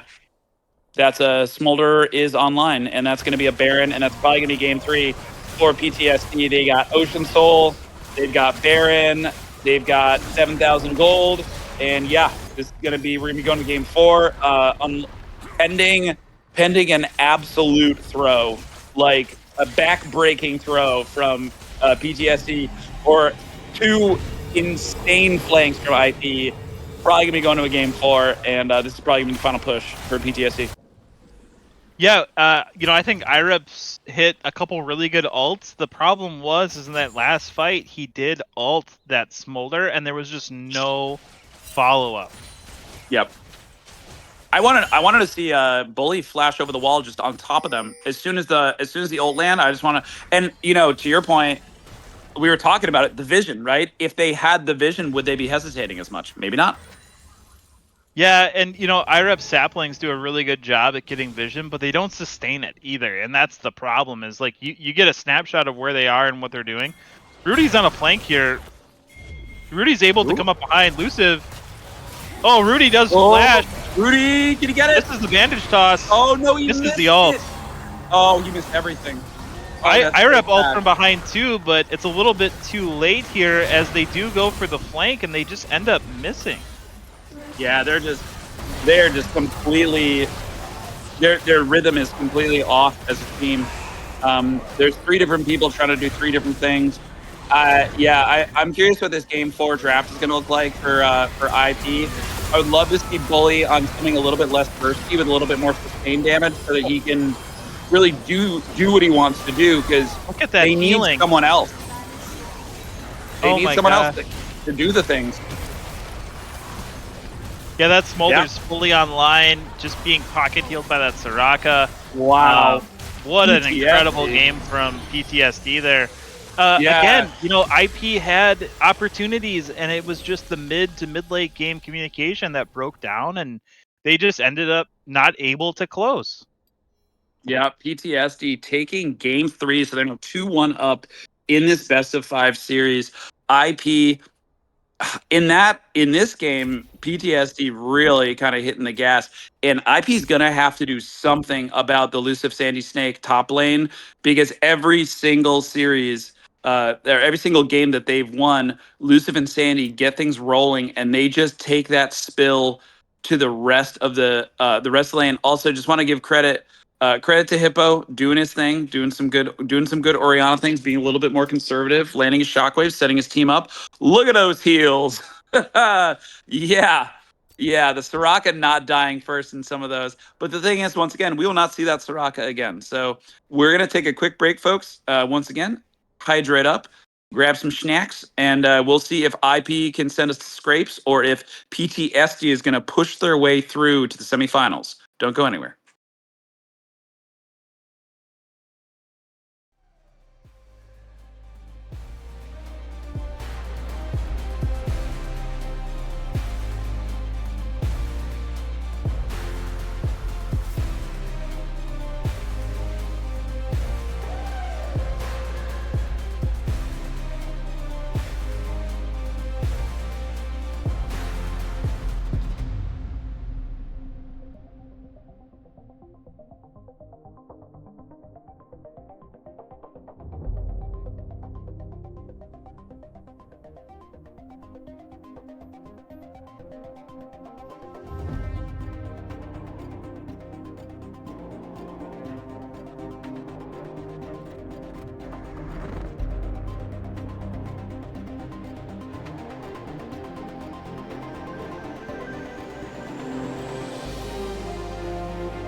Hello, everybody, and welcome back to the quarterfinal, the only quarterfinal of this fearless season of TCL. I am Jaws with Calbert. We are deep into this series with PTSD up 2-1 after IP rolled in game one and really took it to them. But PTSD has locked in, settled down, and they are looking to punch their ticket with a 3-1 victory. If IP cannot do something pretty significant to stop the bleeding. Yeah, it seems like, I don't know, it just seems like PTSD turned it on. And IP, I don't know if, it was the mishap with Smite or whatever you want to call it, but I feel like they may have just lost some much needed momentum. They had good momentum after game one. I felt like they were feeling confident. A lot of chirping in chat, and I feel like it's just gone kind of silent. I don't know what in-game chat is like, but I know out of game it doesn't look like too much talking, too much chirping, too much friendly jabs. It just kind of seems like doom and gloom at this point. Well, yeah, and the vibes just don't seem to be there, and it's showing in their team fights. They are kind of all over the place where one person will go in, hit a good ult, they're not quite there with the follow-up, there's some hesitation. It just seems like IP needs to get on the same page and maybe just have a little bit of a goldfish memory and shake off the last two games. Otherwise, they're going to be sent home. They're not coming back. There are no take backsies in playoffs. It is win or go home. Yeah, and now we're really gonna see people start diving into their champion pools too, because we are on game 4, which we've never been to before, in Fearless. So we're gonna see, what is that, 40 champions that are unavailable. You have, Yeah. well, minus the 3, the 37 that are unavailable. Or actually, no, I was What? right, 40. No, it's 40. Yeah, 40. Well, no, yeah. it's 30. Sorry. It's 40. It's 10 each game, so 10, 20, 30, and then 5 banned, so 40 Oh, yeah. Oh, right. going Yeah. into the game. Yep, those bands, those pesky bands. Yep. Yep. So we see Jarvan being grabbed. That's a jungle staple. Elusive knows how to play it. The bands, speaking of which, haven't really changed largely. We Neither see the have sides. Bard. What? Sides haven't changed either. No, that's true. We've same sides, same bands. They're just running it. Mundo being snagged. That could be a jungle Mundo. We've seen that from Rudy pretty consistently. He's a solid Dr. Mundo in the jungle. But yeah, like bands haven't changed, sides haven't changed. And what do you want to see out of IP to take this to 5? Bard and Mundo is their start. Yeah, I don't know. I don't know what IP is going for here. I think Vrail plays Bard really well. I think the only person that can contest Vrail's Bard is Spurgs. I think Spurg plays a really good Bard too. But yeah, if you're IP here, you want to figure out what are your conditions to engage, and how do we win off that engage. And it looks like PTSD has their own ideas. Jarvan, Samira, Leona. I mean, that is a really aggressive engage, and maybe at this point you kind of shift it and go, okay, how can we play off their engage? Yeah, that is all gas, no brakes in the first 6 levels. Malzahar's open here. I wouldn't be surprised if we saw a Mal's pick. I don't know how why. I feel about a Mal's into this, because I feel fine. Yeah. Hey, tournament life on the line, season life on the line. Take the champ that you've got like a 75% win rate on. Like, yeah, let's do it. Yeah, and Malzahar's good at the counter engage too, especially if you catch the Jarvan trying to engage early. You can ult him before he ults. You have the massive silence line, which is like super clutch. And yeah, we're gonna see the Silas ban. That's not uncommon.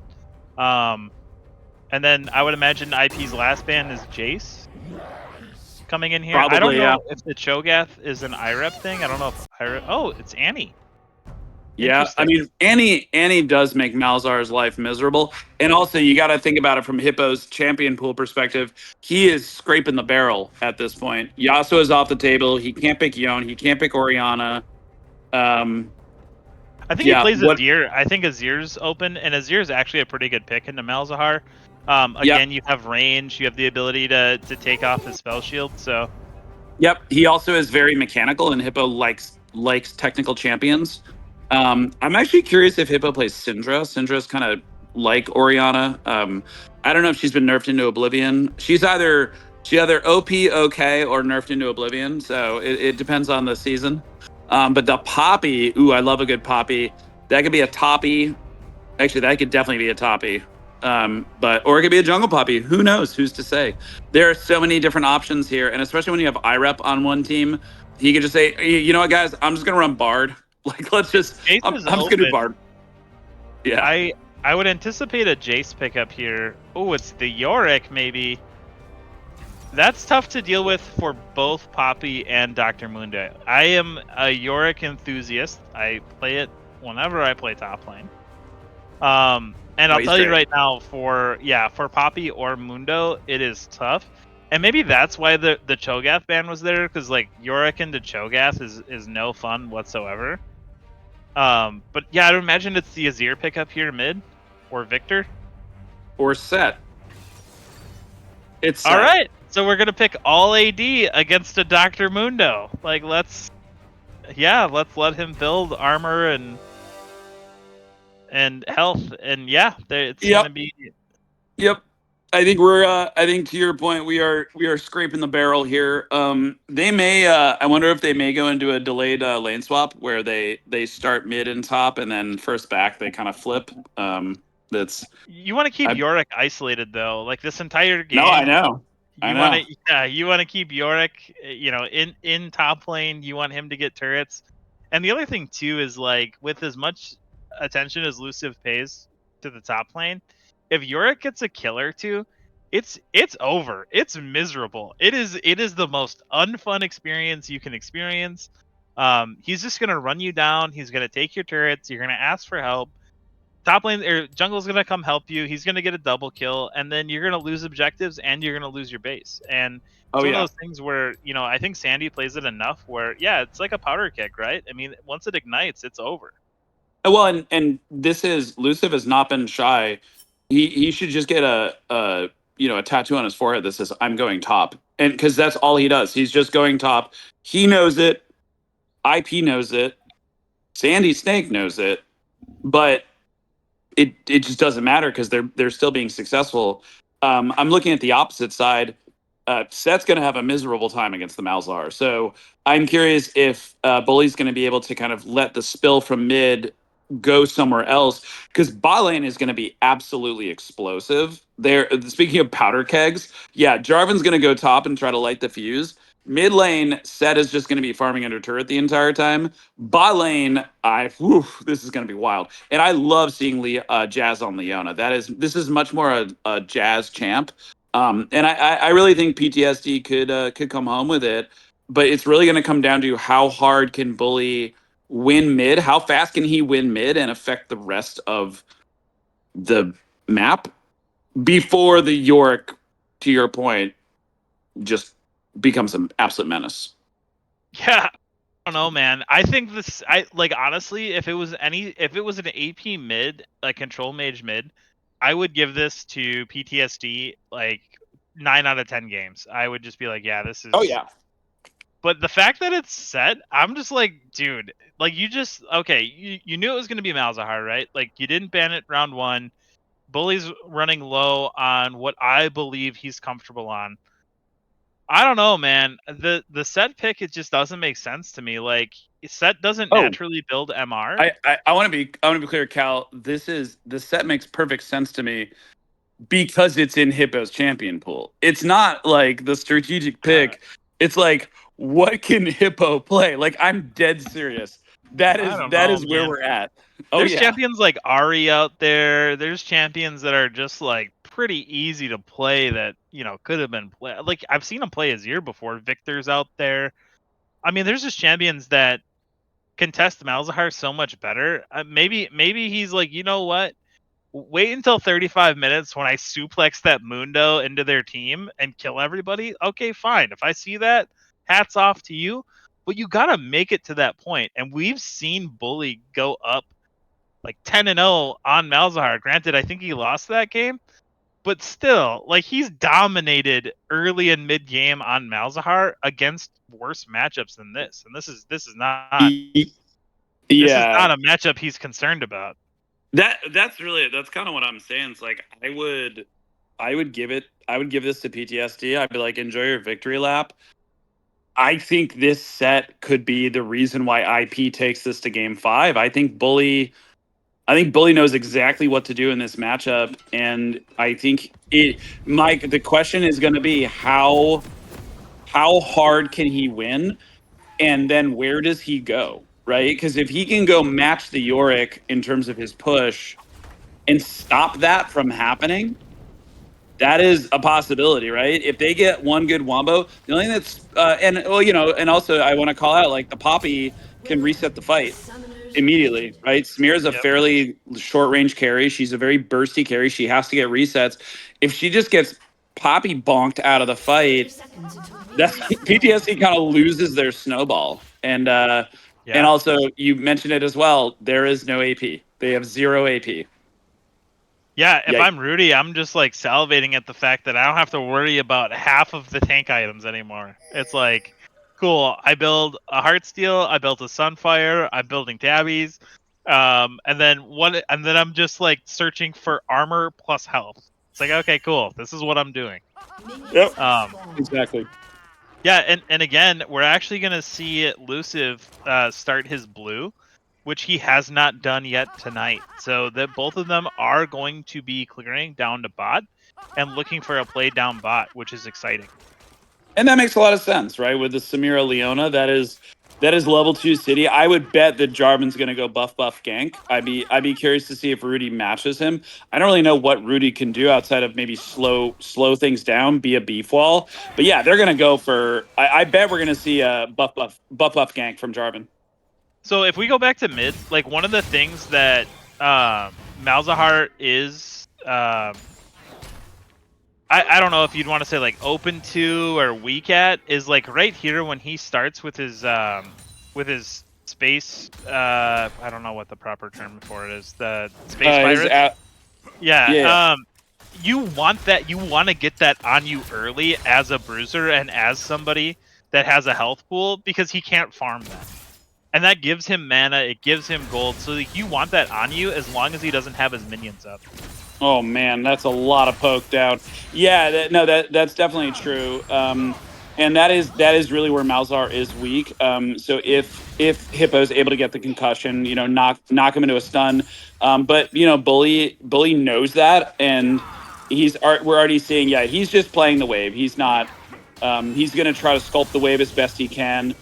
Use the Q to kind of get the E bouncing and resetting. But yeah, this is going to be the slow play until he can get 1 to 2 points. I think level 4 is where he really starts kind of where it really starts moving, where you're getting 2 to 3 points and you're able to the minions able to die without much help, and then that's where things start rolling. Or when he gets his lost chapter, those are kind of the 2 points where Malzahar becomes really annoying. Yeah, and once Malzahar gets a way to sustain his mana, it just becomes so unbelievably unplayable. Yeah. Yep. And that's the scary thing about this matchup. Like I said, I'm a Malzahar aficionado. I would love to see a set on the other side, so I'd be like, cool, I get to farm for free. I'm gonna get to farm for free. I'm gonna get to hang out. I'm gonna be able to get a 50 CS lead, and then I can go teleport somewhere or roam, because he has to farm at a turret, and I know he's not great at that. But IREP's getting some good harass down onto Sandy. We see Luciv and Sandy, Luciv and Rudy are there together. Luciv is going to be able to secure this, but we're going to see an early skirmish. 3 people. Bully does have the priority, and he's going to roll down as Hippo is following. So Rudy is low health. Hippo might be able to come in. No, he's just hovering. He's not actually doing anything. So we're going to see Luciv back off. I didn't see any summoners burned. So a lot of Sound and Fury, but no major changes. In the top side, IREP is really poking away at Sandy, being super aggressive, especially now that Luciv showed. But Luciv is rolling up through his topside jungle. Looks like he's going to hit Gromp and then go topside. But Rudy able to grab that scuttler in the topside river, get a little bit of extra vision. And Well, Bully is Rudy hasn't okay. backed Here we yet. go. Yep, Bully. Okay, Bully's doing good. Yep, he's going to be able to get a full push and then come back. Here comes Luciv. IREP, man, you got to stop doing this. I think this is 3 games in a row where he's overextended. Good Oh. flash from him, but really aggressive and probably staying a little bit too long. Still continuing to stay, even though the wave is pushing against him, and Luciv has shown. Yeah, if I'm Luciv there, I'm doing the EQ flash, right? So, one of the more advanced Jarvan plays, I guess. But when you EQ and then flash when you land your standard, you still knock them up. I think they potentially had a kill there. I don't know if Sandy's E was on cooldown or not, but yeah, overall good play. You end up getting flash top, end up giving Yorick an advantage still, so good gank. The other thing I was going to point out too is that Rudy hadn't backed yet when he was clearing his top side, and Luciv did. So if they did end up meeting, that Jarvan had an extra pickaxe. Yep.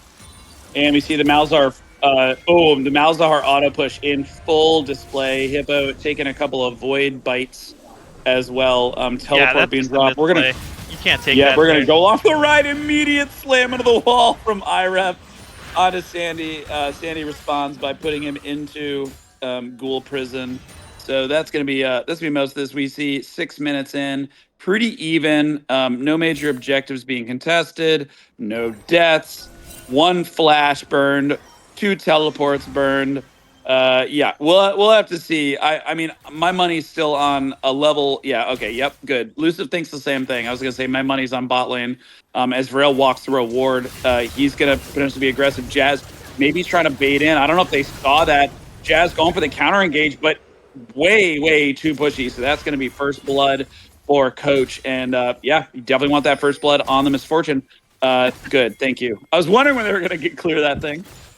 I don't know if Jazz thought he was baiting or what. Like, he just walked up way too far and gave a free kill. Like, I'm not sure what's going on. But, like, Jazz just keeps making plays like this where he's just giving away gold. Yeah, it seems to be the pre-10 minutes. We see the Maiden is dropped, so IREP's day is about to get a little bit harder, but first Dragon going to IP. That's tough. That's so much damage. Yeah, free Dragon plus Ghouls, or excuse me, Maiden plus Ghouls, that's a lot. We see Hippo getting the suplex down onto Vrail. Vrail's just going to walk away because he's barred. And yeah, Bully going to keep pushing on this. And yeah, doing the Malzahar things. He's actually down in gold, down in CS, but he's going to be able to make that up pretty quickly. And yeah, now that he's got his lost chapter, he's just going to be able to push pretty much for free and start affecting the map. Yeah, and the side of PTSD doesn't have a lot of vision down here, and we do see Rudy. Oh, he is on a ward. Unfortunate. He would have been fine if he stayed in Pixel Brush, I think, but... Yeah, Jazz, I don't know what you're doing, buddy, but just stay away. Just don't even walk up to him, right? Like, leave him alone. Oh no, Coach missed the cannon. That's sad. Oh, bummer. Yeah, gold probably just about even all throughout the bot, and then Sandy's starting to develop a slight lead top now that he's got his Maiden out and he's able just to free farm. Yeah, that's what it's looking like. And yeah, you mentioned gold across the board. Yes, starting grubs here. He is on vision though. Yep, he is. Hippo is hovering in that top side. Sandy is there as well, and IP sees that, but they do not see the Sandy. And IREP is just farming under tower, slow to respond. Bully's actually going bot side. Looks like there's an engage in the bot side as well. If we can jump bot side, please. Yeah, okay, not that, but a push. So it looks like it's a coordinated push. Bully's going to be there, so they may go for some kind of tower dive. Yep, wave hits. Bully's going to be going around this. They're going to try to push them back. Curious how this is going to go. Yep, there he goes. Gets the ulti, bullet time, and see you later. That's a dead Samira. Great timing from IP, and that's going to be a plate on top of it for Coach. So this bot lane is really starting to get moving. Yeah, really good play by them. Very well coordinated. IREP taking a ton of damage. He's going to get stuck in jail. And like I said here, this is just so much damage from the Yorick. Rudy's looking to come in here. Maiden does get knocked away. That is a significant source of damage. Maiden's going to come right back, though. IREP needs to be careful here. IREP is going to drop very low. IREP, run away! IREP's going to go down. Sandy's going to... Okay, flashes away. Just get the hit. Needs one more briefcase. One more briefcase. There it is. Briefcase to the face. Rudy and that is going to be warfare. So 1-for-1, but Rudy's going to be able to crucially push the wave in and deny Sandy Snake this wave because teleport is not up. Yeah, good play by Sandy there, picking up one. But yeah, Rudy does end up picking up a kill, gets closer to his heart seal. Once Rudy gets that heart seal and starts stacking, that Mundo gets a lot more scary when he shows up. Oh yeah, he really does. And yeah, Bully, we were talking before about Bully's ability to shove and then roam. That's what he's been doing, and he was able to make a play on the bot side, and now he's going to come in and try to help out on the scuttle. He did get it, and IREP is there as well, so we're seeing Grail rolling in. Coach is trying to debate between farming and fighting. Here comes the fighting. Bully says, let's fight. Exhaust goes down onto IREP. Elusive is going to get the kill. Oh, the IREP. Oh, Grail grabs Jazz, and the immediate back channel from IREP. Hippo comes down a little too late, and he's just going to die for his troubles. Goes to the suplex. Not enough. Double kill for Coach, so that's going to be 2 plus probably a couple more plates, maybe more. Oh, no, they're just going to get this tower. There's all 5 of them here. Oh, another kill. Oh, that is unfortunate. So, yeah, that's going to be tower plus a lot for IP, looking really, really strong in this game 4. Yeah, IP off to a really strong lead, getting a couple thousand gold, almost 3K gold onto the PTSD. And yeah, Bully's just playing that mid lane matchup really well, able to push and then roam, and bot is just getting punished for it. And again, it's the positioning that's really killing PTSD, and primarily from their bot lane. Just where Jazz was standing there, Vrail was able to double up and get a double stun. Eventually, you end up getting 2 kills. So yeah, Vrail is playing this extremely well, but I would say Jazz isn't doing him any. Jazz is doing him a couple favors. Yeah, Jazz is definitely doing him a couple favors, and if IP is going to is able to win this game 4, they're going to do it through that mid lane bot lane. It seems like they've realized that trying to do better on the elusive elusive Sandy top lane, it's just not working. But working through this bot lane seems to be working quite nicely. They've got a 4-0-1 Misfortune, 2-0-2. They've got almost perfect kill participation from Vrail. And Vrail has really been making an impact. Speaking of impact, that's Dragon number 2 for IP. Vrail comes in, gets another stun down onto the Samira, that's taking her almost out of this fight. There, she tries to go for the reset, not going to be able to do it, and Coach just flashes forward. Oh, that's a little ambitious. Coach goes down, shut down. Ooh, that's scary. Rudy's going to try to tank as much as he possibly can. Vrail is running for his life. Bully is getting pushed out by Hippo, so maybe a little over-aggressive from Coach, but Bully is there. Jazz is just going to... And Jazz, oh, man. Give another one away!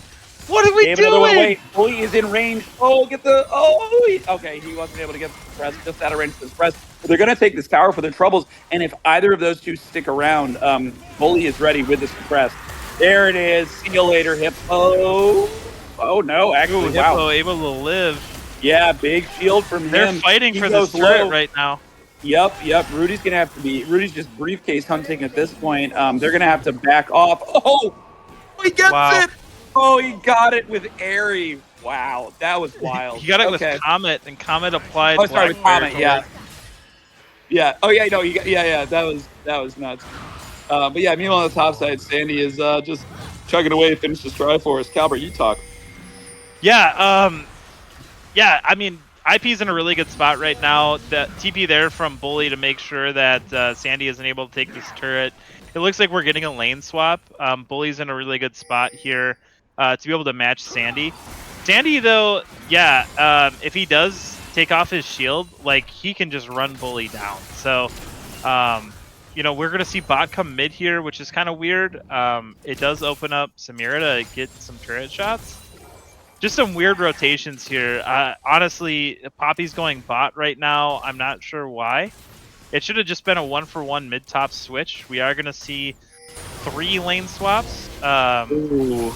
And yeah, it Oh. looks like Coach is going to be able to get Gaunt on Yeah, Hippo Coach dunking. gets dunked. Oh, Vrail buying time. Gonna try Oh, to buy time, Vril not with a enough. little too early though. Oh, sad day. Yeah, and I feel like IP was in a spot here to guarantee first turret by keeping their bot lane bot, but yeah, I think it's going to be a toss-up now to see who gets what. Yeah, it's gonna be a tough one. Bully able to clear that wave. Trying to make. Yeah, he's gonna try to push, but Luciv has been on the spot with these topside objectives. He's just owned them. Vrail looks like he stayed a little bit too hard, and Hippo able to get the shutdown Oh on my him. gosh. So, yeah, just kind Hippo's of a getting a weird lot of gold play. back. Yeah, he is, and despite a PTSD's really climbing really back rough, yeah, he had a rough landing phase, but Hippo knows how to play set very very well. Herald is being taken down by Luciv and Sandy, and so that's going to be global objective, 2 kills. But the return kill, First turret's Jazz still up dead, too. This Jazz is dead again, and mid outer turret. They might be able to knock this out before the teleport. Now they're not. Teleport will resolve, but they're just going to take this one down and then try to maybe kill Hippo for the trouble. There's Nope. feet for IP. Very close there for PTSD to turn that back and have a potential for feet there. They did have 2 neutrals. They do still have Rift Herald. But yeah. Oh, Oop. Rudy DC here. Rudy's just having a rough night. Disconnect, no smite. Just a bad day, you know. But I mean, he's looking good on Mundo. He's got 1-0-2. Just taking a look top to bottom. You mentioned before about Vrail's Bard, 8 out of 10 kill participation. Really, really strong overall. Just this is the point. You've mentioned this a couple of times. This is usually the point in the game where IP kind of loses their mind, and if they want to stay in this one, they cannot lose their mind. 16 to 20 minutes in, because PTSD certainly won't. They've been cool as cucumbers post 20 minutes. Yeah, I think the later this game goes, the more trouble IP is in, just based on who they're playing. Mm. Yep, so we do have the stream lag. Sirerin's gonna have to go in there and fix that real quick. Just give us a little shuffle forward and back. Yeah. So we'll clear this up in a sec, and then we'll be able to get us back on our regularly scheduled observation. Yeah, I just want to yeah. take a moment before you. I want to take a moment for you to talk about the game. This audio bug would be a sweet sample for an EDM song. We missed it, but that made it the rep on the maiden drain, like that'd be pretty. They're pretty good. You speed that up to 138 beats per minute, like that could be pretty good trance. Well, we'll have to take note for that next time. Well, Jazz is walking up here completely by himself, mind you. Yeah, he's potentially gotta giving. Yeah, he could have just given away another kill, and that's Dragon Vision. That's setup. I mean, gosh, he's got to play a little bit closer to his chest here. Yeah, you mentioned it. 1 minute to Dragon. Hippo getting jumped on. Suplex really is his only escape strategy. With his flash down, he's just taking a ton of damage. Does drop the shield down, but yeah. Look at Vrail with the advanced wards. We got a line of advanced wards. They have learned their lesson from those earlier 2 games. With Dragon spawning in 30 minutes or 30 seconds. I don't know if I love this channel back from the Samira, from the Poppy, but yeah, this is what it is. Rudy and Vrail in position. 3 members of PTSD in position as well. They're being really, really aggressive for there being 3 members there. And the rest of IP are not in position for this Dragon at all. Yeah, and Sandy's pushing in top here, and keeping that Malzahar at bay. IREP is top as well. So IP here, a little bit light on the Dragon side, but looks like they're able to collapse mid. Yeah, they are. And Luciv just Luciv's in a burned his bad Qs. spot. He burned his Q. He's not going to have the escape. Has to drop the flash. IREP actually drops the dash. Luciv goes low. He's going to go down. So smite down for PTSD with this Dragon Live. Hippo's going to go down as well. Rudy's going to survive and then just steroid his way back to health. We did have a pause again. I don't know what's going on there. Again. Oy. All right, there we go. All right, we're back. So yeah, that's going to be mid-inner. Iris going to try to get mid-inner. Ali's going to take it, but it's definitely going to be Dragon. And to your point, Bully is holding Sandy pretty well at this point. Or and is Sandy holding Bully? Well, they're at this point they're holding each other. So it depends. The ability to the rest. I mean, it looks like if Sandy's holding Bully and the team's taking Dragon, that looks like a win for IP. So they're 4,000 gold up. They're 3 dragons in. They're at soul point. So yeah, it looks like that strategy is working. Yeah. I don't know who's scarier with gold, if it's Yorick or if it's Malzahar. I do know that when Malzahar does split push too, he can solo people very easily, and Yorick is no exception to that, where, if he does get his minions down, if he does get an EQ ult combo, yeah, Yorick is just going to die. So that's what I was thinking. Is like I think Yorick. If I were a Yorick player and there were Malzahar, I'm like, oh, he can match my push, and he can kill me. Oh, speaking of killing, Samira out of position gets the full suppress. Speaking of killing people, Rudy on a killing spree. Scumbag Rudy stealing the mid laner's kill. But yeah, that's going to be a dead Samira. And so the team fight for PTSD is pretty hamstrung. They're both slightly out of position, and the siege is on. Yorick has actually swapped into the bot side. And Otacon is actually about to spawn on the bot side as well. So everybody is just scrambling to rotate, get themselves back into position. And yeah, Bully is going to catch Yorick, and I'm curious how this works. It almost looks like Sandy is just pushing up, forcing Bully to react to him, and then switching lanes and just saying, all right, I'm going to try to just stay ahead of you in rotations and force you to react to me. Yeah, and honestly, I think it's working, right? Where Sandy's trying to control the macro, he's trying to control the pace of the game. He doesn't quite have the items right now to 1v5.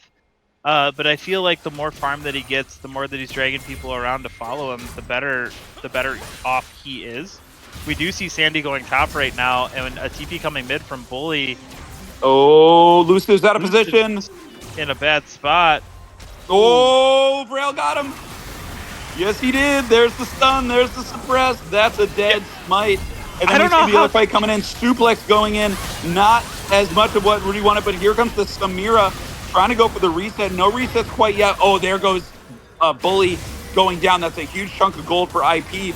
So that means that Coach is going to have to do something. Rudy is holding Samira at bay. Rudy on an absolute rampage. Coach is still swinging freely. Hasn't gone down yet. And Rudy, it's briefcase smacking everybody. Double kill for him. 4 dead for PTSD. That's Otacon for IP. Great fight for them. I don't understand how you miss a Malzahar when he's ulting with a point and click ult.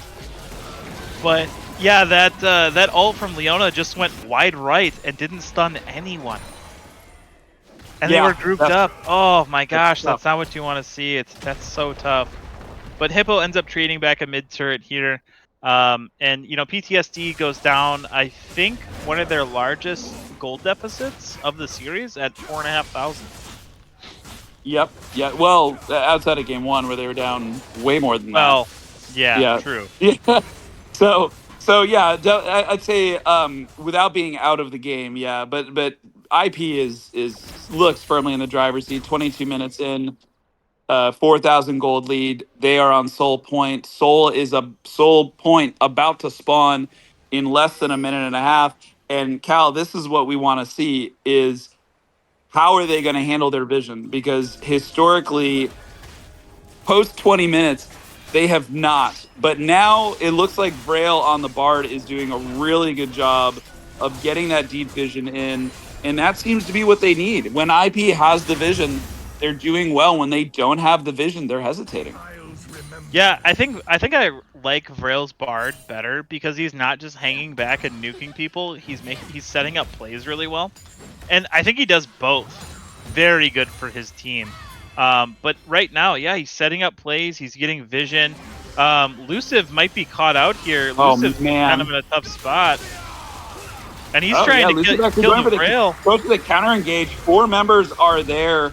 Another solar flare whiffs, and Bully is just going to kite back. To watch. Braille. 4 members plus 1. Sandy's there now. Braille's probably going to go down, but he's going to delay it as long as he possibly can. Bully is kiting back as Jazz continues to chase him. Rudy is there, and they're going to be able to get. Oh man, bullet time over the wall. They're able to get Jazz. Bully's going to go low. He's kiting as hard as he possibly can to try to get back down onto this turret. But finally, the Samira hit. Double kill, gets the Misfortune, gets the Malzahar, and that's probably going to be Dragon for PTSD. No, Maiden. Maiden's gonna go down too. Oh, yeah. I don't. You know. Yeah. Not bad for PTSD. It could have went a lot better. They do shorten that gold lead deficit, and they're also able to pick up their first dragon, which is important too. So, you know, they're not getting a what is that? Would that be a 24-minute Dragon Soul? Yeah. So good on them for picking up one here. That was a 4v5. So. Is he gonna get it? Oh, I didn't get it. All right, well, Jazz is there. And it's music. What is he doing? Oh, man. Music, get out of here. Music, Oh go my home. God. Music, Yeah. go home. I don't Go know. home, music. I think music's asleep at the wheel. Oh, man. Music's, I don't know. Music might be thinking a little bit too hard about some of these things, you know? Where it's like, just keep it simple. Keep it simple. Just be Leona. Just land your solar flares. Don't think too hard. You know, you don't got to be crazy. You just got to be Leona. There it is. Yep. Land your solar flares. Set your team up. Do your thing. But Braille is there. Coach is there as well. Bullet time gets a little bit, not a full channel. Bully is able to snag Luciv off to the side. Luciv running away. Bully flashes forward to follow. Is able to drop the dot down. I might do it. Wow. Nope. Survived. Big bonk from Hippo, but it's 1v4, so he's going to go down. And this could absolutely be Baron for, oh man, but another split focus from IP. 2 people want to get a turret. 2 people are going back for Baron. They're not on the same page. Hopefully they get both. And meanwhile, Yorick is just taking their base, so they need to make decisions, and they need to do it quick. Let's get over to Baron. Yeah, so a late start. The saving grace is that Malzahar is going to melt this Baron. Yeah, it looks like Luciv is just going to give it up. Ooh, Yeah, Irep started to get kind of low. Yeah, he is trying to fight against the Maiden and all the minions. Not going to be enough, although with the Baron up minions, it does help. So Baron, so that is going to be Baron for them. Luciv trying to fight Rudy. You know, Jazz is there as well. There's no heal cut. Mira is home, but it is a Rudy, and it is a Mundo, and Coach is kind of hanging out. Able to get out without too much issue. I think he did have to burn his ulti. Yeah, he did have to burn his ulti, and Braille coming in for the counter engage, trying to see if they can make a pick off. Irep gonna look for a wall. Doesn't quite see the wall. EQ out of there, and that should be the end of the fight. Luciv's running right into Malzahar, though. He needs to be careful. That's why I said should. That should be the end of the fight. Will it be? Who knows? Yeah, a lot of good TPs let's see who here gets from ambitious. IP. I feel like IP has just been tallying for some really good flanks and some really good plays. Almost another really good one there from Irep, where, IP has about a 5k gold lead right now. We've seen it fluctuate a little bit, but, they just need to play this to their beat and not PTSD's. And I think Sandy's doing a really good job trying to control the macro and control the pace of the game. But pretty soon, in about a minute 30, we're going to have a drag spawn, and that is going to be drag soul potentially for IP. Yeah, and that's really what's what I'm curious about. Can we just jump back to the gold real quick and look at the jungler difference? That's kind of insane. Yeah. Yeah. All right. Cool. You can go back. Yeah, Lucid 11,000 having a for rough Mundo, time. 8,000 for Jarvan. Yep. That Mundo's a wall. Anyway, Hippo, ooh, bad timing to potentially get caught out. Or flashes force. Guard catches him. Oh, this is not good. Not good for PTSD. Fantastic for IP. Dragons up in about a minute. They're going to have vision priority. And Rudy is just a beefcake right now. He does not care about anyone or anything. He's just going to press his R button and destroy Samira with the smite as well. There goes the suppress. There goes the damage. There goes PTSD smite. And that should be Skull for IP. I think they go But to end not here. before they get an inhibitor. I think they go to end. Yeah. I would. Oh, Now they're going to play it safe.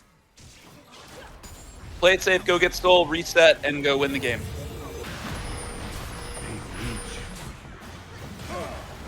Oh no, IREP. Okay, so IREP has Baron up minions. The Baron up minions trolled him. Counterflash from Sandy. Sandy gets the shutdown. It's, yeah, so they're going to get the dragon. IP's going to get the dragon.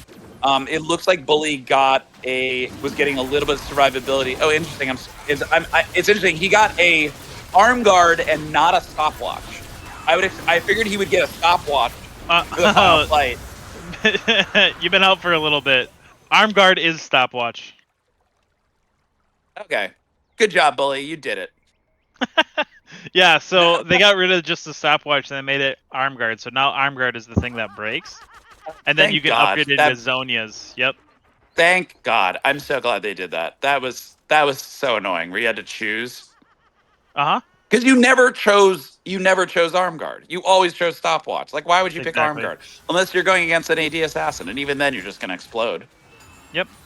Yeah, so that's all changed So- now. So Bully does have the invulnerability in his back pocket Sweet. to use. Good job, Bully. You did it. Excellent item buy. Yeah, so I was gonna say, I was like, why is he picking arm guard? They're about to win. Like, but yeah, he is strong. Unfortunately, he won't be able to pick Malzar for game 5. But hey, backs against the wall. Yeah, you're gonna bust the Malzar out. But yeah, 30 minutes in, 7,000 gold advantage for IP. Picking off Luciv again. Luciv has just been the whipping boy this game, Wow. having a really, really rough game 4. Credit to IP just picking him off left and right. They have Scuttle control on the top side. Baron's Elder spawning in a while. Baron's going to be up in a minute. And yeah, it looks like they're just going to slow play this, get all the waves pushing, set up for the Baron, and then yeah, just go win. Yeah, and it's one of those things where I think Luciv's got a short temper. So it's one of those things like, yeah, just keep bullying him this game and tilt him for the next game, right? Because if PTSD wins here, there's another, or sorry, if IP wins here, there's another game. So you have to be ready to go into game 5 and just be able to, clear your headspace and say, hey, okay, we're 2-2. This is the only game that matters. Wow. Yep, suppress going down. Hippo goes down. That's going to be a bot lane push.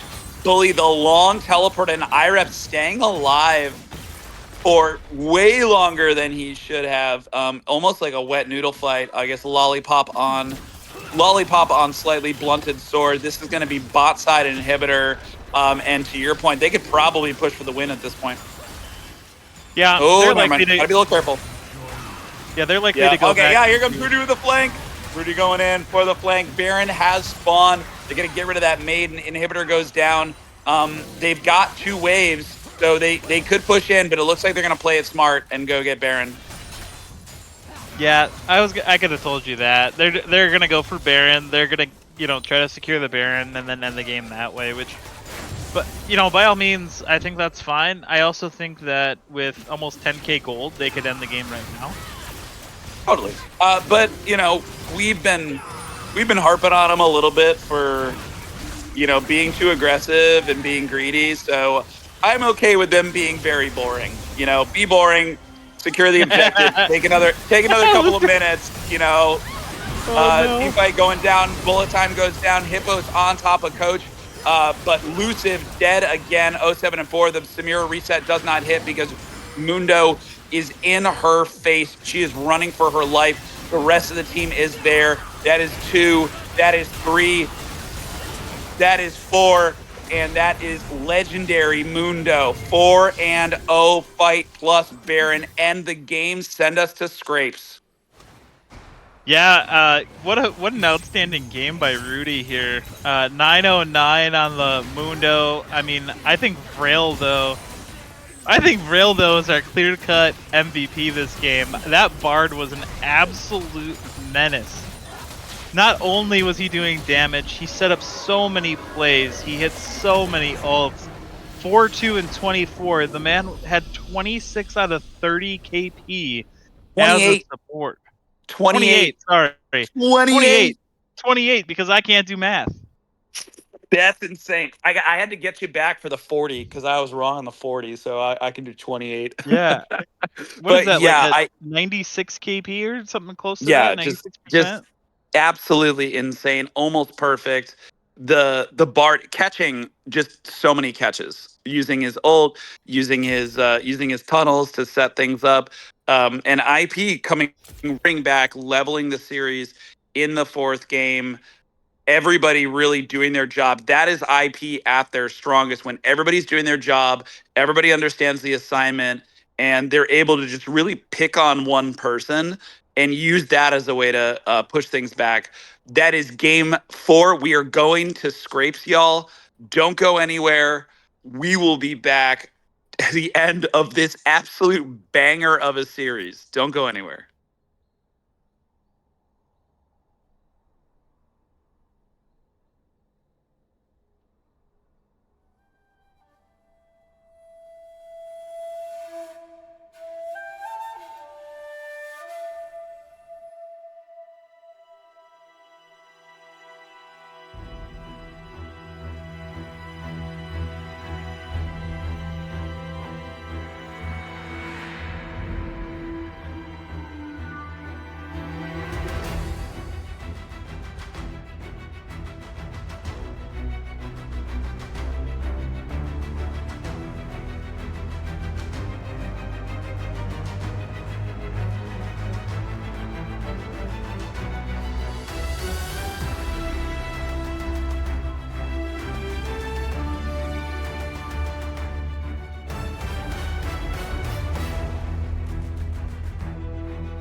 Legends never die when the world is calling you.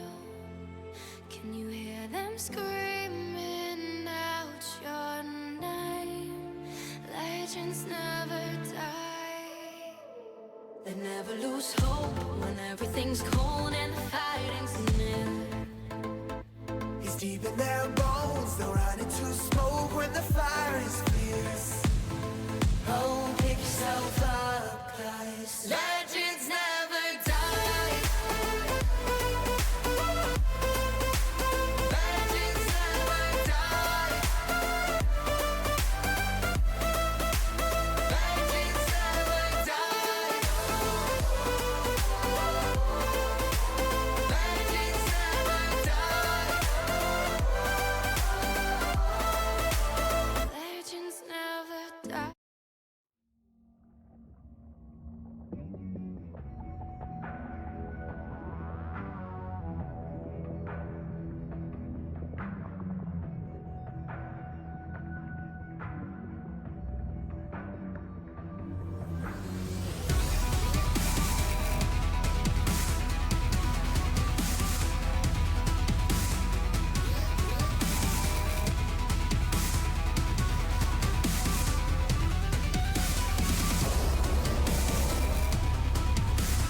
townhomes and closets.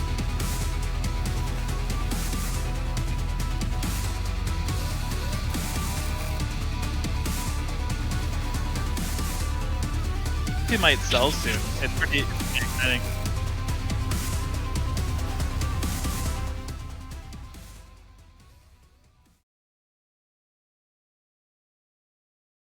Yeah. So anyway, we were talking about the joys of being old men, but we are old men. I feel a year older after at the end of this series. It has been a journey. Um, Game one, IP took it in convincing fashion. Game two, little bit of drama. PTSD takes it, but IP came out strong. Game three, PTSD, all gas, no brakes. Game four, IP says, you know what? I can do that too. And here we are, Cal. We are at game five. Winner go home. 50 champions off the table. What you got? Yeah, I mean, we already have seen impacts of, I would say shallow champion pools and kind of what that's done to a team. Um, I would love to see Sandy bring out some sort of AP something top. Whether that's like Gragas or Vladimir or something like that, where he's a little bit more impactful. Because I see like Sandy's positioning is great. I think he's joining fights at the right times, but at the same time, he's really not impactful. Yeah. No, it's true. And uh, we were talking about this before. There is a strategy of holding picks, and Gragas has not been banned. It has not been picked. It could be a pick that he busts out. It's almost like an economy round in Counter Strike, right? Where you're saving up the capital. That game two might have been their economy round where they were saving a couple of picks to bring. The Gragas may be their game five trump card. Who knows? We can see because we know that he's busted out the York in the past, and that's been a game winner for him. So maybe that game four was the game four. There were a lot of really strong picks there. So we'll have to see what they're going to bust out. But either way, I'm looking mid lane. And I'm looking maybe jungle because the set just let Bully do whatever he wanted, and Luciv. I've seen him play Jarvan. He's a good Jarvan, but he got knocked around. That was rough. Yeah, Luciv, I don't know if it was a lack of focus or maybe just I don't know, trying to be resilient. But yeah, Luciv did not look good on that Jarvan, and I think it was giving away that early lead that just snowballed into it just seemed like a lack of care almost for the rest of the game.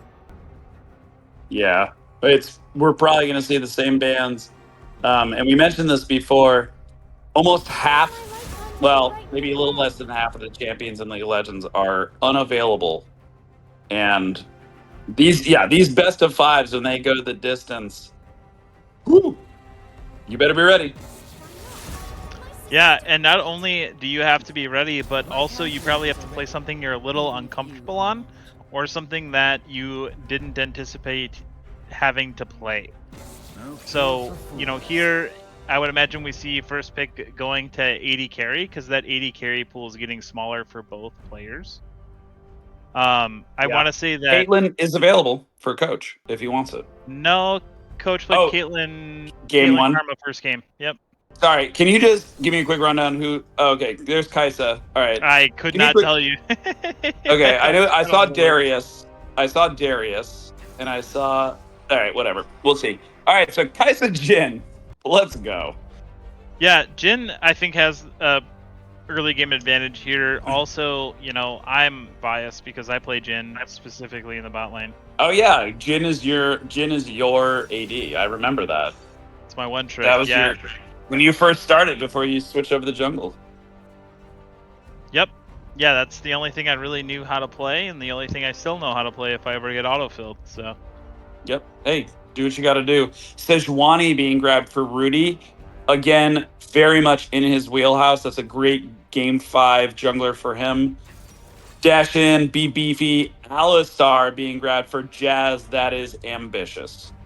But Jazz is actually great on those kinds of champions historically. The question is, with his current run of form, will he be able to do what he needs to do?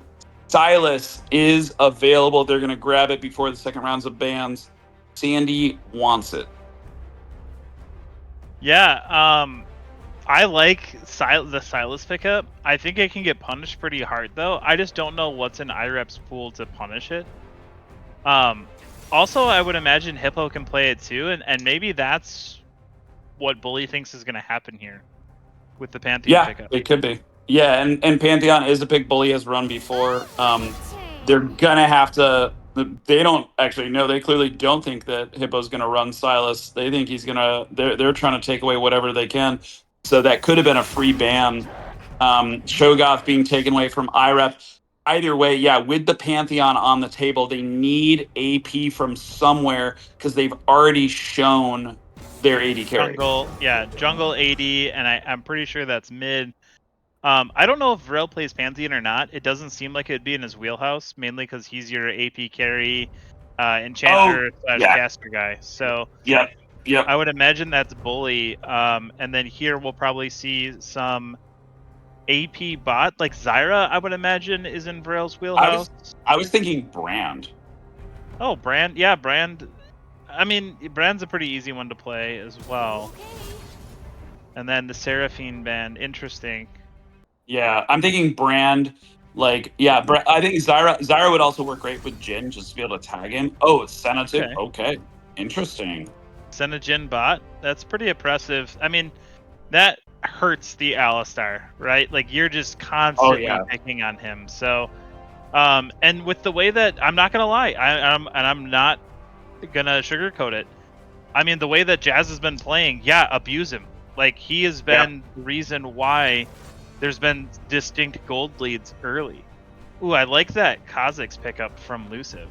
I think I would have preferred Kane here. I think Kane would have been a better pick, just because you could go red or blue here. But yeah, we'll see how this Kha'Zix plays into it. Not really I was a TCL champion. I was a Kha'Zix jungle player. And based on Luciv's, like, I know Kane's skill ceiling is insane. So Kha'Zix does have a decently high skill ceiling, but also if you're like, oh yeah, if you play 10 to 20 games on him, you're like, okay, yeah, I understand how this champion works. So I could see Luciv doing well on Kha'Zix. The Vlad is really, really interesting. I think that's going mid.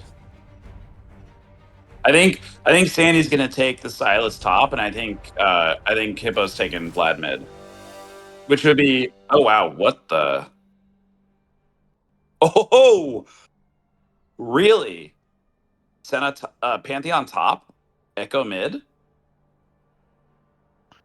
Yeah, I guess Senna top. Yeah, I don't know. I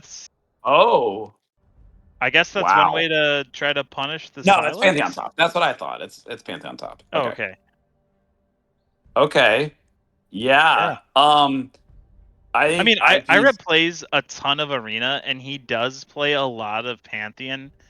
I've only ever seen it in Arena, though. Like, that's the thing. I know he's familiar on the champion, but the Sejuani Pantheon combo, I'm pretty sure Pantheon with his Empowered W procs Sejuani's passive from her E. So I'm 90% sure that it's like an instant stun into another stun into a Q stun into an alt stun. So I think it's like 8 seconds of CC.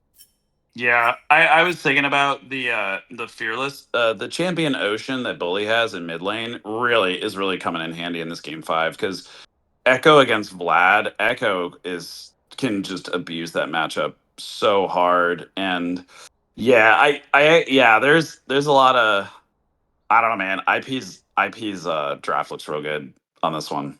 Yeah, I do like IP's draft. I think they have all the tools to win here, and I like the idea that IREP on Pantheon gets the ability to not only TP flank but be impactful with his ult.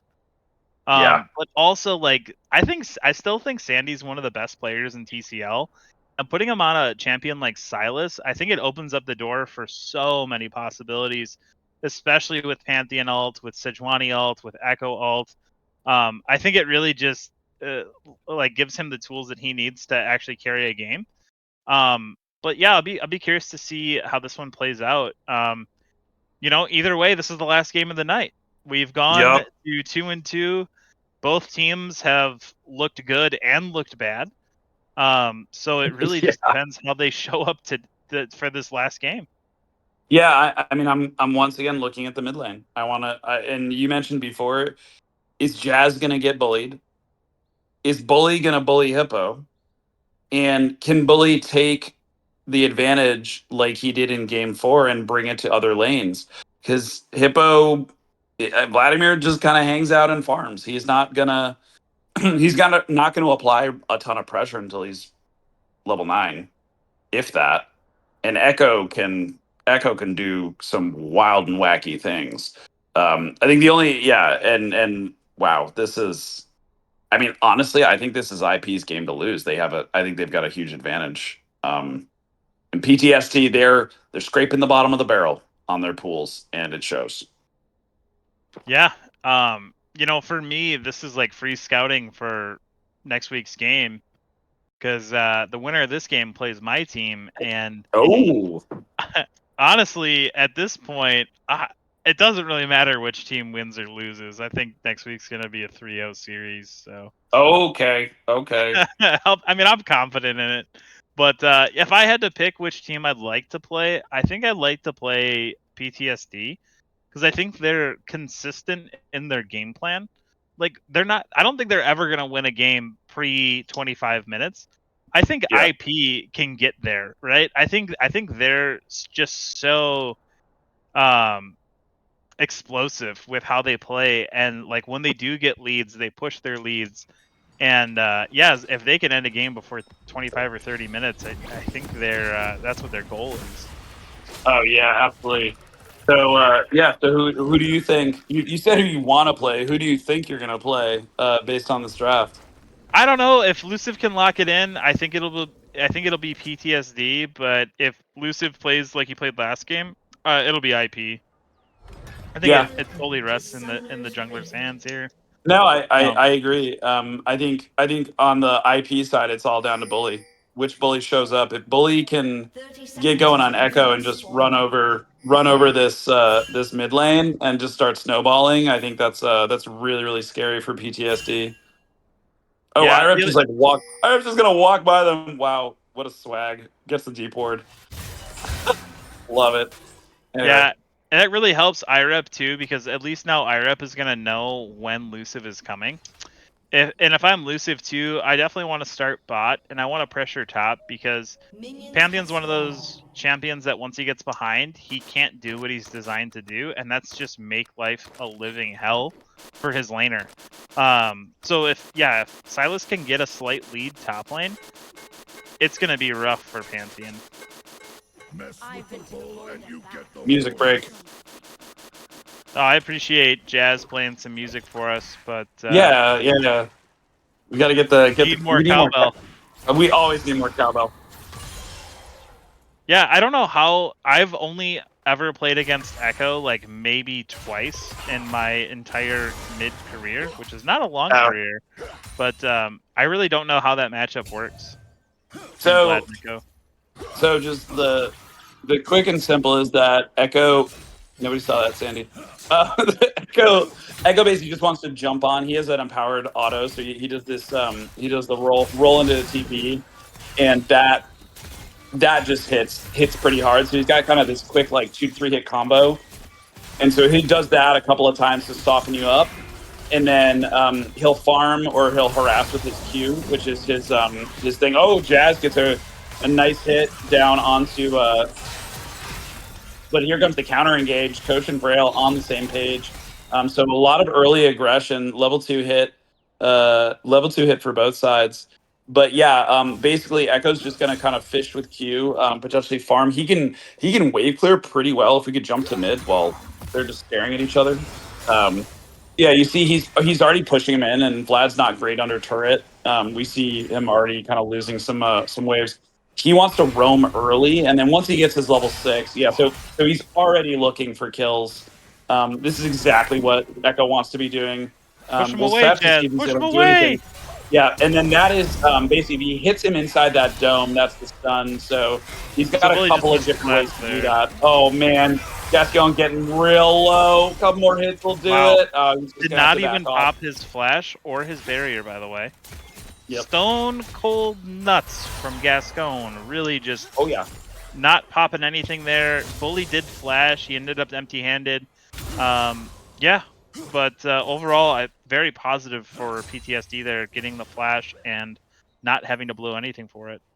But yeah. Anyway, just to end the thing, basically, if he gets the empowered hit in the dome, Vlad is basically a sitting duck. Oh my God, Sandy! Wow. Speaking of sitting ducks, IREP just got rocked so hard. But yeah, you'll see Bully kind of shove off to the side and basically just kind of go for his. Ideally, he does that kind of out of vision. Oh, never mind. All right, here we go. He's going in. Boosted is there. He's going to try to get the double stun. Gets the double stun. Wow, that stun lasts forever. Yeah, it's pretty brutal. So he's able. I believe it's if he's. I'm sure someone in chat can correct me because I don't play Echo. If he's in the circle when it hits, they're stunned. It's like a time freeze, and then the roll into the queue is targeted, so you can just you can basically stick onto someone, and then you can queue them to slow them down. And you just bonk him for a while, and yeah, he can hit people pretty hard pretty fast, and once he starts getting his AP items, that stuff starts to hurt. He only needs like 1 to 2 rotations to pop someone. But anyway, that's Echo. 5 minutes in, IREP trying to get a little bit of a revenge. Yeah, this is why you don't want to give Sandy Silas. That is really, really scary. Sandy grabbed the blasting one. Braille's going super duper low. Is going to be able to get out of there, giving Coach a little bit of a boost. Gascon is alone, but Kaisa is a bursty lady. So yeah, you're going to have to chill. And we'll definitely want to get some. Yeah, I was going to say we're going to definitely get some soul checks as well as Senna kind of gets rolled in. Luciv, meanwhile, is just kind of farming away outside of that first bottom lane, but Rudy's going top. What? First time we've seen him top, I think. I was going to say, has hell frozen over Rudy's top? What's going on? Oh, man. A TP in, and Rudy is running right towards it. It looks like there's going to be a gank from Rudy. Oh, Rudy yeah. needs to be careful because that ult... Okay, there's the flash. Nicely done. I'm looking for the re-engage from Sandy. If he hits IREP with it, I think IREP just dies. Yeah, and I think IREP recognized that. He's going to have to back off. That's rough. Rudy literally went top and just gave Sandy a good ult. Yep. Yeah. It's like, why, dude? Just stay bot. Stay away from top lane. Do not give him a good ult. It looks like Rudy's hanging out there just in case. I don't think Sandy knows he's there. It looks like he's backing now. Oh! Sandy just found him. Does get the bonk. Doesn't get the stun, though. He's wasting a lot of time, though. I mean, Rudy is wasting so much time top lane. And, Sandy knows he's in that bush. Yep, exactly. Yeah, Sandy knows he's in there. He's got vision on the other side. Yeah, and Kha'Zix... Luciv is looking here. Oh, There's no. a potential dive angle. Once Rudy runs out of this, Luciv is able just to... Oh, or not, or Sandy could just kill him. That works, too. Wow. Yeah. Uh-oh, Okay. Luciv, no. Oh, Luciv, you got Hippo there to help. Oh, man, flash out, and they're just going to take Rudy. Oh, they're just being bullies. They are bullying. So yeah, the pre-ban Silas pick, really great draft adaptation from PTSD. 2-0 so far, 1,000 gold lead. All that gold on the Silas, exactly where you want it to be. Bully's coming down. Here he comes, gonna go try to get them in. Not able to get either of them. They're able to get the root down onto Jazz. Jazz does not have his ulti yet, so they can put a lot of damage down, but they're not going to be able to get him. So Coach goes incredibly low. He's going to have to be really careful. Does have a little bit of lifesteal, and he does have a pocket healer, but so far not able to make the same impact that they've been making in this bottom lane, which might be part of the reasons why Rudy has been not looking bot side. But IREP is just getting There's the elusive special. Just sit top side and try to kill IREP. IREP is goes for the gets the ward and pushes elusive back, trying to waste his time now. Yeah, I think PTSD is sitting in a good spot. I was worried about IP's early game, and especially the top lane. I was actually worried about the Pantheon Silas matchup, but right now, I mean, it looks like Sandy's in a really good spot. He's able to pick up 2 solo kills. So. Yep. And we've got PTSD. Oh, and here comes Rudy coming in the backside with Hippo. Hippo does drop his pool, and he's going to go for the counter engage. There are multiple people here. Rudy absolutely whips his ult, but here comes IREP coming in from the top rope. Grail is also going to be roaming up. Warfare hits. Sandy is there. Hippo's going to try to chase down, and Jazz is coming in the back, but just a 1-for-0 jungler down and a whiffed Sejuani ult. So PTSD slow playing it, but looking really, really strong early in this game 5. Yeah, I think PTSD is in a really good spot right now. They're up 3-0. Sandy is very strong. He's on a playmaker. I don't know. I don't know. He's got 2 health crystals. I don't know, or 2 ruby crystals. I don't know what that turns into.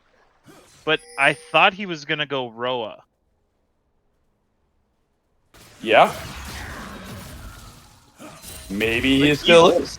Yeah, maybe. He just does a lot of damage right now. And we see Elusive on Grubs. This is, I think, 5 out of 5 games. Yeah.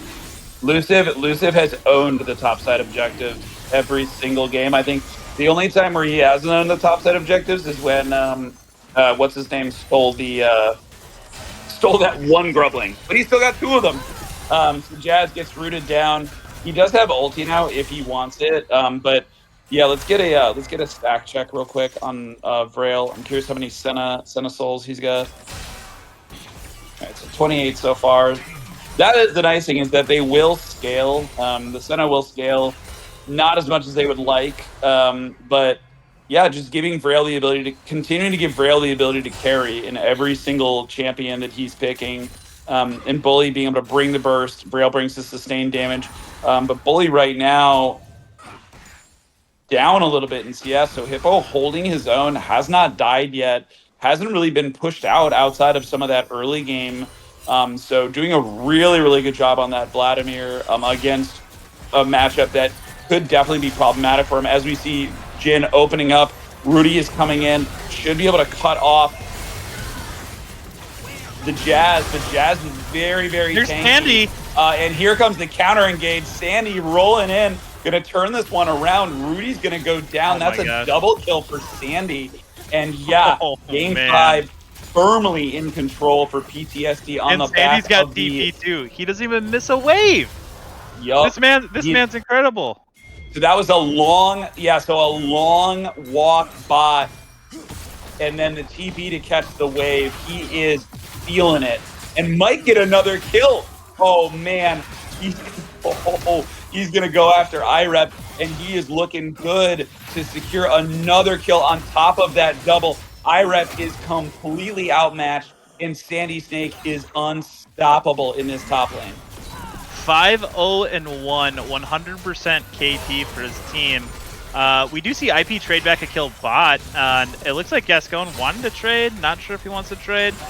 He's gonna walk out. Elusive is coming in. Elusive misses his W. Flashes in. Gets the kill. Nicely done.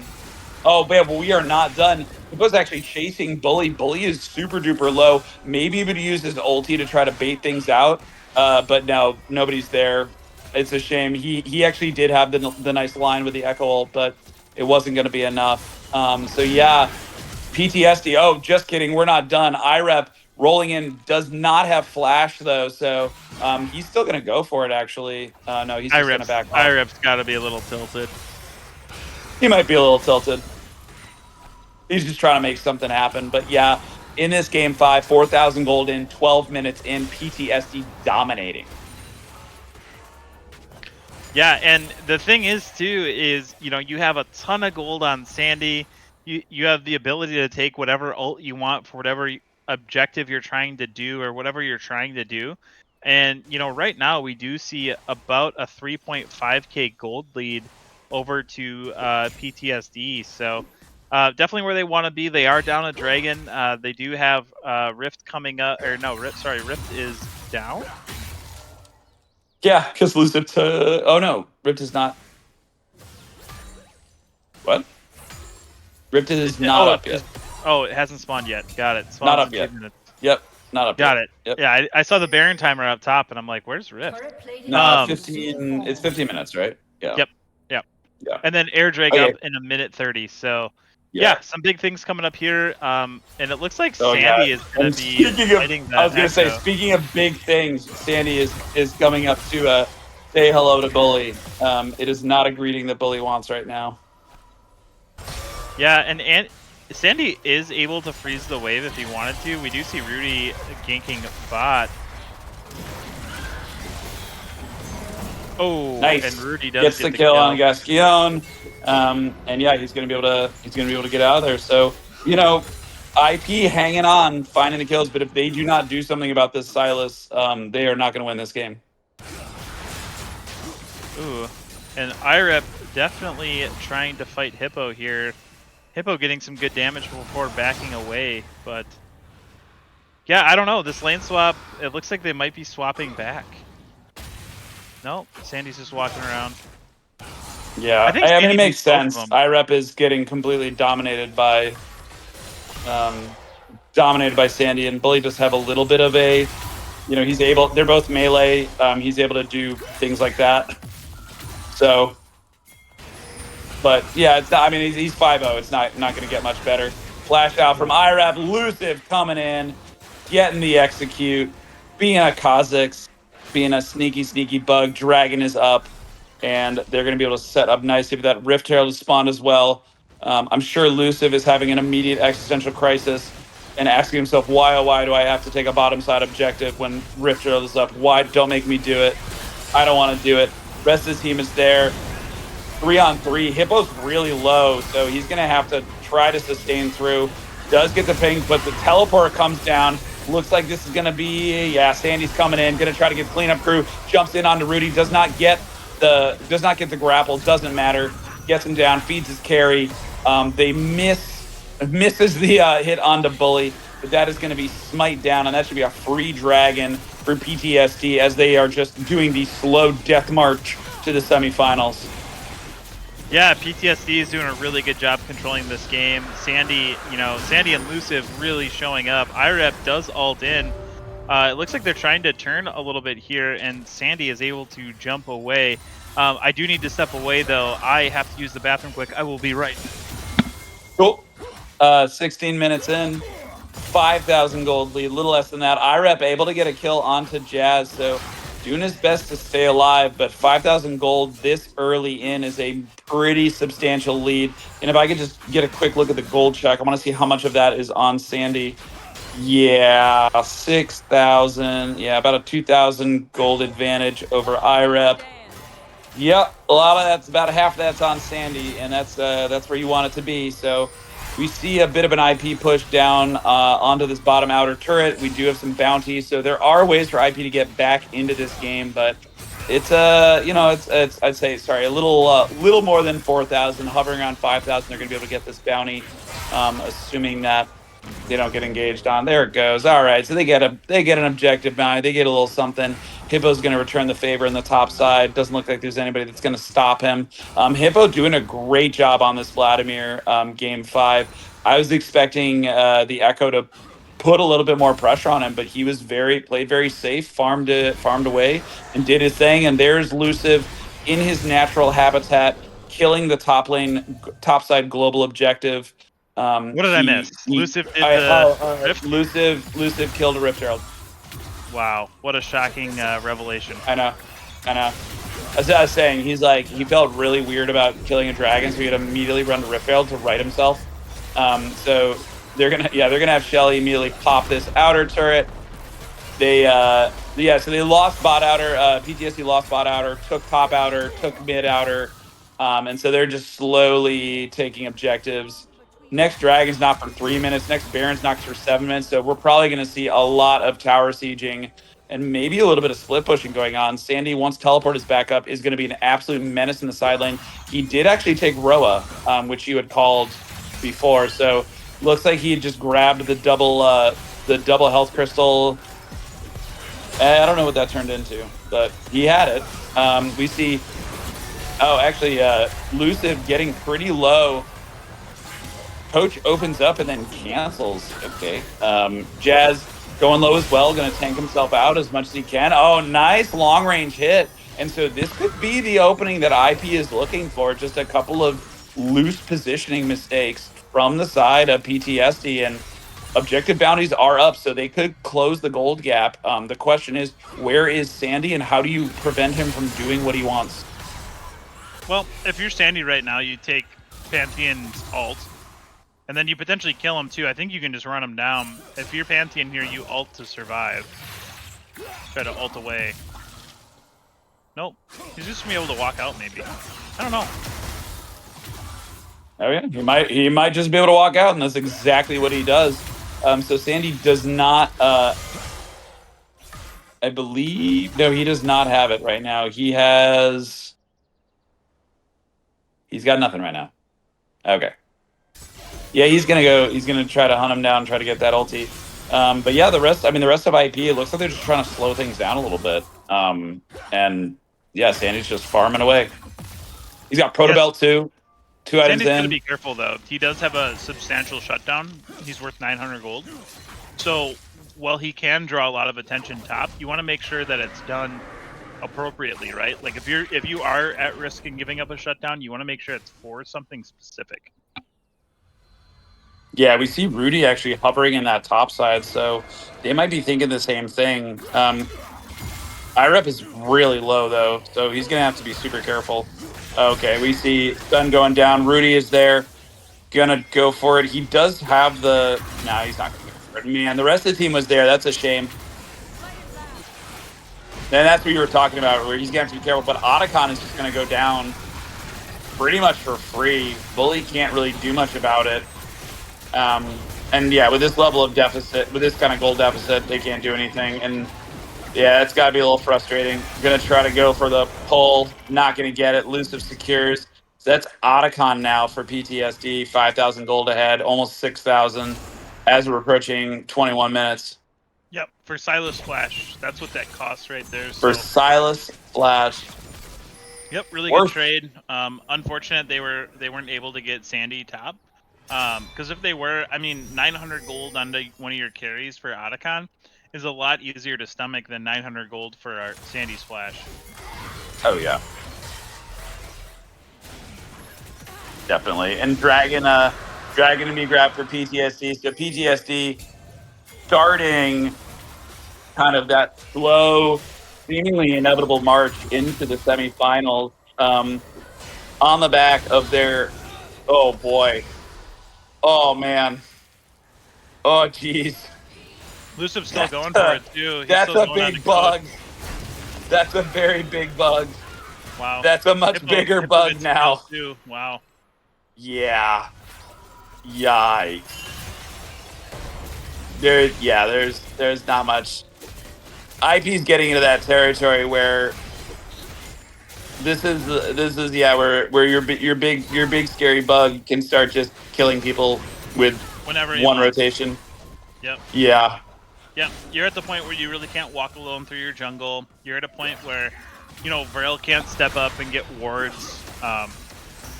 Yeah, IREP's just so far behind right now in items and gold. I don't think I was going to say, I don't know if he wins that, but also, it was a lot closer than I thought it would be. Oh, yeah. No, it is. Yeah, it's just, I mean, at this point, the Pantheon needs to be ahead, and the Pantheon is not ahead. He can't be Pantheon. Yeah. I mean, it's kind of at the point, too, where the Sejuani's so far behind that I think the bug kills Sejuani, and she's like full tank, right? So. Yeah. No, well, yeah. Not sure what Jazz is doing. Jazz a little out of position here. Jazz dropping low. Gascon has to step up, and yeah, I mean, you know, there's always a chance that IP could get lucky off of some positioning error. For sure. They could. But Sandy needs to really mess up. Like he needs to make a major over calculation. And yeah, I don't know. Yeah, Rudy's can just get melted. Oh, that is a minor miscalculation from Luciv. That's a shutdown. So that's one of those miscalculations that we were talking about. So they need one from Sandy, and that'll put him back in. But yeah, they get this mid outer turret that could really That was cut into 1,000 this gold, gold deficit. I think. I didn't see who that went on to, but that was 1,000 gold onto somebody. It was on to Jin. So Coach got that. No, that's who you want to see on. Oh no, Bully. Okay, Bully's getting out of there. He's gonna time warp his way back. But Sandy is so mobile, he forces the flash anyway. Yeah. Yeah, good play by Sandy, able to get the ult, the flash, and only having to blow Proto Belt for it. Sandy's flash is coming back up soon. Yeah. Yep. As Oh, we do see, this is Hippo a really getting good matchup. Really good matchup for IREP against the Hippo. Hippo's definitely big, and he can definitely sustain, but I don't see a lot of armor. So that's a target. But yeah, his sustain is, especially when he gets his red bars, sustain's pretty big. I feel like PTSD is kind of stalling right now and letting him climb back into the game. Yeah, I do want to see like more aggressive plays here. Like you do have a Silas that can grab Echo ult. You have a Silas that can grab Sedge ult. There's a lot of different plays that can be made. And this gold gap is sitting at about 4K, but I feel like you're letting him climb back into the game through positioning, through vision, through inactivity right now. Yeah, it's a little bit of a scary thing for PTSD to put themselves in because IP is nothing if not scrappy. They will fight back. And if they see an opportunity, they will go for it full speed. The question is, are they going to get another opportunity? And I don't know if they will. Yeah, and it just comes down to, too, is like Luciv has to be extra careful about how he's positioning just because of all of the CC. Luciv did end up getting the spell shield, which is great, but that's only one spell, right? Now Hippo's kind of in a spot where, okay, PTSD needs to capitalize. They need to try to get mid or something here. It looks like they're going to elect to fight, potentially. Rudy's on a pretty good flank here. Yeah, it looks like they're going to just try to go for it. Rudy's got it. The team is split. Oh, man. They've got Luciv off to the right flank. IREP is just soloing him. The rest of the team is deathballing. Shut down onto Sandy. This is huge for IP. This is what they need. Jazz is taking a ton of damage. He does have his ulti going. Bully, oh man, going back. Shut down onto Hippo. And this is the turnaround for IP. 3 down, 3 for Luciv running for his life, and so is Gasquion. Dragon is up, so this is Dragon for IP. Good turnaround from them. Great job splitting this team. Yeah, Sandy caught an Echo stun there, and I believe then he caught Sejuani as well, and ended up being CC'd for most of that fight. Just unable to be the menace that he is, and gave shutdown gold too, I believe, to Echo. Yeah, he did. The shutdown on Sandy, well, we were talking about miscalculation, but great play by them in terms of the rotation. They kind of caught, it looked like they kind of caught PTSD in the rotation and just skewered them up, shoving them in 3 different directions. Luciv couldn't get a flank, and I wanted to call out IREP basically soloing Luciv and just dueling him and preventing him from kind of diving in and being a Kha'Zix, and it looked like it worked. Yeah, and that's the hard part about Kha'Zix too is, yeah, he does damage, but you're not going to isolate too many people in team fights. So, like, trying to catch somebody play for a pick, that's really where Kha'Zix comes in handy. And these team fights, it's going to get harder and harder for him as the game goes on to be able to be impactful as a fed assassin jungler. Yeah, that's so true. That's going to be the challenge. So 27, almost 28 minutes, 3,000 gold lead for PTSD, but a spark of hope for IP as they start to stabilize, as they start to hit their items. Bully actually showing the power of the Echo in that fight, going super deep, ulting back, and then doing almost an alley-oop reverse to get another kill. And that mobility and that ability to just be everywhere as we see Rudy going over a wall. Jazz bonks Rudy into the rest of the team. Rudy's getting very, very low. There is still a major gold lead on the side, but again, the team is split for PTSD, and when they are split, they are weak. They are so much stronger together. And another pick off for IP as we approach the magical 30-minute mark. Oh man, they're still going. Oh no. Oh, Bully on a killing spree. And PTSD is almost in full throw mode. They are just feeding IP, and that stall that you were talking about is just paying dividends for IP. We see an 8 and a Baron. Oh man. But Sandy able to get a kill onto IREP. But this is going to be the Baron for IP. They are very much still in this. And they've almost closed the gold deficit. Yeah, I haven't seen chokes this hard since CPR class. I mean, this is just, I mean, almost egregious where you give up 2 back-to-back team fights over objectives when objectives are up that are just, I would say, yeah, that was Jazz's fault. He got caught out. His team tried to play around him, tried to get him out. He ends up dying, and the whole team dies for it. Like, I'm really not sure, you know, like what the comms are like in this chat right now, but like, you know, we saw, I think 4-0, 4-0 top and between Silas and Kha'Zix, and yeah, they're 6-2 now. They gave up a lot of gold. Yeah, IP's actually got the gold lead now. Yeah, they're in this. They are absolutely in this. Next Dragon is going to tell the tale. One of them is going to get soul point, and now IP has the wave advantage. They're going to be able to push down. They're going to be able to set up vision, and they're going to force PTSD to do what they need to do. And to your point, Jazz is the main initiator.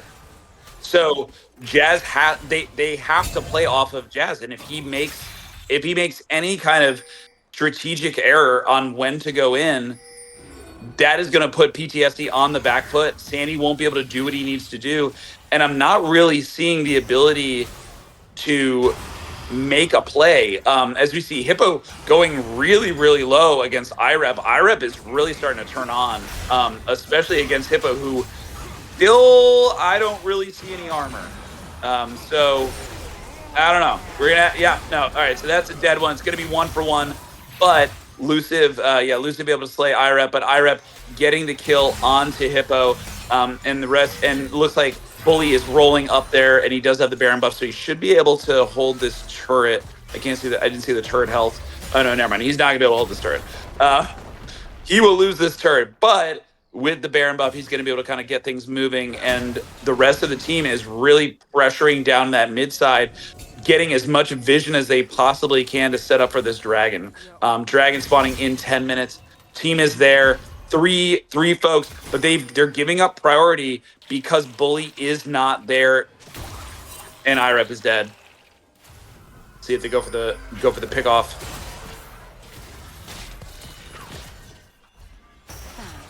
Okay. Yeah, they're just buying time for Bully. Okay, they're gonna buy time for Bully. And Crazy Cal, PTSD's gonna let them. They're just giving it. They're like, all right, you've waited you've waited long enough for your dragon. You've waited the allotted time. We will now be waiting. So thank you very much. Here comes IREP jumping in onto Hippo. Hippo's gonna be chunked out. Gascon's gonna get popped. Frail now on a rampage. We're gonna have to do a soul check once this dragon dance finishes up. But this looks like, outside of some elusive heroics, this is gonna be soul point for IP. No, not even close. Just gonna give it up. Soul point for IP from 5,000 gold down. 32 minutes in, they just have really, the gold lead. I mean, come on, like, again, inactivity is being the bane right now to PTSD, where they're just not making decisions, almost like they're afraid to make the wrong one, so they're just not making one. Well, you know, it's interesting, Cal. They did when we casted their series against y'all, they did the same thing. And it was the reason why y'all were able to kind of slow bleed them out, because y'all were decisive and they were not. And they were just always a couple steps behind. And ironically, when they played IP, that's how they beat IP, is they were decisive and IP were a couple of steps behind, and now they're getting a taste of their own medicine. Yeah, and honestly, I mean, this game is still very close. I mean, 3 dregs to 2, gold, very close. It's really probably just going to come down to one team fight now, and that's likely to be over the next Baron, or potentially Vision over the Baron.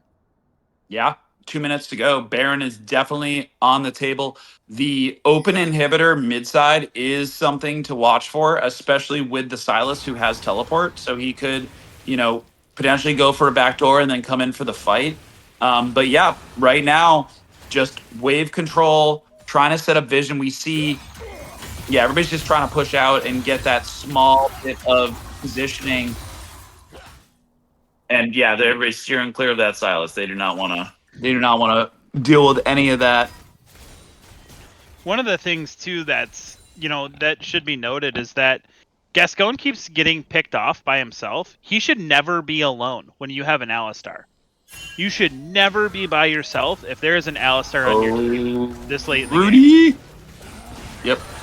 All right. The nice thing, Rudy's now tanky, so Rudy's able to take some hits. Before, he was just going to get exploded, but he's got 4,000 and change, so he's chilling. And everybody's... Yeah, he's got... Yeah. Yes, he does. Got that heart steal. He's doing his thing, and we've got the on hit as well from Echo is starting to hit. So Echo, once Echo sticks to someone, he's going to be able to get a couple rotations off before he has to blow his ult, and his ult is going to hit pretty hard as well. So if we see IP able to bait PTSD into a fight or into a funnel where he can ulti and counter engage, that's pretty scary. Yeah, the other thing too is right now IP doesn't have vision on Baron, and with Alistar and Kaisa, I mean they could duo it, and you could just show top and you could show mid and be completely fine. Hippo's gonna have to flash away. He does flash Ghost. Music might be in a spot to. No, it does not look like they are going to go for the kill. They do need to be careful over by Baron. They do not have the numbers, and they are going to push for this bot turret. Rudy's going to get hit a little bit, and it looks like they're just farming mid while they take bot turret. So Sandy being very aggressive into 3. Bully is going to end up ganking bot, and Hippo's in a bad spot. And it looks like he's going to get Hippo. Yeah, Hippo's going to pop his pool. He's going to jump on. There's that on hit. That is a massive burst. That was a little bit less than a quarter of Hippo's health. Kaisa's in such a bad spot right now. They're trying to do Baron. They're trying to duo Baron. And Kaisa's not there. Yep, Kaisa's out of position. Baron is just healing up. So the attempt at drawing the aggro bot side, they're not able to capitalize. And Jazz is now back mid, not with his carry. Tried to make a couple plays, just watched his Vlad die. Yeah, I don't know what Hippo's game plan is, but he can't solo the Pantheon. So he keeps trying, and it's not working, and he's done it probably like 3 or 4 times. Oh no. It is a 50-50 with Rudy. He's going to have to act quickly, though. He's not going to jump over, and that is going to go... Sandy's going to pick that up. Rudy does flash. Rudy's dropping very, very low. Rudy's going to go down. Bully's going to jump goes in. Yeah, Bully drops. Gonna go down. IREP dropped Sandy, gets revenge. Going to go in and get look for the second carry. Big shield onto Gascon. Lucid is finally able to knock IREP out, but that's a 2-for-1 with Baron. So 3 Baroned up PTSDers. Why isn't but Jazz it's going to be Gascon? Dragon. Oh, it's going to be Soul. It's going to be Soul for IP, unless they can slow it down. Luciv is alive. Yeah, unless PTSD can slow him down. Right now, it's just Hippo. Nobody else is really in position. They're going to have to do... Yeah, they do this one fast. That's... Boom. That's Soul. Wow. That was quick. A fast Soul. Yeah, it is important to note, Bully is 504. He does do a ton of damage, so... Yeah. Yeah, you see that pop on his Q on the Hippo? That was wild. Like 1,000. That's like... It's like 1,300 true damage or something like that. It's a lot of gas. Yeah, Rudy is there. The rest of the team. Okay, I guess we're just gonna give up the inhibitor. That's a shame. Wow. All right, they're just gonna give up the inhibitor. They gave up Baron. Give up an inhibitor. The fatigue might be setting in. Game 5. They got to do something. They can't just let PTSD let them. You don't return the favor. When someone gives you a gift, you don't give it back. Yeah, we're at about 5 hours right now of since we've started this series. So yeah, fatigue plays into it, resilience plays into it, and then just Coach picked off Hippo. Oof. Yeah. That blood spot right there. That used to be. They used to be. Oh, that little puddle. Got it. Yeah, the little puddle. Yep. Yeah, Hippo. Oh yeah, we haven't done it. I want to shout out Sirerin on production. Thank you, buddy. Thank you for casting game 1 while I tried to figure out my internet. But yeah, Jazz going super low. He's gonna get snared out. Oh, they're gonna try to Sentinel to knock him down. He's not gonna be able to do it, but he's gonna be out of this fight. And Sandy now is stuck between a rock and a hard place. Has to burn his mobility. Bully's gonna chase him down. Bully is one proto belt down in terms of mobile, but as Echo is able to match Sandy in mobility if proto belt is on cooldown. So yeah. I think Bully's at that spot where he might actually try to beat Sandy 1v1, and I think it'll be close depending on if he can pop him or not. Because Sandy's built if he can get the stun off. Yeah. Yeah, if he can get the stun off, he definitely could. But now, yeah, the rest of IP are just pushing down this mid. Looks like Bully's going fishing for a pick. Sandy is top, so they are just kind of holding him here. Jazz extending here. Jazz does not have his ult, so he is just super swiftly. Yeah, there goes the counter engage. Rudy pushes in. Ulti going out from Bully. Coach doing the Jin things. 2 down so far, and they're just going to try to... They look like they might be trying to race this one. Curtain Call is still available. The coach opens up, and they're just going to kill everybody else. Rez coming up for the Elusive, and that's going to be a dead team, dead turret, and if they keep pushing, dead inhibitor. Yeah, and I think that's game right there. They engaged for some reason without Sandy there, one of their strongest players. Music just walking up and handing him the game. I mean, that's been the story of the last 4 games. Well, don't count them out quite yet. Sandy is still very large, and he does have Echo ulti. So he's going to go in and make a last stand right here. Going to pop the Echo ulti. And like you said, they are going for the finish for Game 5. 5 hours in, down 2-1. Oh my God, IP gets to the semis. Wow. What a series. Yeah, I mean, a crazy series there. You know, I am looking up in the channel. I mean, honestly, I would give it to Vrail. I think Vrail earned that MVP in just about every single game that he played. But, you know, for second MVP, I mean, definitely I think Bully played very consistently, played very well. You know, he would be my runner-up MVP if I had to pick. I want to give it to Vrail just for that Bard game. Like that Bard game, I mean, he carried that. I think Vrail carried. I'm trying to think of a game where he didn't carry bot lane. Yeah, no, Vrail, like I said, Vrail hands down deserved that MVP. He did jump out, probably went to bed. I'm assuming he's tired. But yeah, I think we can bring Bully in and just let him know that he and Vrail are co-MVPs because sure, I'll Vrail went to bed. Yeah, bring him in. Bully, welcome to the casters booth. We did want to preface this that we wanted to give it to Vrail. We think he played an incredible series. Vrail's a smurf. But you played very well. Tell me how you're feeling right now. 5 hours after we started.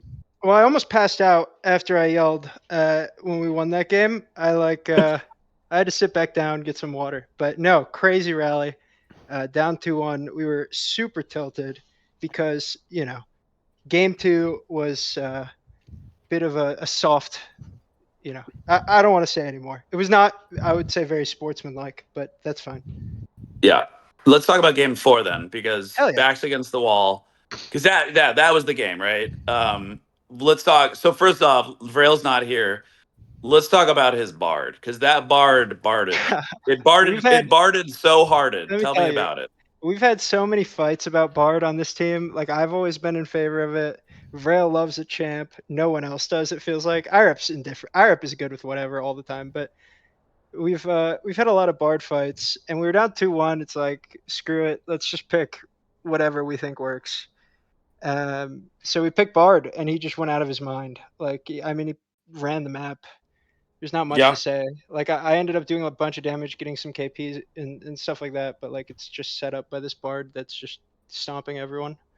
yeah. We did a quick kill participation check at the end. He was 28 of 30 kill Yeah, participation on Bard. I It believe it. was ridiculous. Yeah, I mean, it's crazy. I can't express like how opposed to it some of the team was, and then by the end of that game, it's like, Rail, do whatever the hell you want, man. You just completely carried this game. He always does. I mean, he's the best support in the league. It's not a question. Dude's Whoa, nuts. whoa, whoa, He's whoa. Masters. Hold on. He's when I love Spurg. Spurg's a Smurf. When Spurg hits Masters with a 70% win rate, Spurg can be the best support in the league.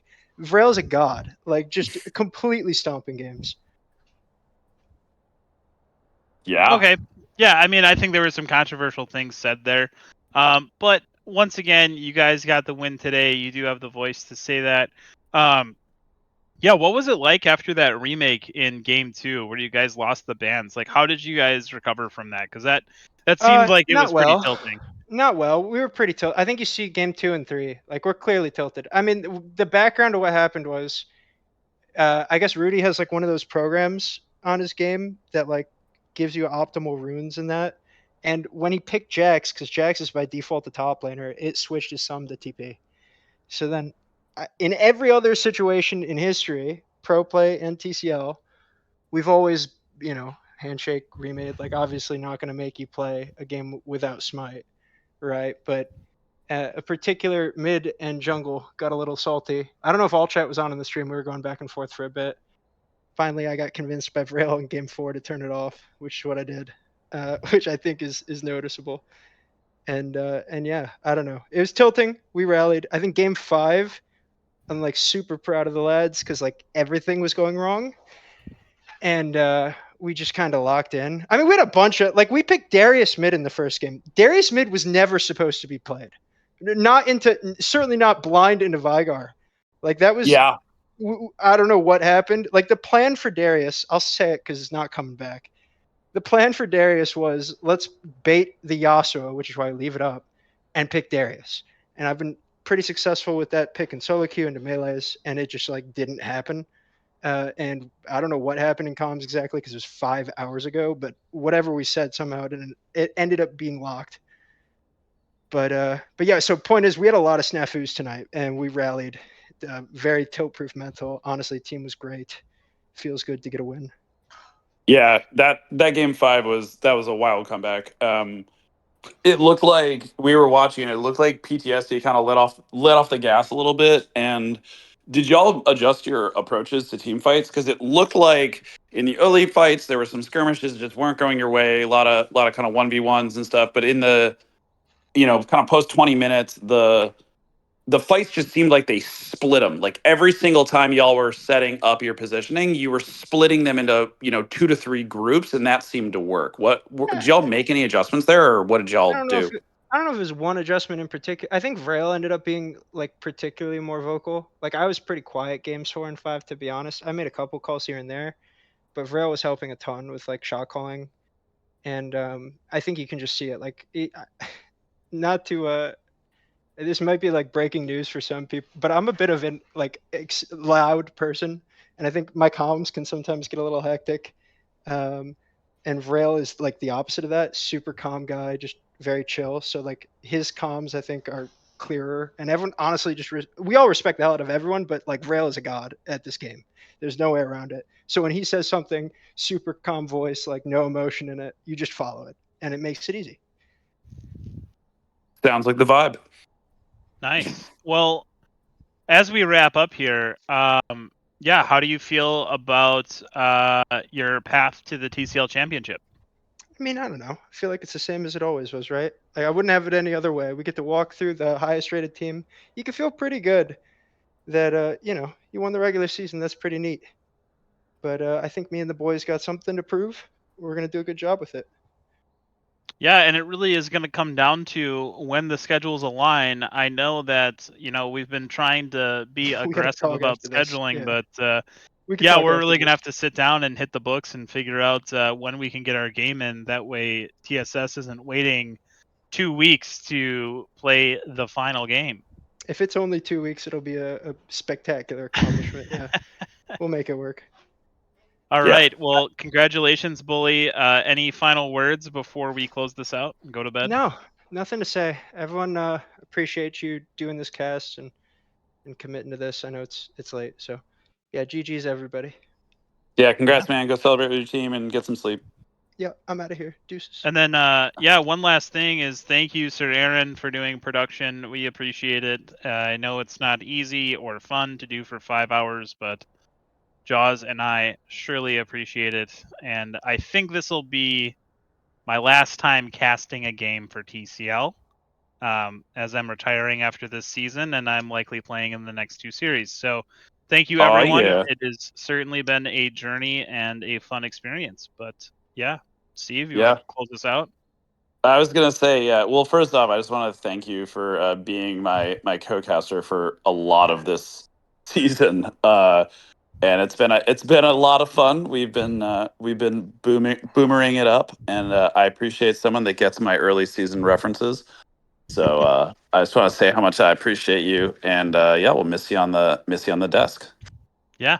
Well, I appreciate it. Again, thanks all for tuning in and for this 5-hour long cast. Yeah, have a good night and see you guys during the next playoff game, which will be announced, I'm assuming, as soon as we figure it out. Yes, sir. On behalf of Sir Aaron, Cal, and myself, thank you so much for watching. Have a wonderful night and get some sleep.